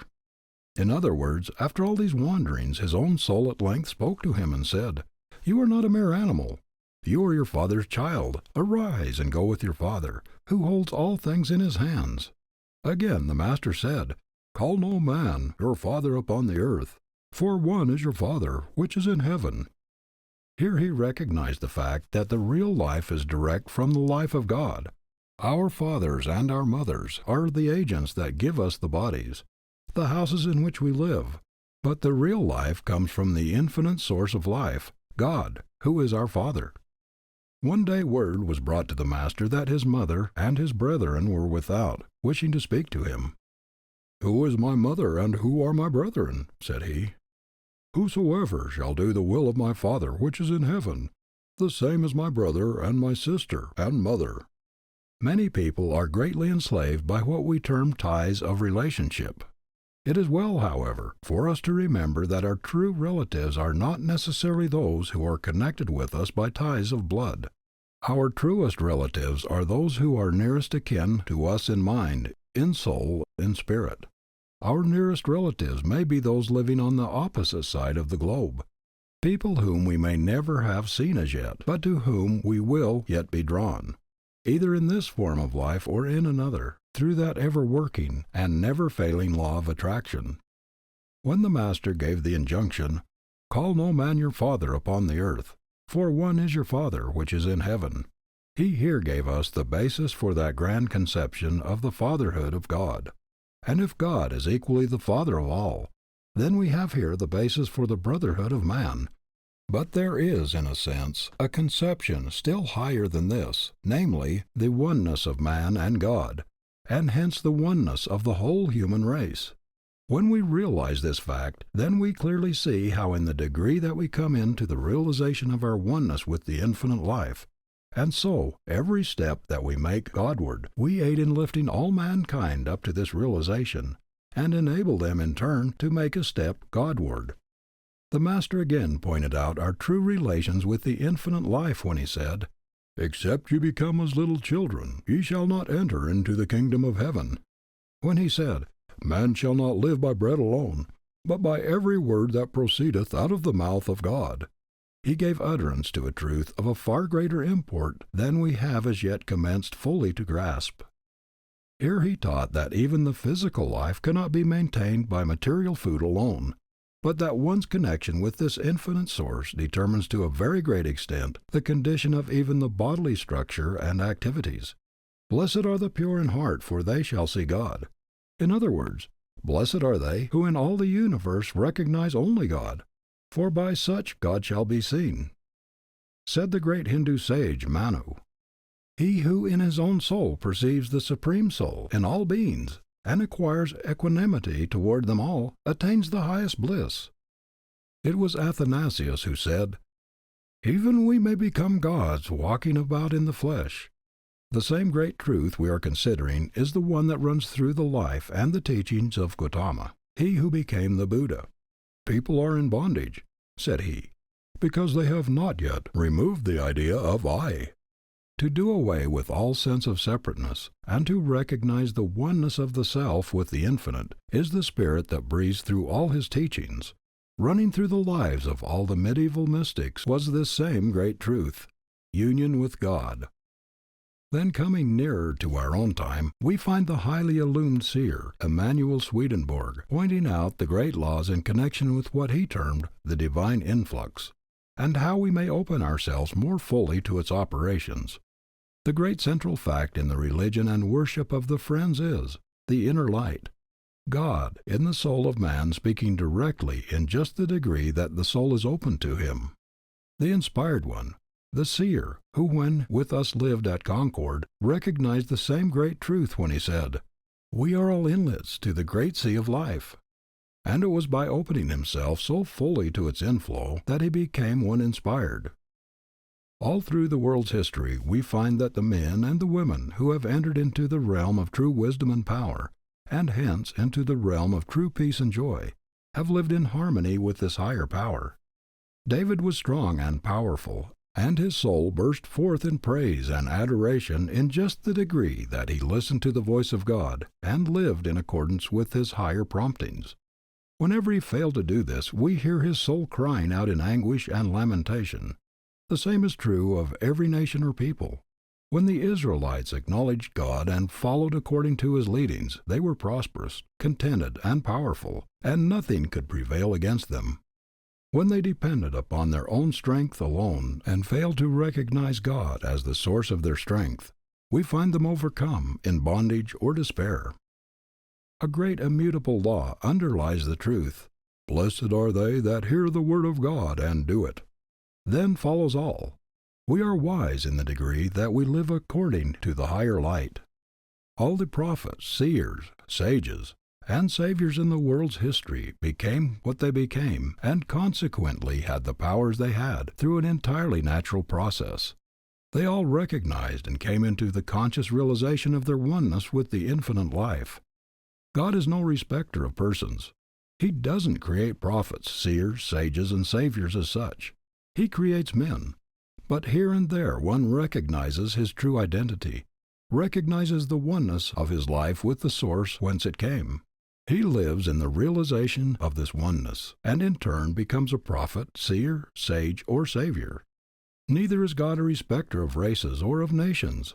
He has no chosen people. But here and there a race or a nation becomes a respecter of God, and hence lives the life of a chosen people. There has been no age or place of miracles in distinction from any other age or place. What we term miracles have abounded in all places and at all times where conditions have been made for them. They are being performed today just as much as they ever have been when the laws governing them are respected. Mighty men, we are told they were. Mighty men who walked with God. And in the words, "who walked with God," lies the secret of the words, mighty men. Cause, effect. The Lord never prospers any man, but the man prospers because he acknowledges the Lord, and lives in accordance with the higher laws. Solomon was given the opportunity of choosing whatever he desired. His better judgment prevailed, and he chose wisdom. But when he chose wisdom, he found that it included all else beside. We are told that God hardened Pharaoh's heart. I don't believe it. God never hardens anyone's heart. Pharaoh hardened his own heart, and God was blamed for it. But when Pharaoh hardened his heart and disobeyed the voice of God, the plagues came. Again, cause, effect. Had he on the contrary listened, in other words, had he opened himself to and obeyed the voice of God, the plagues would not have come. We can be our own best friends, or we can be our own worst enemies. In the degree that we become best friends to the highest and best within us, we become friends to all, and in the degree that we become enemies to the highest and best within us, do we become enemies to all. In the degree that we open ourselves to the higher powers and let them manifest through us, then by the very inspirations we carry with us do we become in a sense the saviors of our fellow men, and in this way we all are, or may become, the saviors one of another. In this way you may become, indeed, one of the world's redeemers. End of section 10. Section 11. The basic principle of all religions, the universal religion. The great truth we are considering is the fundamental principle running through all religions. We find it in every one. In regard to it all agree. It is moreover a great truth in regard to which all people can agree, whether they belong to the same or to different religions. People always quarrel about the trifles, about their personal views of minor insignificant points. They always come together in the presence of great fundamental truths, the threads of which run through all. The quarrels are in connection with the lower self. The agreements are in connection with the higher self. A place may have its factions that quarrel and fight among themselves, but let a great calamity come upon the land, flood, famine, pestilence, and these little personal differences are entirely forgotten, and all work shoulder to shoulder in the one great cause. The changing, the evolving self gives rise to quarrels. The permanent, the soul self unites in all the highest efforts of love and service. Patriotism is a beautiful thing. It is well for me to love my country. But why should I love my own country more than I love all others? If I love my own and hate others, I then show my limitations, and my patriotism will stand the test not even for my own. If I love my own country and in the same way love all other countries, then I show the largeness of my nature, and a patriotism of this kind is noble and always to be relied upon. The view of God in regard to which we are agreed, that He is the infinite spirit of life and power, that is back of all, that is working in and through all, that is the life of all, is a matter in regard to which all men, all religions can agree. With this view there can be no infidels or atheists. There are atheists and infidels in connection with many views that are held concerning God, and thank God there are. Even devout and earnest people among us attribute things to God that no respectable men or women would permit to be attributed to themselves. This view is satisfying to those who cannot see how God can be angry with His children, jealous, vindictive. A display of these qualities always lessens our respect for men and women, and still we attribute them to God. The earnest, sincere heretic is one of the greatest friends true religion can have. Heretics are among God's greatest servants. They are among the true servants of mankind. Christ was one of the greatest heretics the world has ever known. He allowed Himself to be bound by no established or orthodox teachings or beliefs. Christ is preeminently a type of the universal. John the Baptist is a type of the personal. John dressed in a particular way, ate a particular kind of food, belonged to a particular order, lived and taught in a particular locality, and he himself recognized the fact that he must decrease while Christ must increase. Christ, on the other hand, gave Himself absolutely no limitations. He allowed Himself to be bound by nothing. He was absolutely universal, and as a consequence, taught not for His own particular day, but for all time. This mighty truth which we have agreed upon as the great central fact of human life is the golden thread that runs through all religions. When we make it the paramount fact in our lives, we will find that minor differences, narrow prejudices, and all these laughable absurdities will so fall away by virtue of their very insignificance, that a Jew can worship equally as well in a Catholic cathedral, a Catholic in a Jewish synagogue, a Buddhist in a Christian church, a Christian in a Buddhist temple, or all can worship equally well about their own hearthstones, or out on the hillside, or while pursuing the avocations of everyday life. For true worship, only God and the human soul are necessary. It does not depend upon times or seasons or occasions. Anywhere and at any time, God and man in the bush may meet. This is the great fundamental principle of the universal religion upon which all can agree. This is the great fact that is permanent. There are many things in regard to which all cannot agree. These are the things that are personal, non-essential, and so as time passes they gradually fall away. One who doesn't grasp this great truth, a Christian for example, asks, "But was not Christ inspired?" Yes, but he was not the only one inspired. Another who is a Buddhist asks, "Was not Buddha inspired?" Yes, but he was not the only one inspired. A Christian asks, "But is not our Christian Bible inspired?" Yes, but there are other inspired scriptures. A Brahmin or a Buddhist asks, "Are not the Vedas inspired?" Yes, but there are other inspired sacred books. Your error is not in believing that your particular scriptures are inspired, but your error is, and you show your absurdly laughable limitations by it, your inability to see that other scriptures are also inspired. The sacred books, the inspired writings, all come from the same source, God. God speaking through the souls of those who open themselves that He may thus speak. Some may be more inspired than others. It depends entirely on the relative degree that this one or that one opens himself to the divine voice. Says one of the inspired writers in the Hebrew Scriptures, "Wisdom is the breath of the power of God, and in all ages, entering into holy souls, she maketh them friends of God and prophets."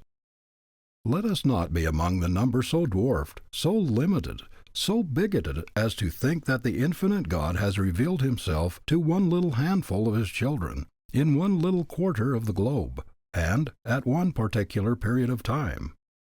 This isn't the pattern by which God works. "Of a truth I perceive that God is no respecter of persons, but in every nation he that revereth God and worketh righteousness is accepted of Him," says the Christian Bible. When we fully realize this truth, we will then see that it makes but little difference what particular form of religion one holds to. But it does make a tremendous difference how true he is to the vital principles of this one. In the degree that we love self less and love truth more, in that degree will we care less about converting people to our particular way of thinking, but all the more we will care to aid them in coming into the full realization of truth through the channels best adapted to them. The doctrine of our Master, says the Chinese, consisted solely in integrity of heart. We will find as we search that this is the doctrine of every one who is at all worthy the name of Master. The great fundamental principles of all religions are the same. They differ only in their minor details according to the various degrees of unfoldment of different people. I am sometimes asked, "To what religion do you belong?" What religion? Why, bless you, there's only one religion, the religion of the living God. There are, of course, the various creeds of the same religion arising from the various interpretations of different people, but they are all of minor importance. The more unfolded the soul, the less important do these minor differences become. They are also, of course, the various so-called religions. There is in reality, however, but one religion. The moment we lose sight of this great fact, we depart from the real, vital spirit of true religion, and allow ourselves to be limited and bound by form. In the degree that we do this, we build fences around ourselves, which keep others away from us, and which also prevent our coming into the realization of universal truth. There is nothing worthy the name of truth that is not universal. There is only one religion. "Whatever road I take joins the highway that leads to thee," says the inspired writer in the Persian Scriptures. "Broad is the carpet God has spread, and beautiful the colors He has given it. The pure man respects every form of faith," says the Buddhist. "My doctrine makes no difference between high and low, rich and poor. Like the sky, it has room for all, and like the water, it washes all alike. The broad-minded see the truth in different religions. The narrow-minded see only the differences," says the Chinese. The Hindu has said, "The narrow-minded ask, is this man a stranger or is he of our tribe? But to those in whom love dwells, the whole world is but one family. Altar flowers are of many species, but all worship is one. Heaven is a palace with many doors, and each may enter in his own way." "Are not we all children of one Father?" says the Christian. "God has made of one blood all nations, to dwell on the face of the earth." It was a latter-day seer who said, "That which was profitable to the soul of man, the Father revealed to the ancients. That which is profitable to the soul of man today, revealeth He this day." It was Tennyson who said, "I dreamed that the stone by stone I reared a sacred fane, a temple, neither pagoda, mosque, nor church, but loftier, simpler, always open-doored to every breath from heaven, and truth and peace and love and justice came and dwelt therein." Religion in its true sense is the most joyous thing the human soul can know, and when the religion is realized, we will find that it will be an agent of peace, of joy, and of happiness, and never an agent of gloomy, long-faced sadness. It will then be attractive to all and repulsive to none. Let our churches grasp these great truths. Let them give their time and attention to bringing people into a knowledge of their true selves, into a knowledge of their relations, of their oneness with the infinite God, and such joy will be the result, and such crowds will flock to them, that their very walls will seem almost to burst, and such songs of joy will continually pour forth, as will make all people in love with the religion that makes for everyday life, and hence the religion that is true and vital. Adequacy for life, adequacy for everyday life here and now, must be the test of all true religion. If it does not bear this test, then it simply is not religion. We need an everyday, this world religion. All time spent in connection with any other is worse than wasted.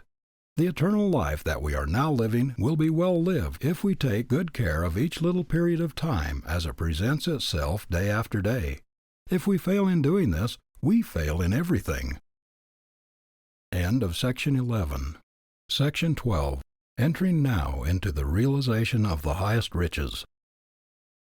I hear the question, what can be said in a concrete way in regard to the method of coming into this realization? The facts underlying it are, indeed, most beautiful and true, but how can we actualize in ourselves the realization that carries with it such wonderful results? The method is not difficult if we do not of ourselves make it difficult. The principal word to be used is the word open. Simply to open your mind and heart into this divine inflow, which is waiting only for the opening of the gate, that it may enter. It is like opening the gate of the trough which conducts water from the reservoir above into the field below. The water, by virtue of its very nature, will rush in and irrigate the field if the gate is but opened. As to the realization of our oneness with this infinite life and power, after seeing, as I think we have clearly seen by this time, the relations it bears to us and we do it, the chief thing to be said is simply, realize your oneness with it. The open mind and heart whereby one is brought into the receptive attitude is the first thing necessary, then the earnest, sincere desire. It may be an aid at first to take yourself for a few moments each day into the quiet, into the silence, where you will not be agitated by the disturbances that enter through the avenues of the physical senses. There in the quiet, alone with God, put yourself into the receptive attitude. Calmly, quietly, and expectantly desire that this realization break in upon and take possession of the soul. As it breaks in upon and takes possession of the soul, it will manifest itself to your mind, and from this you will feel its manifestations in every part of your body. Then in the degree that you open yourself to it, you will feel a quiet, peaceful, illuminating power that will harmonize body, soul, and mind, and that will then harmonize these with all the world. You are now on the mountain top, and the voice of God is speaking to you. Then as you descend, carry this realization with you. Live in it, waking, working, thinking, walking, sleeping. In this way, although you may not be continually on the mountain top, you will nevertheless be continually living in the realization of all the beauty, and inspiration, and power you have felt there. Moreover, the time will come when in the busy office or on the noisy street you can enter into the silence by simply drawing the mantle of your own thoughts about you, and realizing that there and everywhere the spirit of the infinite life, love, wisdom, peace, power, and plenty is guiding, keeping, protecting, leading you. This is the spirit of continual prayer. This it is to pray without ceasing. This it is to know and to walk with God. This it is to find the Christ within. This is the new birth, the second birth. First that which is natural, then that which is spiritual. It is thus that the old man Adam is put off, and the new man Christ is put on. This it is to be saved unto life eternal, whatever one's form of belief or faith may be, for it is life eternal to know God. The sweet by and by will be a song of the past. We will create a new song, the beautiful eternal now. This is the realization that you and I can come into this very day, this very hour, this very minute, if we desire and if we will it.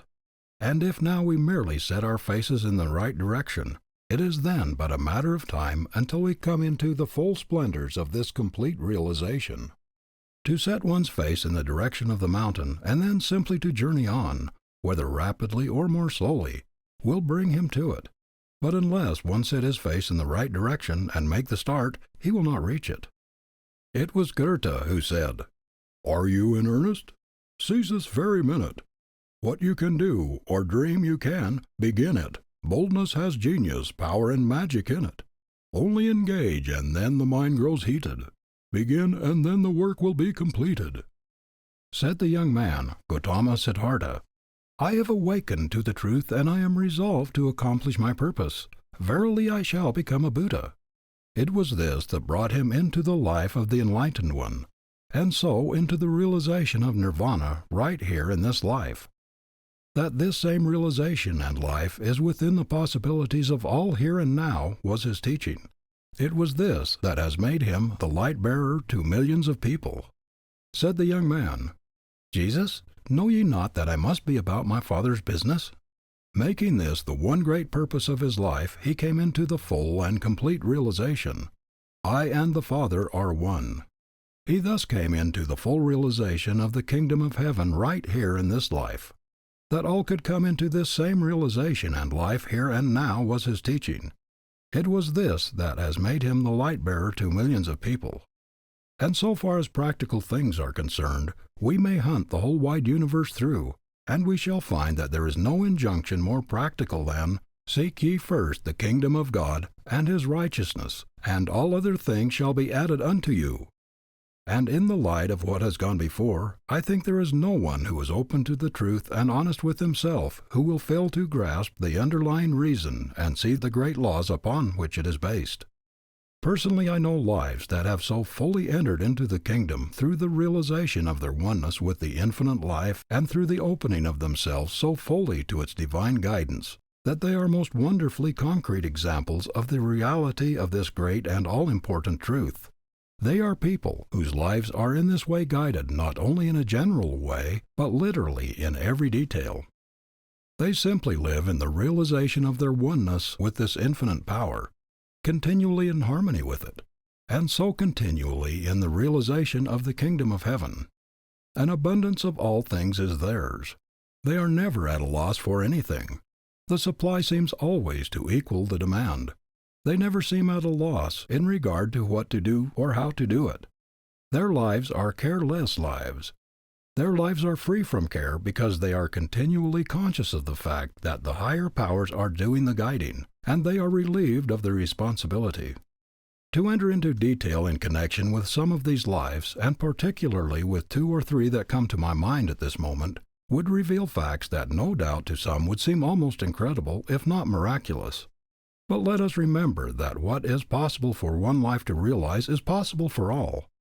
This is indeed the natural and the normal life, that which will be the everyday life of everyone who comes into and who lives in this higher realization, and so in harmony with the higher laws. This is simply getting into the current of that divine sequence running throughout the universe. And when once in it, life then ceases to be a plodding and moves along day after day, much as the tide flows, much as the planets move in their courses, much as the seasons come and go. All the frictions, all the uncertainties, all the ills, the sufferings, the fears, the forebodings, the perplexities of life come to us because they are out of harmony with the divine order of things. They will continue to come as long as we so live. Rowing against the tide is hard and uncertain. To go with the tide and thus to take advantage of the working of a great natural force is safe and easy. To come into the consciousness, vital realization of our oneness with the infinite life and power is to come into the current of this divine sequence. Coming thus into harmony with the infinite brings us in turn into harmony with all about us, into harmony with the life of the heavens, into harmony with all the universe, and above all it brings us into harmony with ourselves, so that body, soul, and mind become perfectly harmonized. And when this is so, life becomes full and complete. The sense life then no longer masters and enslaves us. The physical is subordinated to and ruled by the mental. This in turn is subordinated to and continually illumined by the spiritual.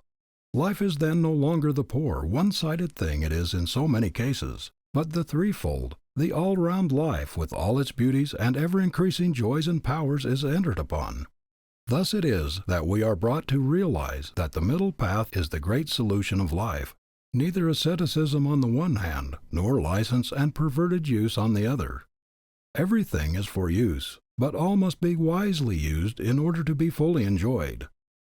As we live in these higher realizations, the senses are not ignored, but are ever more fully perfected. As the body becomes less gross and heavy, finer in its texture and form, all the senses become finer, so that powers we do not now realize as belonging to us gradually develop. Thus we come, in a perfectly natural and normal way, into the superconscious realms, whereby we make it possible for the higher laws and truths to be revealed to us. As we enter into these realms, we are then not among those who give their time in speculating as to whether this one or that one had the insight and the powers attributed to him, but we are able to know for ourselves. Neither are we among those who attempt to lead the people upon the hearsay of someone else, but we know whereof we speak, and only thus can we speak with authority. There are many things that we cannot know until by living the life we bring ourselves into that state where it is possible for them to be revealed to us. If any man will do his will, he shall know of the doctrine. It was Plotinus who said, "The mind that wishes to behold God must itself become God." And thus we make it possible for these higher laws and truths to be revealed to us. We will in turn become enlightened ones, channels through which they may be revealed to others. When one is fully alive to the possibilities that come with this higher awakening, as he goes here and there, as he mingles with his fellow men, he imparts to all an inspiration that kindles them in a feeling of power kindred to his own. We are all continually giving out influences similar to those that are playing in our own lives. We do this in the same way that each flower emits its own peculiar odor.